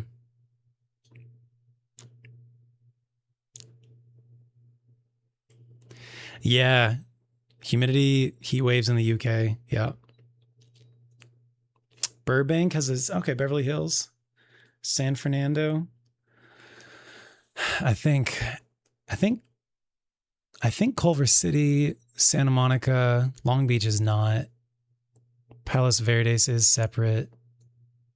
Can't remember if Manhattan is or not. I spent most of my time like near the South Bay, in the South Bay and near the South Bay.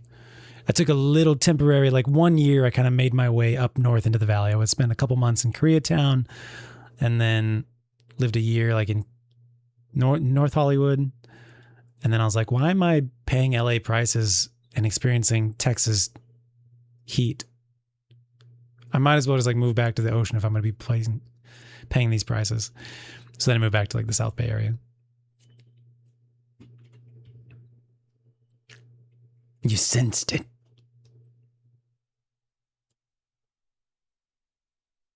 Push-ups. Yeah. Not going to do it tonight, but I have a brand new set of really nice dumbbells from Christmas that we can add some more exercises to. And I think I'll do those like those types of redemptions. I think I'll do during like a bio break or like a commercial break type of thing. I probably won't do them like right then. I'll probably like, all right, let's do some redemptions type of thing. 90% humidity right now. It's only like 54% or something here, I think we saw. God bless. That's, oh, Lord. Blow off over there with 33 to 40% on average. Yeah, humidity makes so much a big difference. Happy for you, Blawwolf. Me and Crit are jealous. Anaheim is LA. It's greater LA. It's not LA. Is it even LA County? I don't think so. I think it's Orange County technically. So the only way it counts as LA is actually greater Los Angeles. Anaheim, what county? Orange County. Yeah, it's not even Los Angeles County. So it's definitely not incorporated Los Angeles City. It's not LA County. So therefore, it is the greater Los Angeles area. But I get it. Like that's how some people think of it. I get it. And I do think of like, I think of Lancaster and, is it Lancaster? So there's, I forget which one. I think it's pronounced one way in like Ohio and Pennsylvania, and then pronounced a different way in Los Angeles. And so since I've lived in both places, I can't remember which one is pronounced which way. Cuckoo just had a thunderstorm and 90-degree last week. 90 degrees. Oh, you got to crash out? Thunderstorms are pretty great though. I have missed those. Yeah, humidity is rough. I have missed thunderstorms. And so living in Texas has been great for re-experiencing thunderstorms. They are pretty common. Seeing those big flashes of lightning. The pups don't get scared from thunderstorms, so that's good. And they don't get really scared from fireworks either. They just get scared when they hear like people knocking or talking, or like if there are human beings in the vicinity of the apartment, that scares them. But like bangs and car horns and stuff like that, sirens don't scare them. Lancaster. I don't think that's how it's pronounced. Lancaster? Lancaster? Lancaster? Lanolin? Good night, Crit. Thanks for being here. Thank you very much for being here, sir. Thank you for your feedback. I'm taking it into account. Let's do some friend slop. And I hope you're well. Thank you. I think you resubbed as well. Thank you for the resub, brother. Good luck with the humidity. Much love to you, sir. Appreciate you.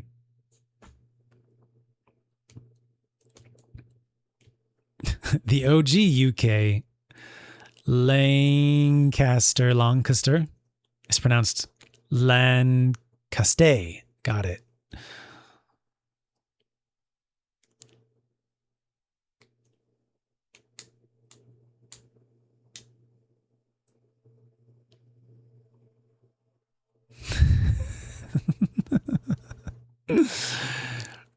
Understandable. I'm scared of humans approaching too.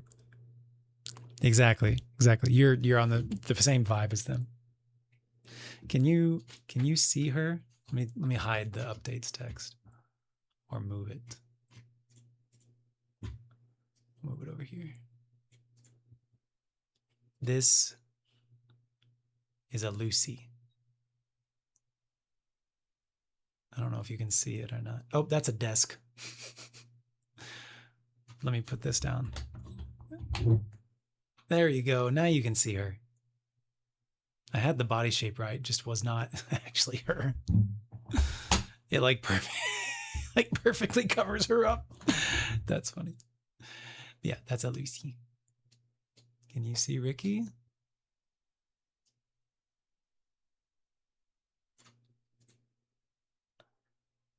Yeah. That's a Ricky head. And then the body goes off screen.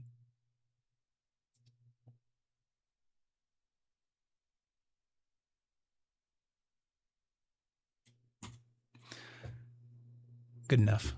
Okay. Oh, that's my knee. Okay. Let's go ahead and probably call it. If we put it in the left corner, I think changing that updates title, probably can put it on the left side now. Is that okay? It feels weird now. Whatever. We'll figure it out. All right, dudes. I think we'll go ahead and wrap it. A solid little 4 hours. Almost 5 hours. Yeah, I still have that dachshund picture made of words. That was delightful.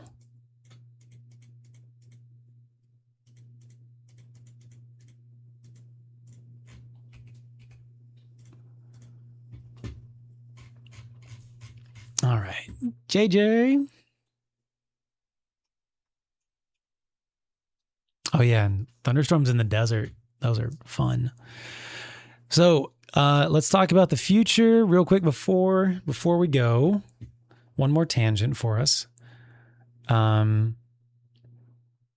Big oak tree outside the house, shaded the house. We'd have thunderstorms. I'd have my window open, could hear the rain fall, put you to sleep. That sounds really nice. Scary about the house, scary about the tree over the house, but sounds really nice, beautiful when not in danger.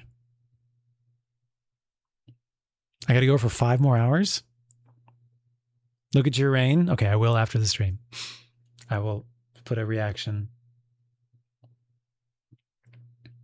on it. Let's talk about the short-term future. Couple things. Number one, so Destiny. There's a Destiny seal or achievement or something. I think it's a seal. There's a Destiny seal I need to complete in order to get a t-shirt. And I'm like pretty sentimental about Destiny right now. That's why I have like this whole Destiny shrine up there. It needs to be done in the next couple of weeks. I think by like, I don't know, early September or something like that.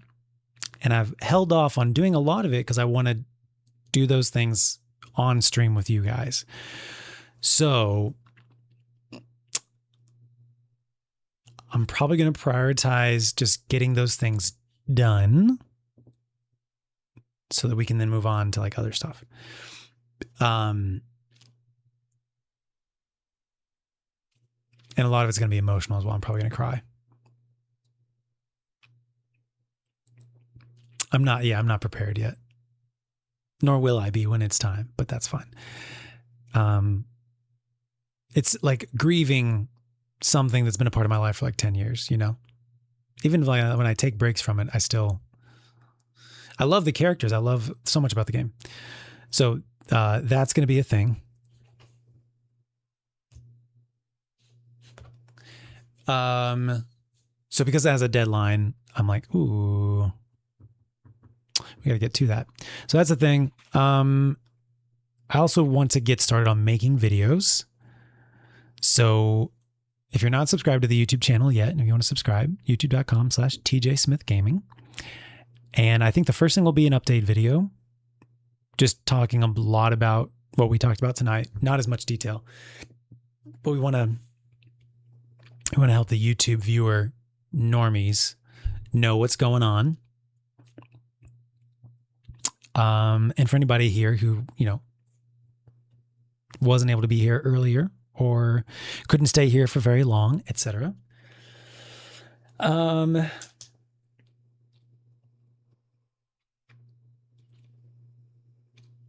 Probably the next game, I really want to play Hades too. And I really want to do some friend slop. So expect those two things in the future. I don't know which one which. When or which or where. Well, I know the where, but not the when or the which. Wicked Witch. I might stream tomorrow. And then I wouldn't, no, I don't. We might stream tomorrow afternoon, evening. Maybe. After that, probably don't expect to stream until like Wednesday, Thursday, or Friday.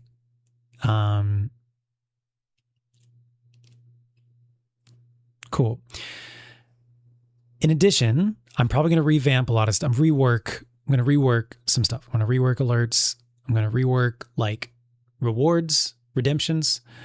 I'm going to rework what stuff looks like. So just be aware there's going to be changes. At some point, I will rebuild 8-Ball and Pete. I was going to see if I could do...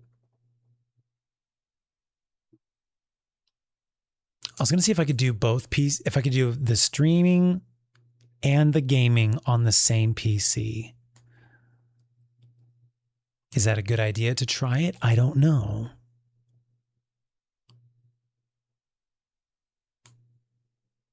We're going to, I don't know. I don't think I have enough monitors to do that. Or is it too much strain on one PC? Or why wouldn't I just use 2 PCs? Well, let's take a look at my like energy bill. So here's another little like sidebar. I have like really discounted electricity after 11 p.m. at night. From like 11 to 5 a.m. or something like that. And it was working fine because when I get home from the restaurants at like midnight and I'm up for a couple hours, then like I can I can be productive. I can do laundry. I can do yada yada. It seemed great. But I don't work there anymore. I want to stream during the day when most people are awake. There is another option to have somehow, for some reason, discounted electricity between the hours of 10 a.m. and 4 p.m. And so I'm like, So we'll see. We'll see how it goes. I am very productive at night. When the world goes quiet, I finally am able to focus. However, when I record, let's say I'm just recording videos or streaming, sometimes I get loud. Sometimes I make noise. So I don't want to be disturbing neighbors. Luckily, the only neighbor I have in this room is my downstairs neighbor. There's no neighbors on that wall. There's no neighbors on that wall. There's nobody above me. The only neighbor I have is below me. However, they just moved out like a week or two ago. I think. It's empty. So I'm not bothering anybody at night right now. But I don't want to be a night owl anymore. I don't want to get up at like noon. I want to get up at like 9 a.m. so I can walk the dogs before it's super humid. So that's like a 1 a.m. to 2 a.m. bedtime. It's fine. So it's like a midnight bedtime, and then you get in bed at midnight, and then you read or whatever till like 1 a.m. and then you go to sleep. That's what I see it as. So therefore, is it like to try and make videos during the day? Is that what we should do? Do we become a daytime content creator? I've never done that. Can I do that? Am I even capable of doing that? I don't know. Truly don't know. But is that the required path for me to get back to California? If it is, then that's what we're going to fucking do. We'll figure it out and we will do it. I just don't know. If we do become a daytime content creator, then I'll probably try and change the electricity situation. So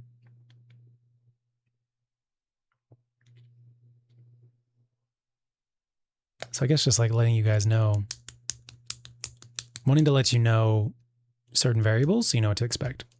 This is a very informational, heavy stream. I guess eventually we'll do like a partner anniversary stream. So once we get up and going with videos are going, stream stuff is set up, I think I would like to do a subathon. It won't be like a true subathon or whatever. Like, I don't think it'll be all day every day. And we'll have to figure my question is like, or maybe subathons aren't like a good idea anymore. I don't know. Already drove out the neighbors. Yeah. Right. My question is like, what is the purpose of the subathon? Is it to try and reach a goal? Is it to offer silly rewards for the community? Are we raising money for something? Like, what is the point of the subathon? For me, originally I was thinking like it's my return to content subathon type of thing. So maybe that still holds. Maybe we include elements from other things. Or maybe we do it in other ways. Maybe we don't do a subathon. I don't know. But and then September is coming up. So maybe we take, which is like September historically, and Twitch like gives discounts on subs and subscriptions and bundles, and I think they do it usually as like if you buy 5 like community gifting subs, 5 subs, I think they give you a 6th for free. And I think also if you buy your own bundle, if you buy like 3 months in advance, then they give you like a bonus month or something like that. So I think it's only for bundles. I don't think it's like, but maybe they'll do something different this year. I don't know. Maybe they've already announced it and I just haven't seen it. But those are upcoming things. So maybe we do a subathon in September. Like maybe we use the month of August to just get up and going with videos and streams. And then once Pizza Pete is rebuilt, and once 8Ball is rebuilt, and once alerts have been reworked, And once we've done the partner anniversary, and once we've gotten all of our destinying out for the seal, that would be funny, actually. That would be really funny. I just thought of this. What if, like, it's like a hype train? So we start off with a hype train, or whatever this concept is, but we'll just use hype train. You know, that's a, like, so many things happened within a certain time frame such that it activated the hype train. The hype train stays active for as long as people within a certain countdown, yada, yada. Well, once the count, you know, instead of the hype train ending, it's this game or whatever that I'm doing ends, and then I'll play Destiny. But you guys can prevent me from playing Destiny. Again, this is like after I've already completed the seal for the deadline, for the t-shirt, whatever else. You guys can prevent me from playing Destiny if, you know, whatever the subathon stuff is. Lucy is telling me she needs to go outside, so I need to wrap this up. That would be funny to me.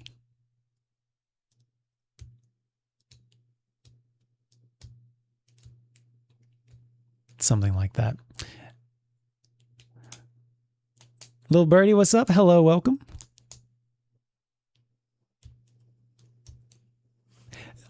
Anyways, but that's just like a throwaway idea. Maybe we do a subathon in September. Maybe we use the month of August to just get things going. I don't know. We could do spooky season as well. So it could be a spooky. That's the thing. So like it's hard for, like, subathon means you have to keep streaming, right? But like, I like streaming anyways. So what's, I don't know. Like, I have to think about this. What is the incentive for keeping the subathon going?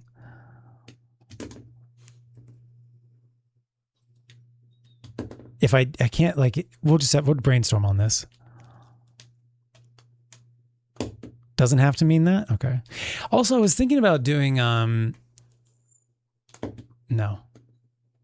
Would it be funny to do something like like, we've had some large financial supporters in the past. Would it be funny to have like a $99.99 donation or something, where like if someone donates that, I just have to like end the stream immediately till the next day? Would that be funny? Or is that dumb? Yeah. Yes, I did see the new Resident Evil movie trailer. It was so, but like, wouldn't it be like a dub? I guess if they do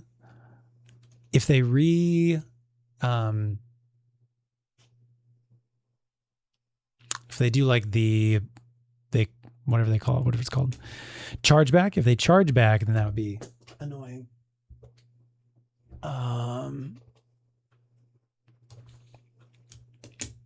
But yeah, thank you, Michael. Much appreciated. I didn't know. I knew that it was in July, but I didn't know that this was going to be like the partner anniversary stream. So thank you very much. We're going to do a proper celebration later in August.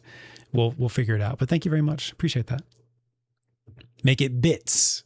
Okay.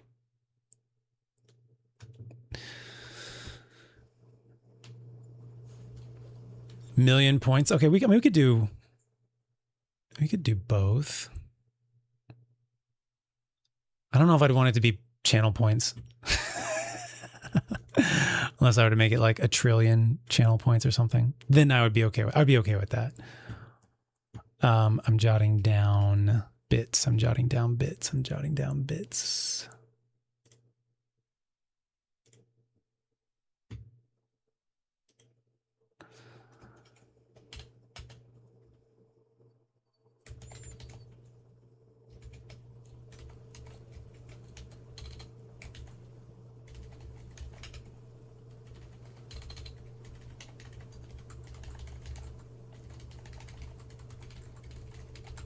And I think I would just say is like in stream until tomorrow.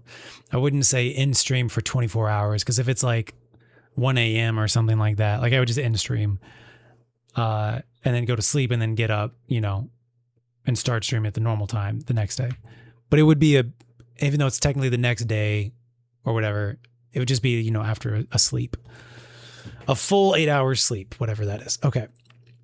But if we just start the stream at like noon and then someone does it, then like, yeah, I'd have to wait until tomorrow. But yeah. Bits is a good point. J-Dub has 351,000 points.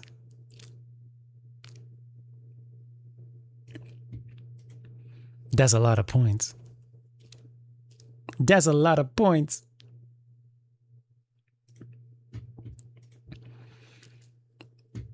I need to make a note of can't do chargeback. Neat, funny. And I know I still also doing things that like with like sound effects or like on-screen visuals, that is something that like using bits to like do that stuff is something I'm open to. I need to figure out like what isn't interruptive, but is still entertaining, is still fun, that kind of stuff.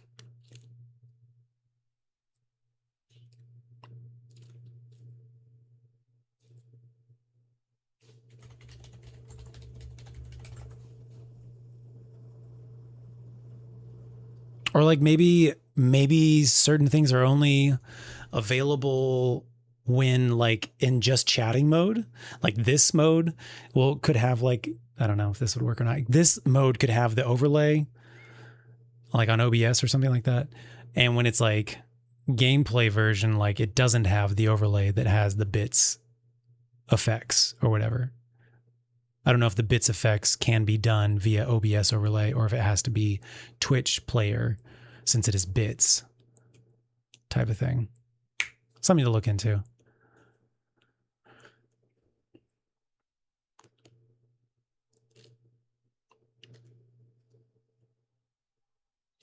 But like if we had like a big Souls like boss slay and like someone wanted to do a big donation to celebrate that, you'd want that to happen. Well, that would be like a normal donation. That's true. That's true. Stuff to think about. Tangia. Okay, this is like the third time this has come up. So let me write this down. I don't know what Tangia is. What's this newfangled technology?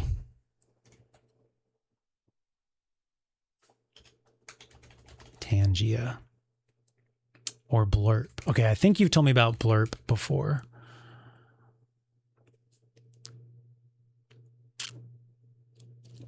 Glad 1 million. Wow. I didn't know you were like a big Glad fan. Noted.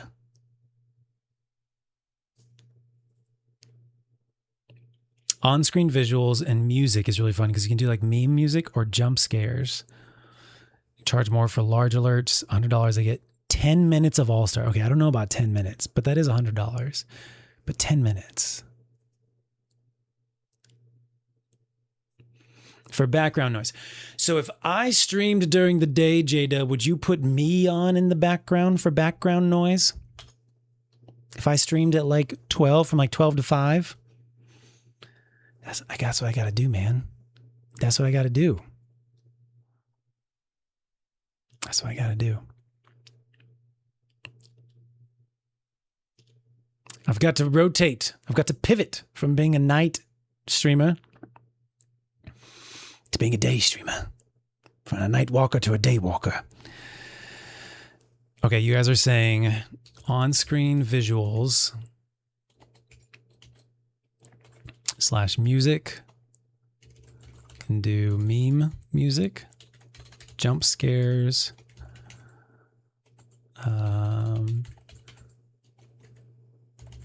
large donos for longer, question mark? Well, so All-Star would probably get copyrighted. And if it's playing on YouTube, it'll almost certainly get copyrighted. So that would be a technical challenge.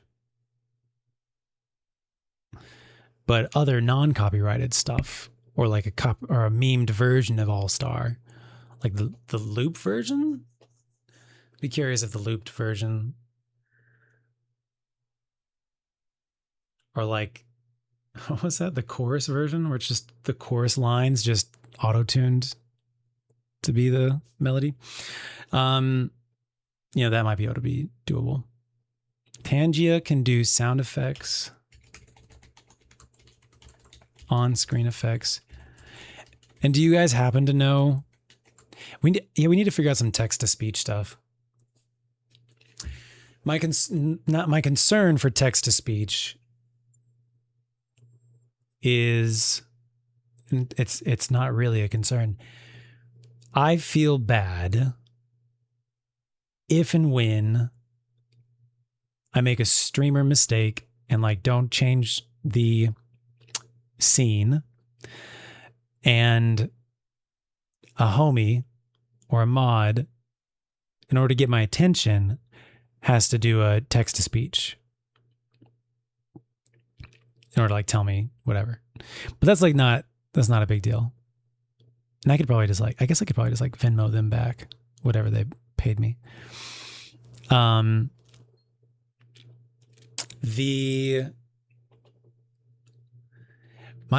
concern with text to speech is like wanting there to be like a relatively high minimum. I don't want people to abuse it, because we definitely get our fair share of trolls. We already got one troll this evening for sure. So it's like, how do you prevent that from happening? To me, it's like a $5 minimum of bits. But is that unfair? Is that too high? I feel like $1 is too low. I feel like $5 is okay. I feel like $10 would probably be very safe, but then that probably prevents people from using it.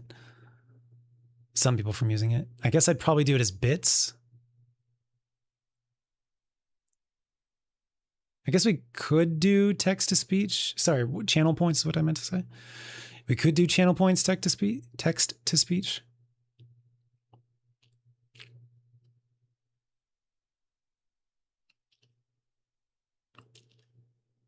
Cool. Thank you, Jada. I'll check it out.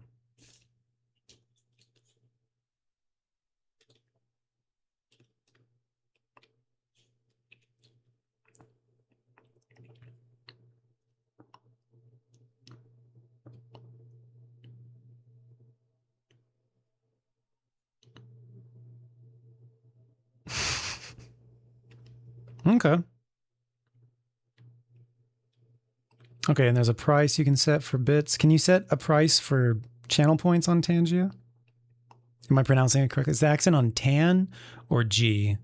Tangia, I could see that, like Pangea. Or Tangia, like tangential. Nope, that accent's actually tangential. You get the idea. Horse noises.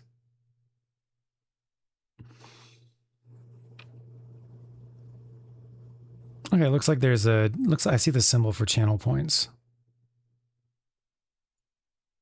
So maybe it's like you can do either bits or channel points. Okay. Dungeons that somebody launches for bits and then anyone can join in and get XP and loot for future runs. Is this like a text-based in the chat?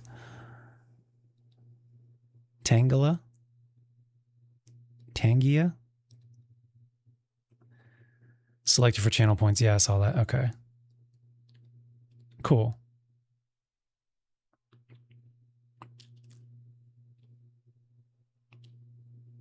Tangia saying it right. Cool. Thank you.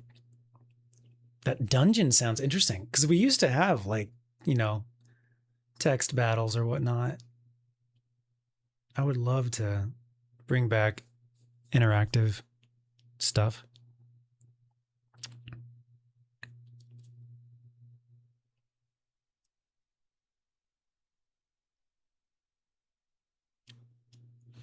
Is that a visual element that you can put elsewhere on screen, but most of the visual info isn't super important. Okay.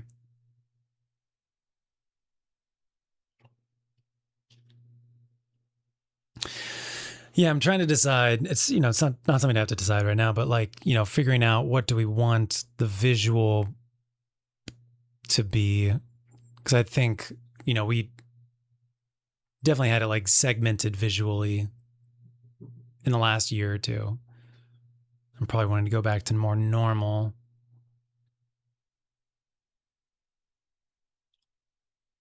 I think probably in like the game play scene, I'll probably have like a little banner underneath. Maybe. So in this whole like content train, it's probably not the right word to use. Product line, content,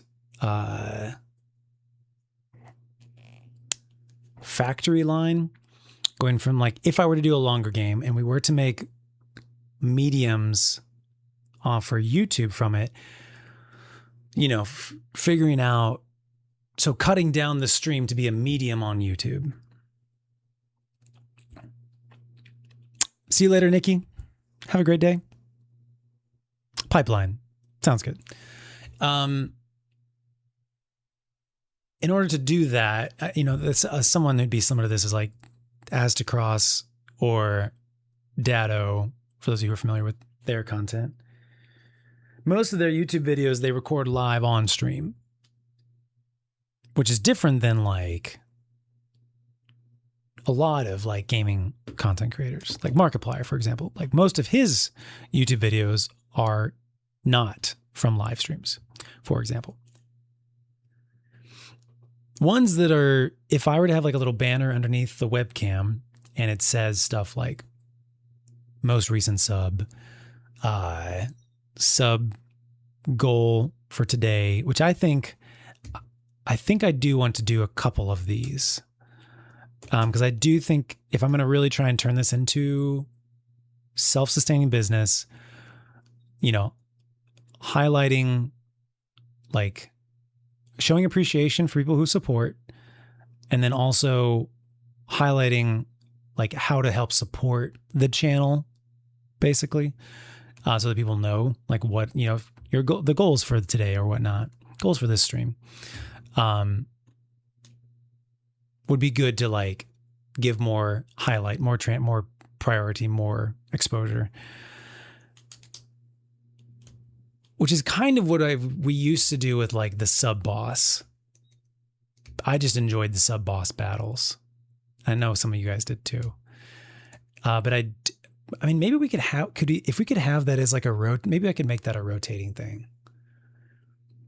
There's ways you can do like rotating, the rotating, like the stuff I was just saying, most recent sub, whatever. I don't want to go too crazy, like top donation for today, top bits donation for today, top sub gifted for today. Yeah, I don't want to go that crazy. But maybe we could have like Stream Boss as just one of those. I think maybe like 4 or 5 things that rotate, and making them like relatively low profile. We could maybe bring that back. I don't think we could have the bar, but maybe we could have like an HP number. 80 out of 300 HP remaining or something like that. I don't know. I know some of you really liked it, and I appreciate it.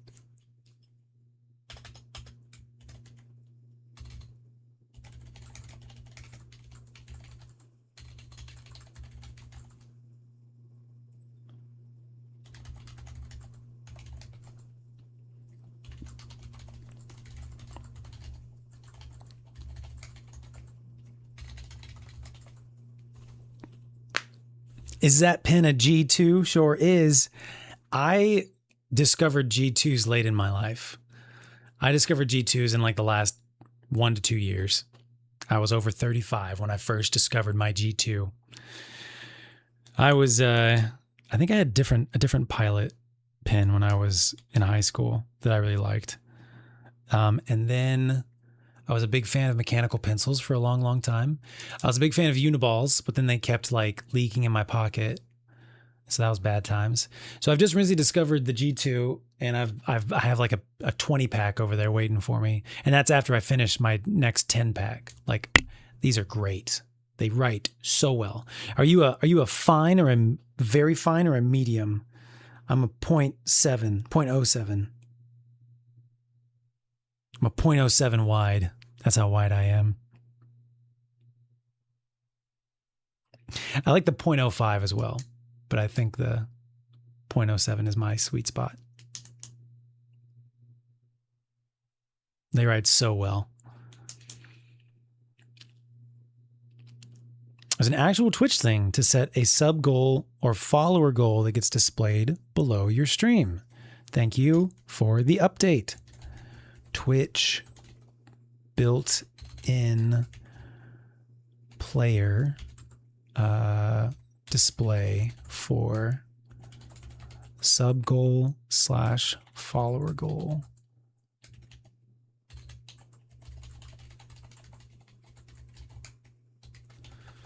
Cool. Thank you. Thank you. Too fine doesn't write as nice. I don't know if I've experienced the too fine. I think I'm mainly a fine and medium. It doesn't say on here if it's fine or not, so I don't recall. But that's what's up. That's what's up. Awesome. Thank you, dude. I will check that out. You can arrange where the alerts pop up and stuff. Okay, cool. So this one sounds like it's probably like an OBS thing, which is great. I wonder if you could set up two different ones. So like if you're on different screens, different scenes, it would show up differently based on where you are. It's probably overlay. I was about to say layout, and I was going to say layover. I was like, no, keep searching. Overlay. That's the one. Sounds like an OBS overlay thing. Come back here. Where are you going?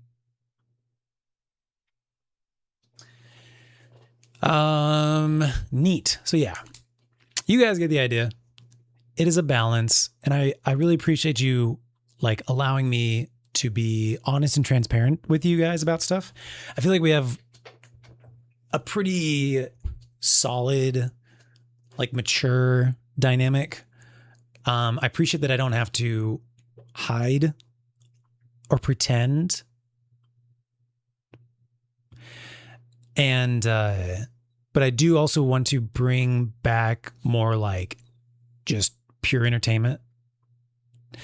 And I think that'll be most prevalent in the YouTube videos. I think it's hard for me when I know that I'm like talking to someone or there's a live audience. I'm probably much more likely to like be more grounded and real and human.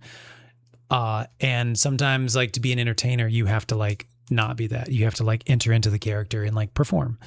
And that's fun. Like as an improv performer, like improv is fun to watch because people are playing characters. Like, you know that they're real humans, but you're watching a scene. That's why we watch movies, shows. But like, I think improv is like such a fascinating, unique version because like, you're like seeing it live. You're seeing it happen. There is no planning. There is no movie magic. There is no editing.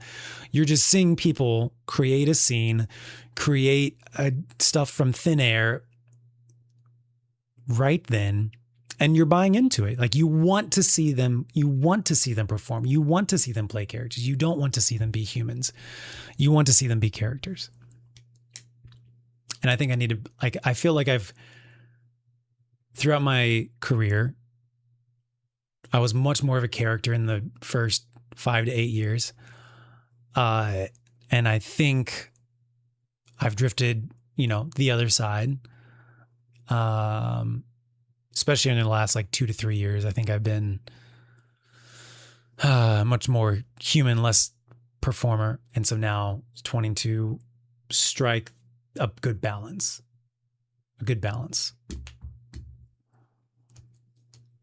So that's what I'm like working towards. And I appreciate that I can be, human with you guys. You prefer real person me? Thank you. I appreciate that. And then I'm pretty sure there will always be real person TJ moments. At the same time, like real, I think, in my opinion, character is what draws in new people. And then they want to get to know the real human. But it's like the character that like it draws in people. The clown antics, the mime, the street performer, the rock and roll star, the actor in the cool movie, the character they're playing in the cool movie, whatever. That the performance catches the eye, brings in the new people, and then they want to get to know the human behind the character.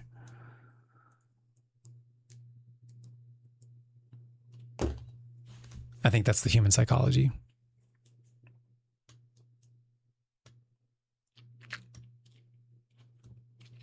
Thanks, Judy. Dance Monkey Dance, yeah. That's a lot of like specifically streaming. It's, not only is it part of like being a content creator. My concern when I see a lot of like the new content creators who have come up in the last like 5 years, let's say. So like Gen Z content creators, I think because they grew up on YouTubers, I think that they have expectations for themselves that they like have to be more of a character. Like not like extreme character, but like can't. I see fewer people being transparent humans or just having little moments, little winks, little like reveals, little moments of humanness. And they're more performative in my perception. They're more performative in person and less human. So I'm talking about like when you're hanging out like with content creators and the cameras are off or whatever. They're more performative. They're still playing the character. And I think we'll just divvy it up and generalize it. More millennial, even though I feel that I'm like millennial Gen Z hybrid because I just spend so much time on the internet. Like I'm a hybrid of the two. I don't think I'm purely millennial. I think I'm like a hybrid. Because when I'm around like my fully millennial friends, like it's different. But when I'm around Gen Zs, like there's good mix. It's like we speak the same language, even if they're fully whatever. But then when I'm with like my millennial Gen Z hybrid content creators, like we also speak the same language. Millennial creators, though, we're going back to that previous point. Millennial creators, when the cameras are off, like the people that I came up with, I should say, like we'll be real, we'll be human, we'll tone down the character, etc. But the newer ones, like they much less. I'm sure there still are, so I don't want to generalize it to like all of them or anything like that, but it's like much more significant, higher numbers don't turn down the character when the cameras are off or whatnot. And I find that concerning for them, for their mental health and their longevity of their careers. So, thoughts and prayers for them. So I think it's important that you have the character that you step into, and then you take the character off and you go back to being the person. It's really important for your mental health, etc. Yeah, the lockdown ones. Yeah, it's going to be a weird. I hope it's just like a weird blip, and that like the newer babies coming out now, like are going to be more socialized. Hopefully. Like, I hope the lockdown babies, I hope it's just a blip. I feel for them. I feel empathy for what they had to go through and the like gap in their socialization and their development. So I'm hoping that it like goes back to normal, yada yada. But or is this just a snowball that just increases in whatnot? The newer baby's coming out now.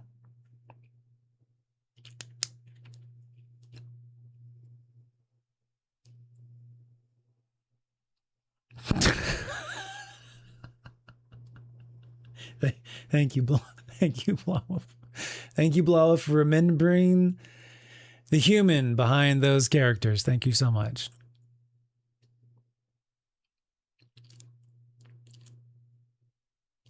Oh no, that's funny. Getting bullied for listening to meme music, but it's Linkin Park.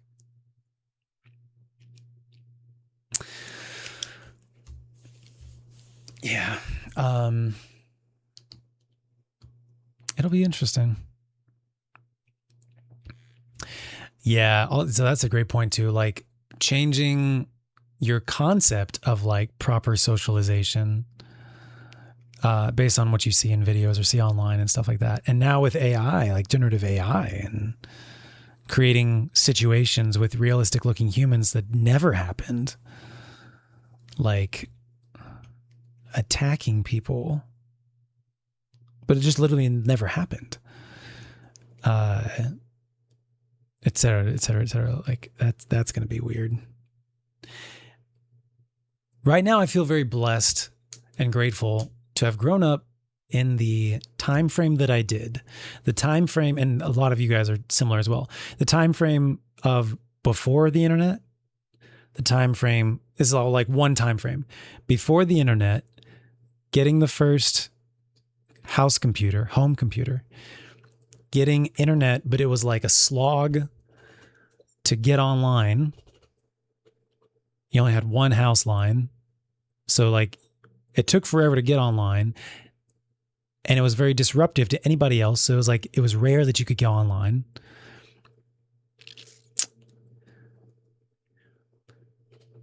Learning to have online safety. Don't trust strangers. Don't talk to strangers. Don't give strangers information about you. Don't trust emails or messages from strangers. And that the internet is different than real life. But the internet is also like what you make of it.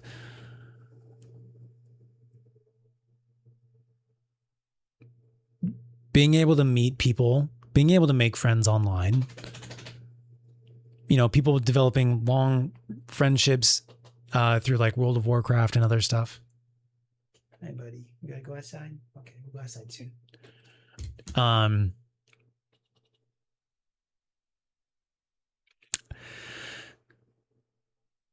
The internet blossoming, being able to have a career online, being able to have a community that you wouldn't have met in real life online, being able to connect with similar people, being able to connect with people around the world, being able to see things around the world easily. And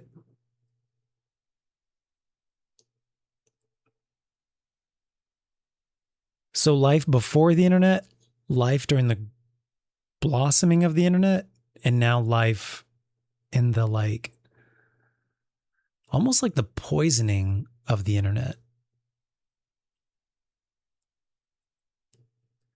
For example, like AI poisoning stuff,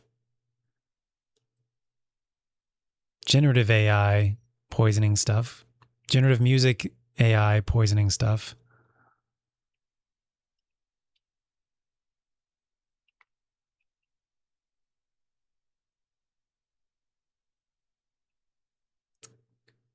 Getting closer and closer and faster to the dead internet theory,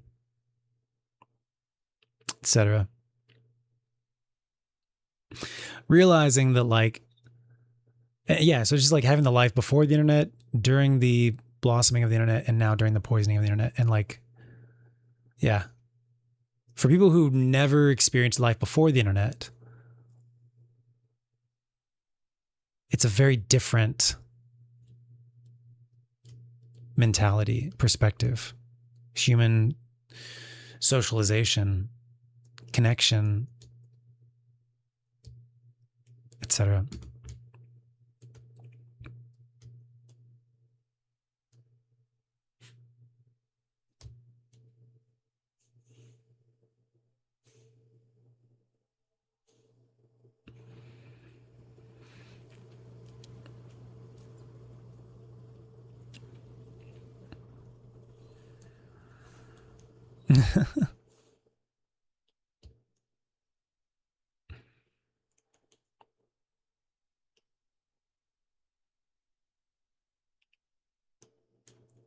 Who said that quote, Blawwolf?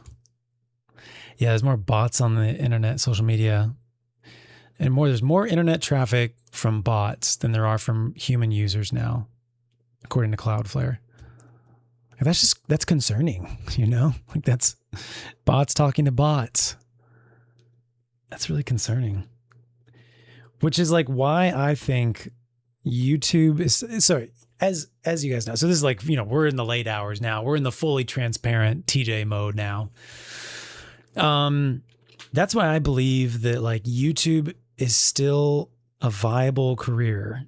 Like I think people who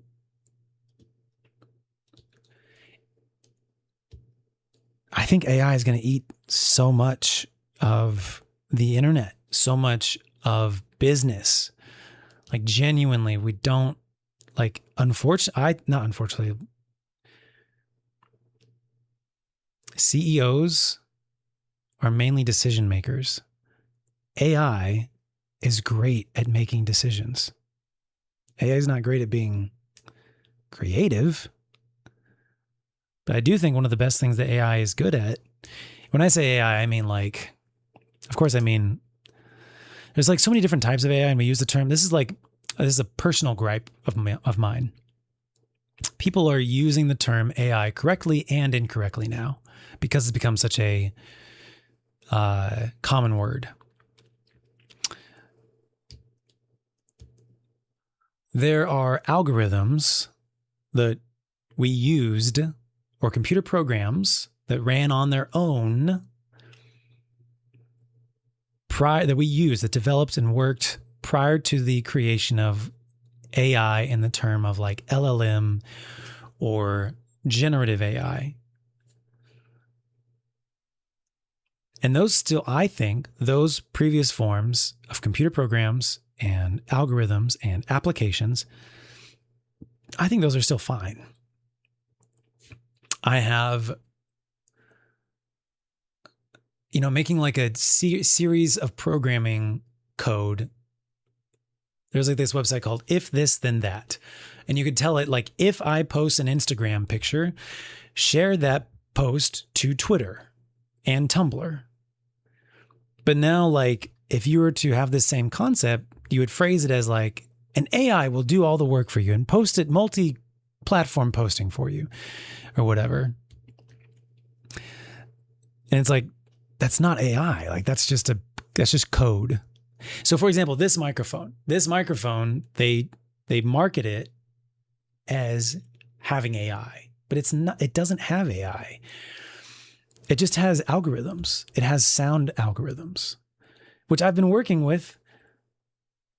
How long have I been working?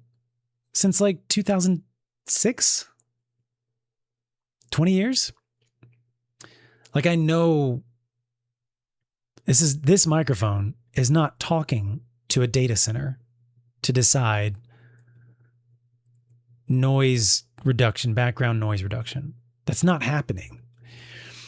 It's probably using a chip in the microphone that listens to the background noise. Right now, I've got the air conditioning running right now. Can you guys hear it?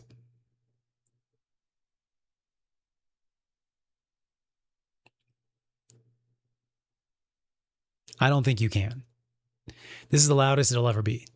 I've got the ceiling fan on medium. I've got a fan in the bathroom blowing the cool air. So I'm right next to the window. So this is like the hottest part of the house is near the windows because of like heat transfer osmosis, thermodynamics osmosis. Is that a thing? The back of the bathroom is one of the coolest parts. There's like a vent in the bathroom. There's a vent in the bedroom. So I've got a fan in the bathroom blowing air out. It feels great. And the AC is running behind me. The microphone is pointed almost literally at the vent in the ceiling. I don't think you can hear it. Yeah. I don't have any, and wonderfully, I don't have the noise reduction turned on the microphone either. I was amazed. So I don't know if that's the PC or the microphone, but I can tell visually, I'm watching like the sound, like those little like lights that light up when sound is coming in. I can tell that you can't hear it, but I'm also glad to hear that you can't hear it, the AC in the background. In terms of like the noise reduction, they say like AI noise reduction. It's not AI. That's a algorithm listening into the background noise and deciding, taking small samples and says, okay, this is a really loud sample. This is probably the voice. This is probably the voice or the instrument or the main signal. That's what they call it, signal coming through that is desired. And this, when it's quieter, but static or steady or the same level in between the spikes of main signal, that's probably the background noise. So I'm going to take samples of this and I'm going to learn what those sound levels are or what that frequency looks like, that signal looks like. And whenever that's coming through, I'll mute that. So it's just like an adaptive noise suppressor. A noise suppressor technically is like me saying, okay, when the noise is below 30 dB, I want no signal to come through. And when anything spikes above 30 dB, you can let it through. But that creates a very jarring experience and it doesn't sound good. So it's not AI. That's just an algorithm, a very smart, highly trained algorithm, not even highly trained, a trained algorithm taking probably, I'm guessing here, but like it's not talking to a data center. It's not a chat bot. It's not generative music. It's not generative visual. It's not looking at millions of data points or data sets. It's not AI. Like it's not artificial intelligence in this microphone doing something that is almost basic for a microphone. It's advanced, but it's still a microphone. Now, it converting my voice to sound perfectly like Homer Simpson, that would be generative AI. And I probably wouldn't use that. I probably have to like think about that or look into like what is it that it's doing? Because that probably is using data center technology, which is what I'm not really comfortable with for me on a non-necessary level. I'm okay with like 10% of AI. The AI that's going to make technological breakthroughs in science or curing cancer, discovering the secrets of the universe, discovering subatomic particles, discovering medicines, using AI to like analyze human genome, DNA.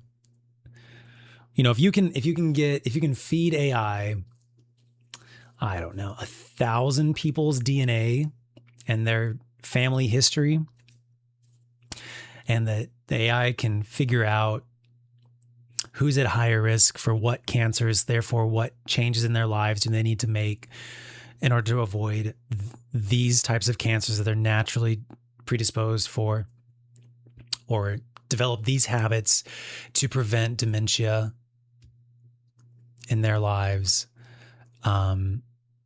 etc. Like I see that as like, this is human race advancements in a way that like, I think we were already on the path to discovering. It's just if you have an algorithm and then you teach the algorithm how to train itself To me, that's becoming, that to me like crosses over into AI. Self-improving algorithm or application or program. That to me crosses over, and it probably requires like more, I'm pretty sure requires vastly more resources. But that type of stuff, to me, that's worth, we were already on that path to teach programs to teach themselves. But like I think I'm okay with that stuff. I hate generative AI, man. I hate generative music AI. I hate how the AI companies have done this bullshit. Like stealing from so many people with no repercussions and no proceeds or royalties, destruction of rare books, which is like the big thing this month, last month. So shitty. Machine learning. Yeah. Like, so do you consider machine learning AI or not? Like, and if you differentiate that, that's great. Like, I appreciate that. And thank you for like reminding me, reteaching me about that terminology. Like, to me, that kind of stuff is like, I think that's okay. I think that's advancement of like, if it's medical or scientific, like I like that. If it's for like simple chatbots, because people are lonely or bored or like don't know how to like write an essay.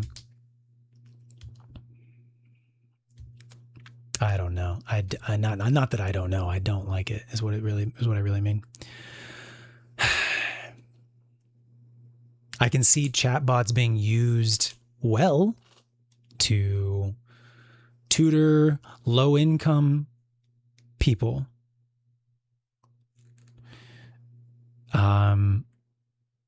Or like if there's like, I don't know, like special situations basically is what it all boils down to.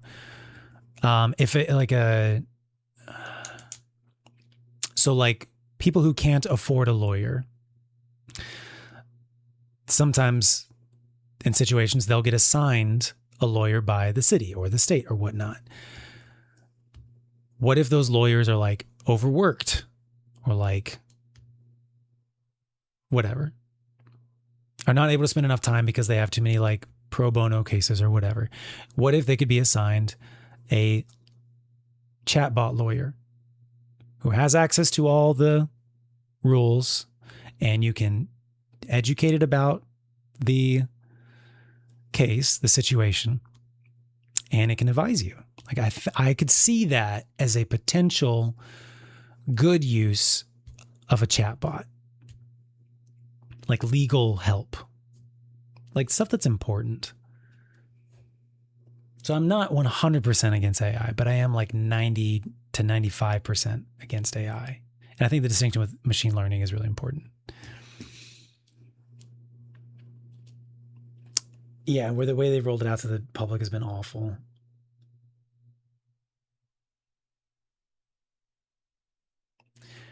I don't know, man. So anyways, I don't know why I just ranted about all that. But yeah, I think we're talking about the microphone and how it's not really AI. Like it's like a hot term, but it's a hot term both ways. Like it's a hot term for like some people thinking it's cool, and it's a hot term for some people instantly hating it. My mom is starting to become anti-AI. I think she's starting to see the repercussions, the negative effects of the data centers on the surrounding neighborhoods and the usage of the resources and all that stuff. And then I informed her about like the negative impact of, you know, the people that it's affecting. So like how I know a number of like content creators, music content creators whose music was stolen and used for like Suno, with no recognition, with no royalties, nothing.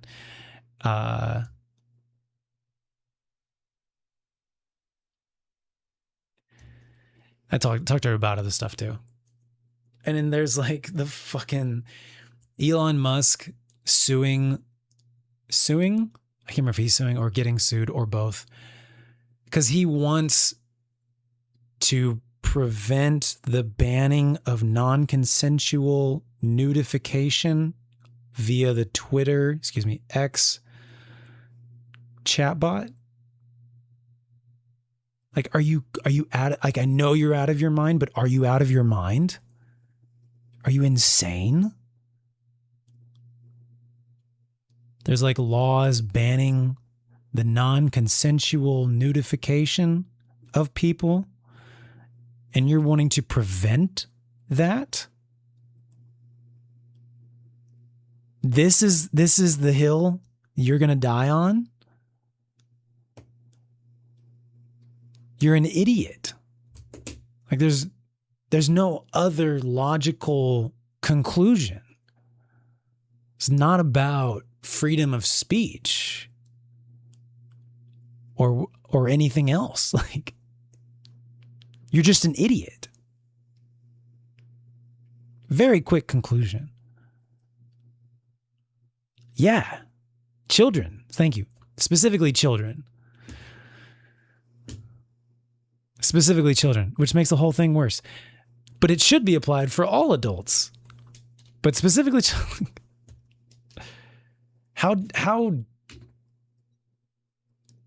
How far must you be separated from your humanity to do this? It's idiotic, man. So, anyways.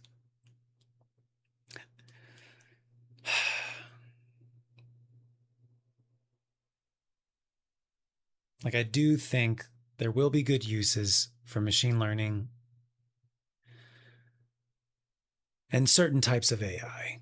But I think the way that they built the information bases and the way that it's been rolled out are disastrous for global society.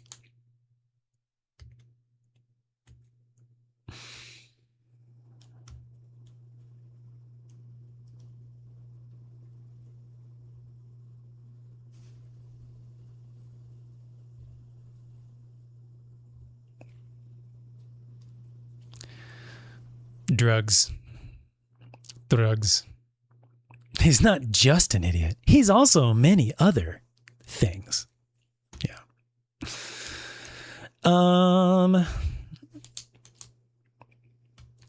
Yeah. Okay. Anyways, let's pivot. What else? There was we were having like a very transparent human moment prior to all this. What was I telling you guys?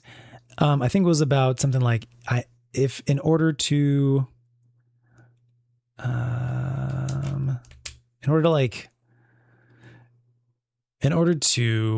make this a successful business, sustainable career. Let's call it a sustainable career. In order to make this a sustainable career, it's all about finding a balance. The balance between the entertainment and support. Entertain the folks. Make sure can, keep the lights on. And so that'll be something to really figure out over the next couple months.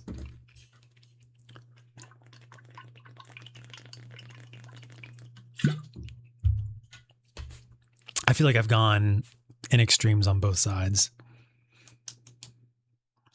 But I feel like probably the number one lesson I've learned from trying to find that balance is you have to make the opportunities available and highlight them. Because if people don't know them, then they don't know. It's like if it's like a live performance, you have to make sure to pass around the tip jar so people have an opportunity to express their gratitude. Otherwise, if you just never tell people there's a tip jar at the base of the stage, and you never pass it around so that it's easily accessible for people, then you're probably not going to make much tip. But if you incorporate it into like the show, whatever this show is, I'm thinking like some type of like theater, live, interactive show or something, clearly in my head, then you're probably to be able to make more and keep the lights on and keep the show running too. That's another major thing that I've learned with working these jobs, these service industry jobs, is like, all I want to do is entertain, but I don't have the time or energy to entertain because of the jobs. I have to do the jobs to keep the lights on, to keep the roof over the head. So in this particular moment right now, I guess I never told you guys like what happened in the last 4 months. I was working at this really nice restaurant.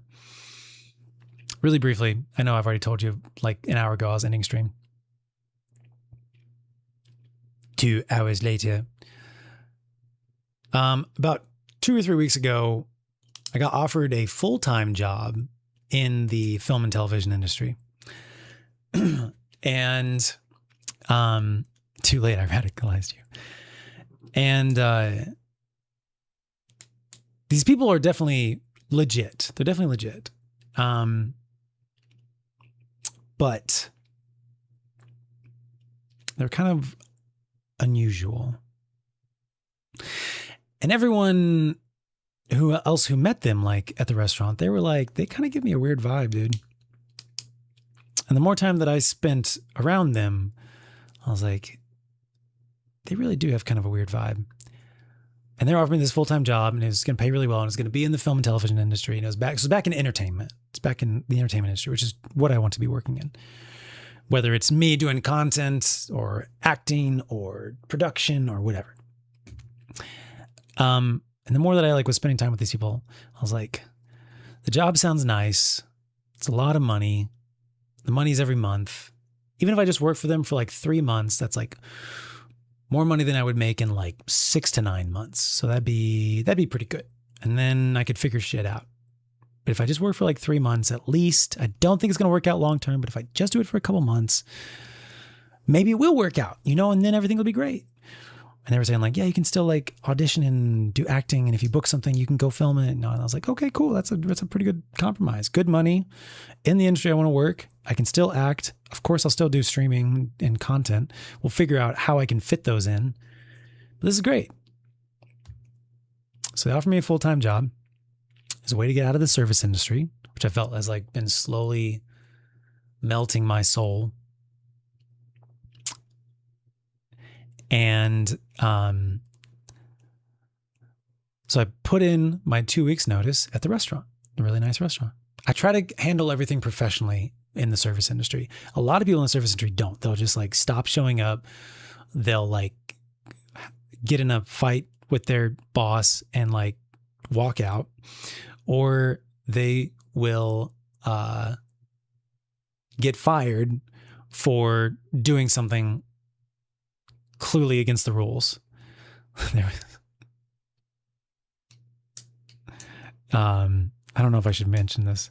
I'll just say more vaguely, there was a person that I worked with at one of the restaurants in the last couple of years who was, after they would clean off tables, they would then finish the alcoholic drinks that the guests had left behind. So one, that's kind of gross.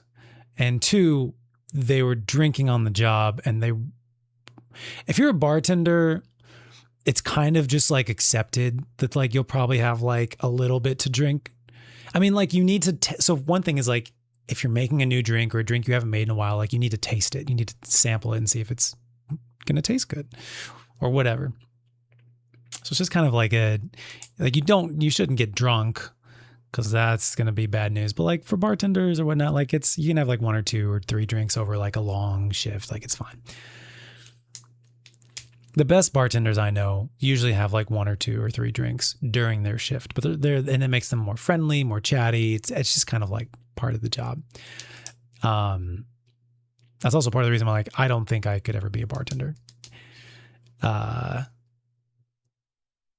yes, this person wasn't a bartender, and they were very much getting drunk on the job, and they'd had like a history of drinking problems and drunk driving, drinking in the law, let's just say.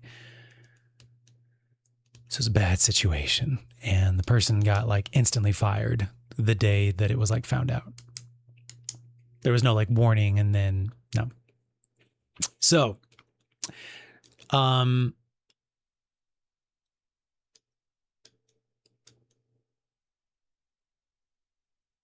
what was this all about? So the point that I'm trying to make is, so I put in my two. I've tried to always handle this my leaving a service industry place professionally. Full 2 weeks notice, leave on good terms. Be friendly with the managers, like very genuine, very professional. Because like over 50% of the people in the service industry don't handle it that way, and that's just who I am. But it's also like, because everyone else is not doing it, I want to treat the managers better than everyone else is treating them. Yeah. So I put in my 2 weeks notice with the fancy restaurant, and they tell me like, oh yeah, let's like, when I talked with my direct manager, we were both like, it'd be great if I could be on call so that I can still help out with the restaurant when there's like large events or stuff. Sounds great. Also in the back of my mind, I'm like, I'm not sure if this is going to work out. So if I can still have at least an on-call job waiting for me, then like I'll feel better. I'll have like a better safety net. Cool. So the first manager was cool with it. His higher up, I had a conversation with him about the whole thing, and we were both in agreement. It'd be great if you were on call. You could still help out with the restaurant. And he was like, if there isn't an on-call with the department status, I'll make one. So don't worry about it. I'll take care of you. I'm like, cool, great. I feel good. I feel like this new job is not going to work out, but I'm going to give it my best. Hopefully it will work out. It would be great if it did. Got to shoot for the possibility. A couple days later, about a week later, during that time, so over the next couple days, we were doing contract negotiations, and they had made this film and TV production company made me some really nice promises. Like one of them being that like, it's cool if I move back to Los Angeles,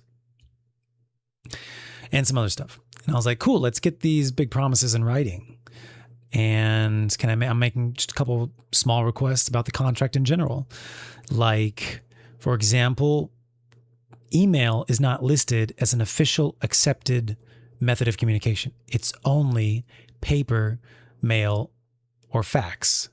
Can we add in email? I've had email as acceptable methods of communication in contracts since like early 2010s. Let's have email. And some other like very minor. I hadn't even gotten like to the big stuff. Like it was a very unfair contract. And I just sent over like the first round of like requests. They were like the small stuff. And like wanting to get promises that they had made verbally to me in writing in the contract. Well, they rescinded the job offer. So I was like, well, that ended faster than I expected. But I was also like, it's probably for the better. Like these people are very unique, and it'll be fine. So I go talk to the restaurant people, and I'm like, hey, by the way, looks like that other job's not happening. So if you would love it if you just keep me on the schedule, working part-time or on call. No one responded. Sent a follow-up email. Hey, just want to reiterate, We all talked about me being on call on this date with my very first conversation with my direct manager, and then his higher up on this date. We all agree that it'd be great for me to be on call. Would love to get confirmation that that's going to happen. No one responded. This is an email to HR, my direct manager, and his superior, the two guys that I'd already had conversations with. No one's responding. So my final day rolls around, which was this past Monday. And turns out that's not happening at all. There is no on-call status. The superior who directly told me that he would make one and take care of me, and another employee overheard him say that. He told me later, the other is a bartender, told me later, like, I heard him when he told you all that. Like, he definitely said it, yada, yada, yada. And I was like, thank you. Thank you. None of that's happening. None of that was happening, and none of that is going to happen. So, so I went from having like a full-time job offer in the industry and working on call and having a part-time social media gig to only having a social media part-time gig. So it's definitely not what I expected, but it frees me up. I have so much time available now. And the social media gig is reliable. It's consistent. It's remote. And it's just whenever I want to. So I have a lot more free time now. So it's facts. People had that in the contract. Facts, dude. Yeah, no, it took me a little bit to process that whole thing. It took me a little bit to process. But it's also like, once I like got through the shock of it, I was like, well, at first I was like, what the fuck do I do for money next month? You know? Which I'm still a little bit like, what the fuck do I do? Cause like the social media covers, let's say it covers rent, which is majority. But I still need to like, make enough for like my car and groceries. Let's just say like bare minimums, you know what I'm saying? Like that's not even including fund money. So I've got other stuff going. I got things. But so let's say it covers like 2/3. So I still need to like make a third. And I got stuff. But what I need to do is, get content, content income, filling that 1/3, and then more, So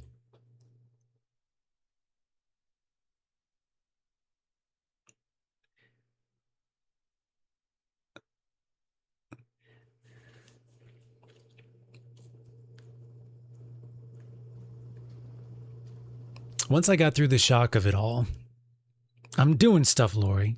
Thanks.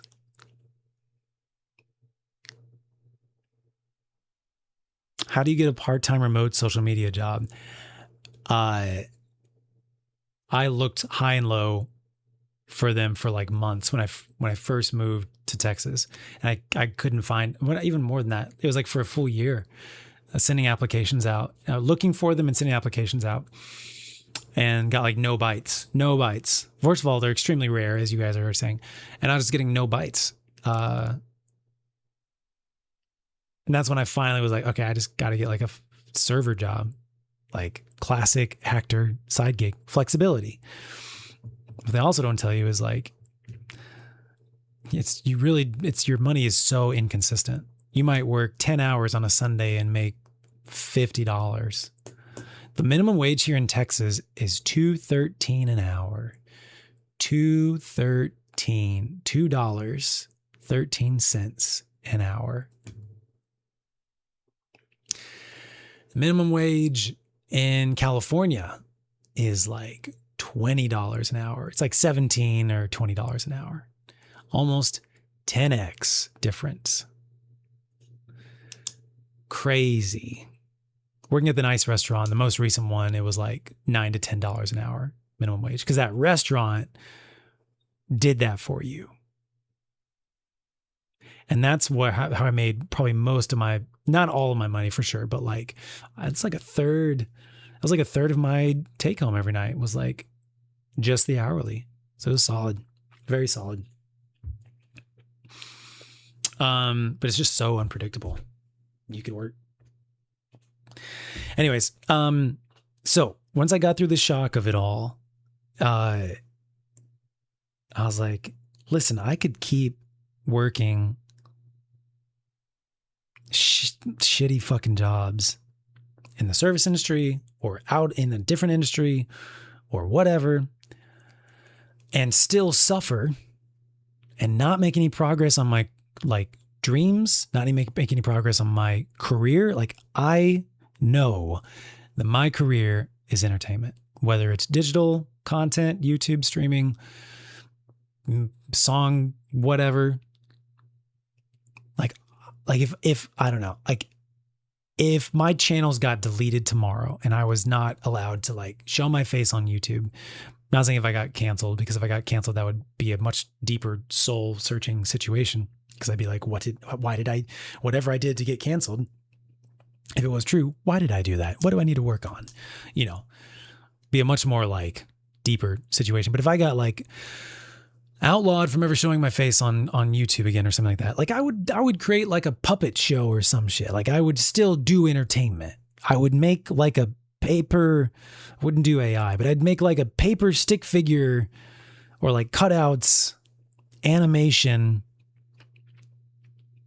show. I don't know. Like I would still do entertainment. I still have storylines in my head. I've got characters. I've got show ideas. I don't really have movie ideas. I have like show ideas for the most part. My brain thinks in I've like song ideas, whatever, you know, melodies and lyrics and all that jazz. I would still do entertainment. So I can keep working unenjoyable jobs for very low pay or just things that are not in entertainment and still suffer. Or right now I can pivot and get back to working in entertainment, auditions, streaming videos, and suffer because it's going to be rough at the start. Of course it is. But at least make progress on my career aspirations. And I think it would be much easier for me to get back to California if I take this path than, let's say, service industry, staying in service industry path. I could see a service industry path. Let's say I work at a hotel. Let's say I get a job at a hotel. Los Angeles is a big tourist city. It's got a lot of hotels. There's like 12 hotels next to LAX. There's a number of hotels, probably in like Hollywood or like near the Rams Stadium, which is near LAX. Long Beach has a lot of tourism destination stuff. So I could probably like get in some longevity at a hotel here and then transfer to a hotel in the same family over there. That'd be a way. I could do that. And maybe I do have to end up doing that, you know, who knows. But there is a path there. Or I could just like dive in back into content and like fucking make it work.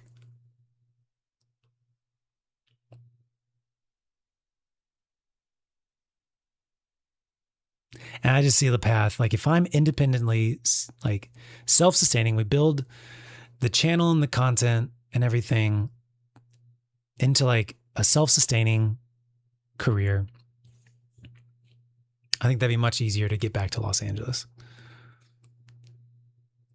And I would be like actually doing my career, achieving my dreams, all that jazz. So I think I'm repeating myself. It's getting late, of course. So that was, after I got through the shock of it all, that was my like epiphany, basically. Like this is an opportunity. I have a reliable, part-time, decently paying job, remote.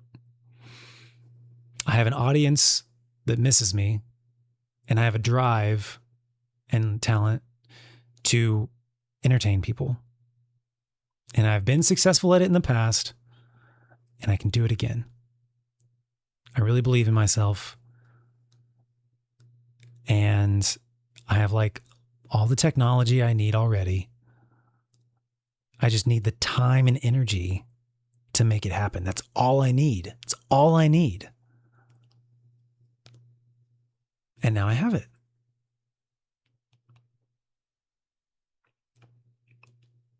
So I just see this as like a massive opportunity. And this only happened in the last week.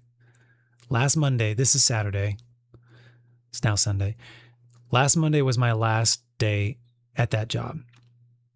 The job got rescinded from me on like Wednesday of the previous, so like 10 days ago. The job got offered to me 3 weeks ago. So this all has happened very quickly.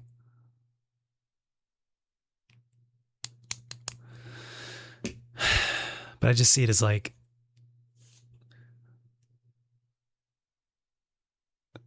just the opportunity of a lifetime to this concept of like stepping into your destiny, stepping into your fate, stepping into who you're meant to be.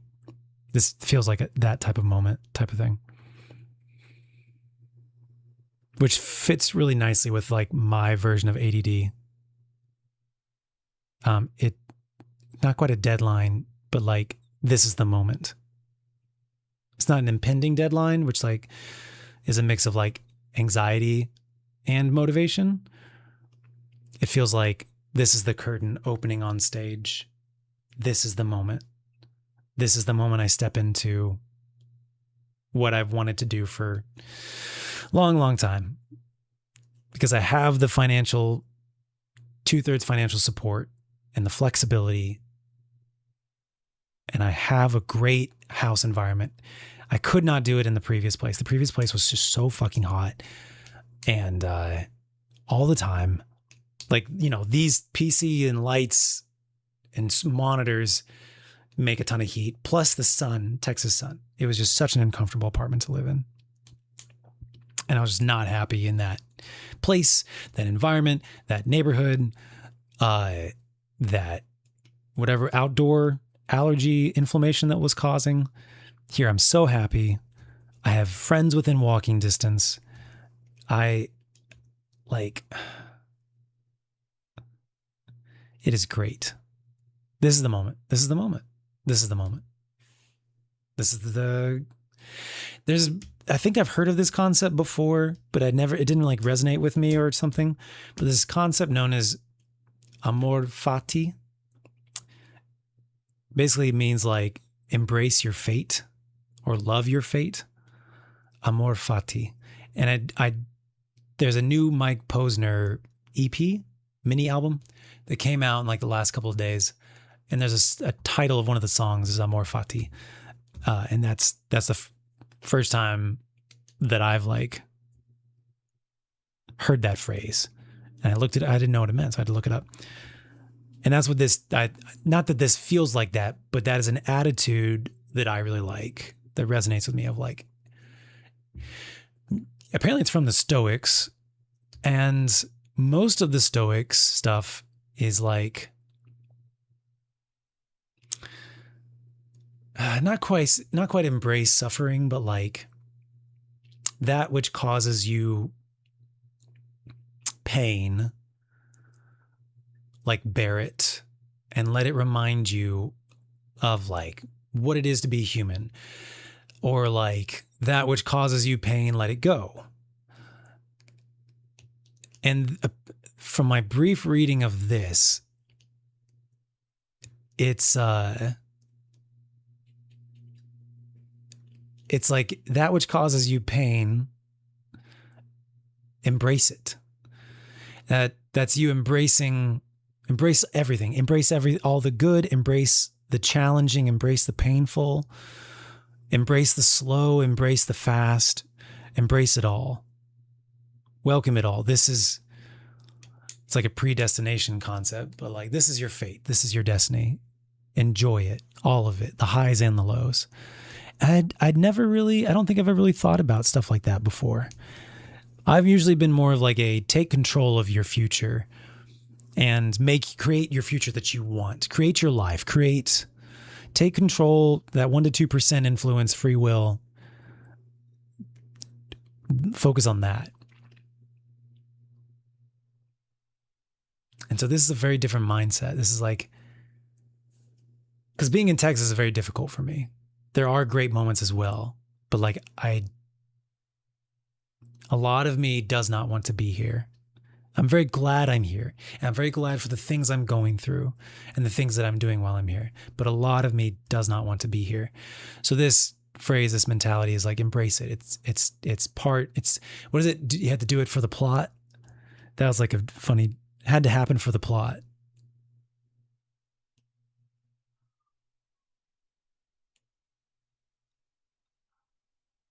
Okay, good night, Charity. Yeah, sleep well. Because plot, canon event, exactly that kind of mentality. Canon event. That's so funny. That's from Spider-Verse, right? No, is it Spider-Verse? No, was it? Why was it Spider-Verse or was it the other one? I can't remember. I know it's Spider-Man. I just couldn't remember which one it is. It's such a great cultural concept. Spider-Verse. Okay.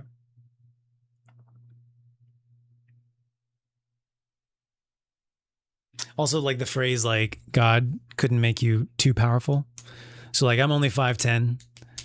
God couldn't make me too powerful. Someone tries to like turn it into like a negative thing, but you're like, God couldn't make me too powerful. It's got to give you a little bit of humility, whatever it is, whatever the thing is. But it's fun to turn that into like a joking positive. That same kind of concept.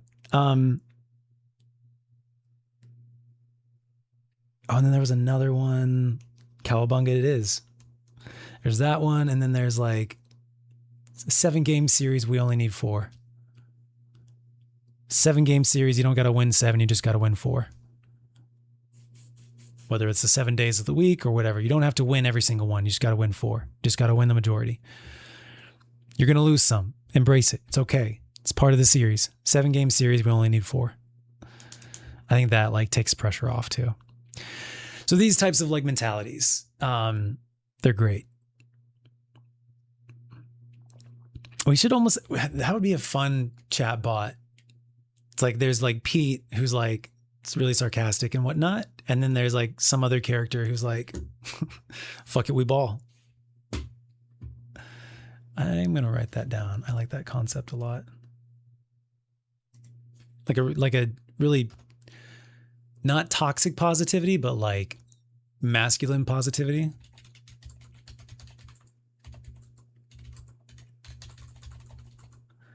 They could almost be like 8-ball responses.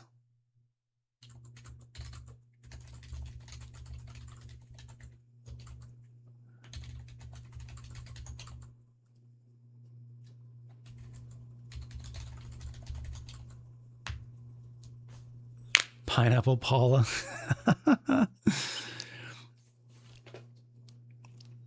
Yeah, combining the YouTube and Twitch chat. Twitch is like, I think Twitch is still touchy about that. I don't really care. I don't care one way or another.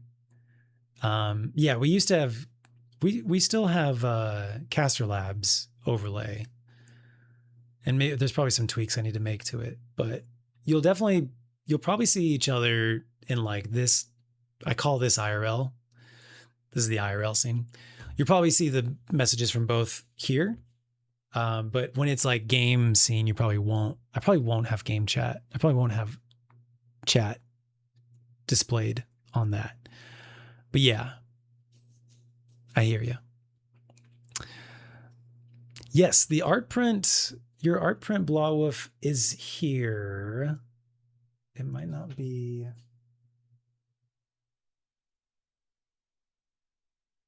I think Remus is laying on top of, there's a pile of papers there, including like my Hot Pepper Gaming certificate, which I think I'm going to get framed and put up on the wall.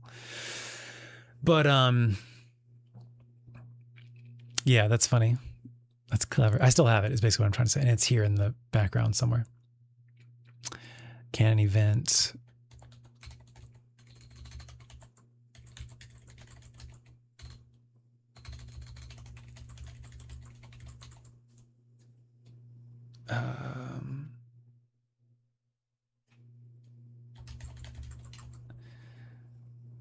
There's one more. I can't remember what it was.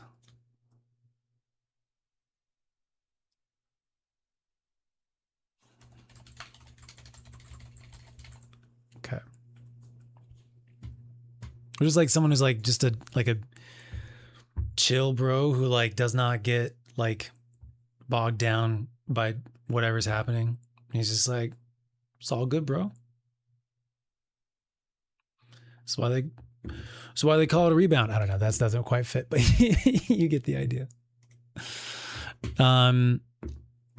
Yeah, the things you guys have sent me have definitely survived the moves. Yeah.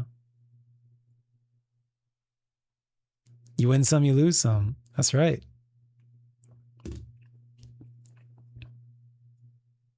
And another great phrase. Did I finish whatever I was wanting to tell you guys about all that stuff? I think so. But yeah, the Amor Fati. That's something that's like bouncing around in my head like all day right now over the last couple days. This is the moment. This is the curtains opening on stage. This is step into who you're meant to be. This is what it really feels like. So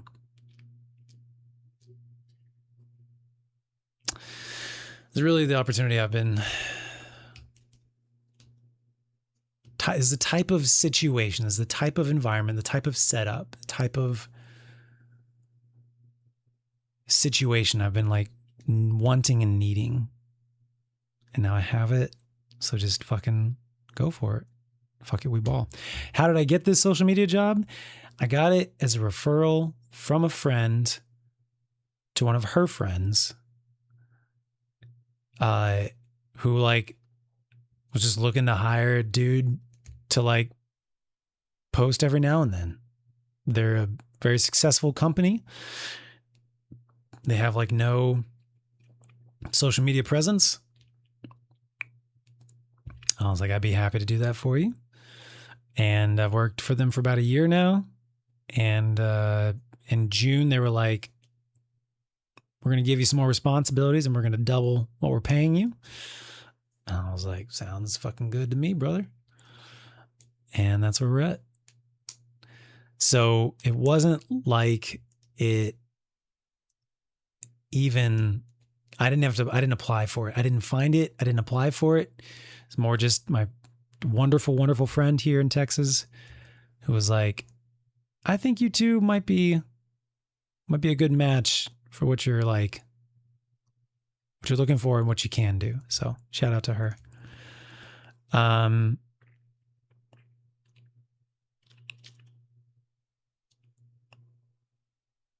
Yeah.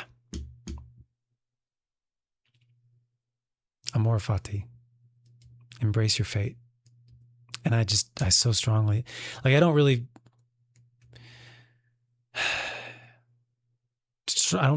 like believe in external forces all that much. But every now and then I get like strong feelings about things, and I just feel so strongly that like I'm meant to be in Southern California.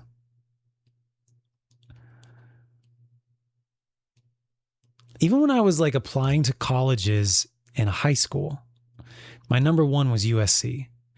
Before I got into Yale, like I also applied to Duke. I also applied to Rice, which is here in Texas. I also applied to UVA.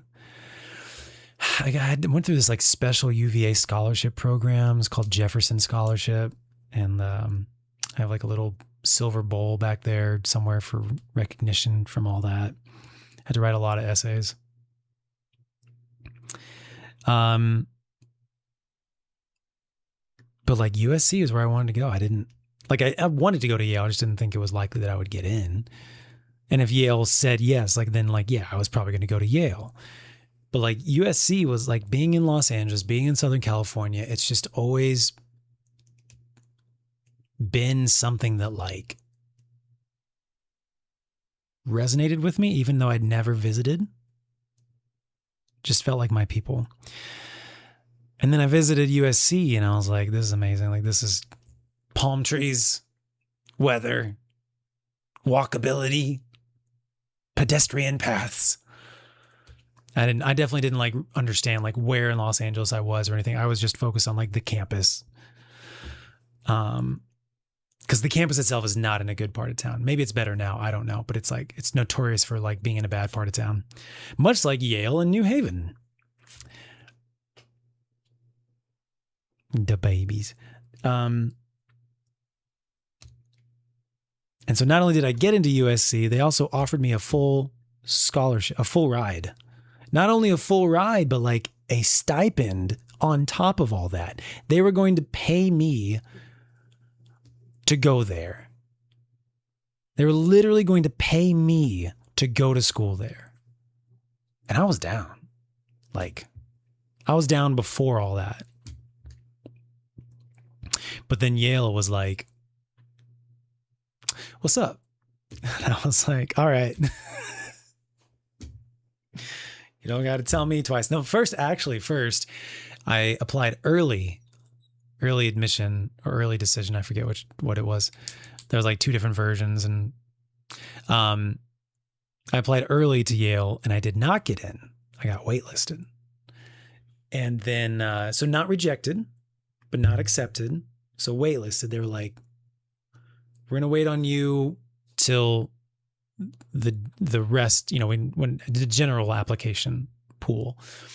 And so that was heartbreaking for me. I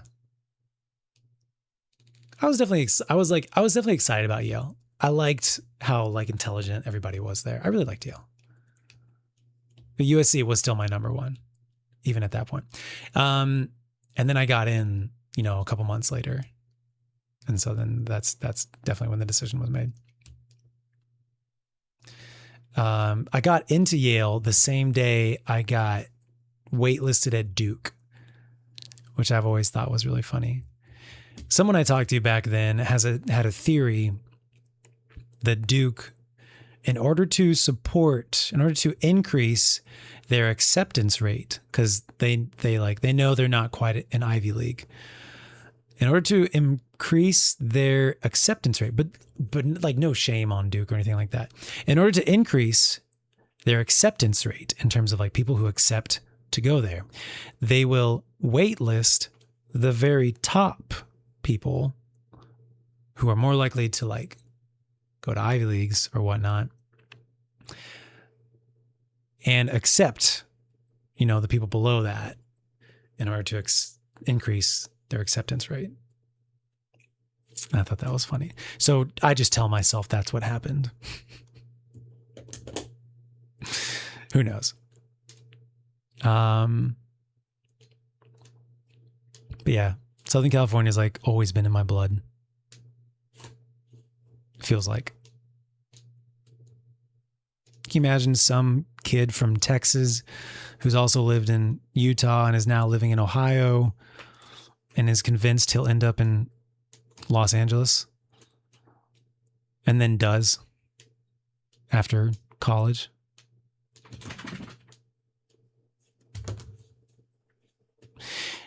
Now, Los Angeles is a very complicated city, but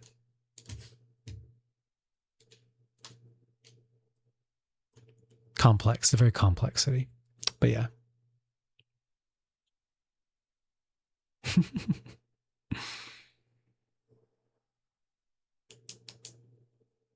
The Smash Bros stage you sent 15 years ago. Remind me about that, Blurgback? Momentum for sure. Exactly. But yeah, anyways, I just feel like I'm like SoCal is where I belong. Okay, sounds good. All right, enough yapping, enough chatting. I need to take the puppies out for a walk and go to bed. I may stream tomorrow. I do have some like real life stuff I need to get done, including going to the gym. May happen tomorrow. Stream may happen tomorrow, may not. I am really not desperate. I really want to get this Destiny stuff. I want to experience. There's like half of the update that I still haven't experienced yet because I've been holding off, wanting to experience it with you guys on stream.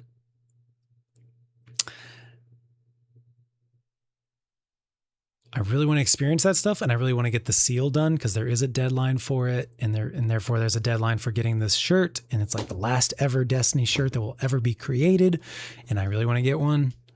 I bought a bunch of Destiny stuff too on Bungie Day. Bought a bunch of Destiny stuff. That was 3+ weeks ago. It said like your order will ship in like 3 to 5 days. I was like, yeah, okay. I'm sure it's going to be months later. Hopefully it's not years later, but I'm sure it'll be months later. We'll do a whole like unboxing thing maybe. Maybe I'll try and make a video out of it. Destiny. Yeah.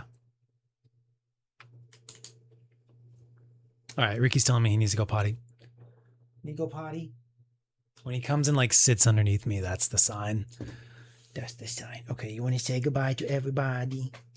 Okay. Okay. Everybody, let my dad go so that I can go potties. Okay. This is my bubba. This is my bubba. This is my bubba.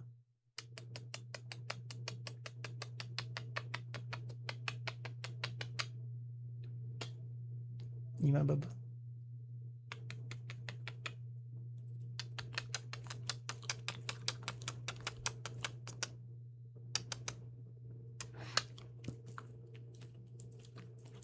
Thanks. I love you.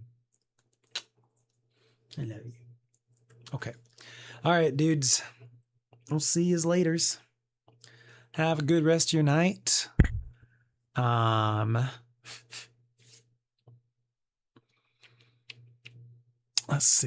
Let's see.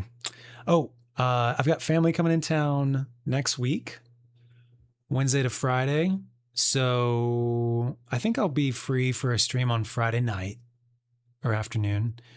So that'll probably be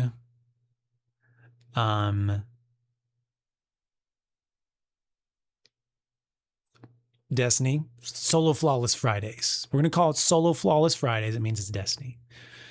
We're going to work. We have to like get a lot of other stuff done first. But yeah, definitely a stream on Friday afternoon, evening. There might be one in the next 48 hours. We'll see. Play it by ear. I got a lot of stuff to do. But this is the moment. This is the moment. We must step into who we're meant to be in order to continue our journey back to California. God, it feels so good.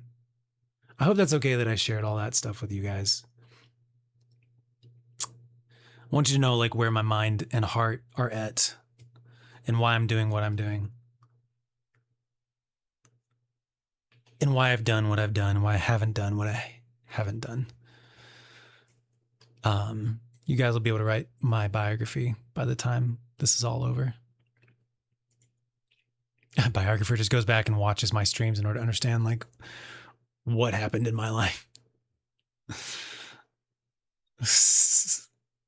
There is. I think I've decided against it. I think I've decided against the onlys. There will be some type of monthly subscription stuff, but it'll be light. It'll be very just gym stuff. But there'll be 2 levels. It'll probably just be on Patreon.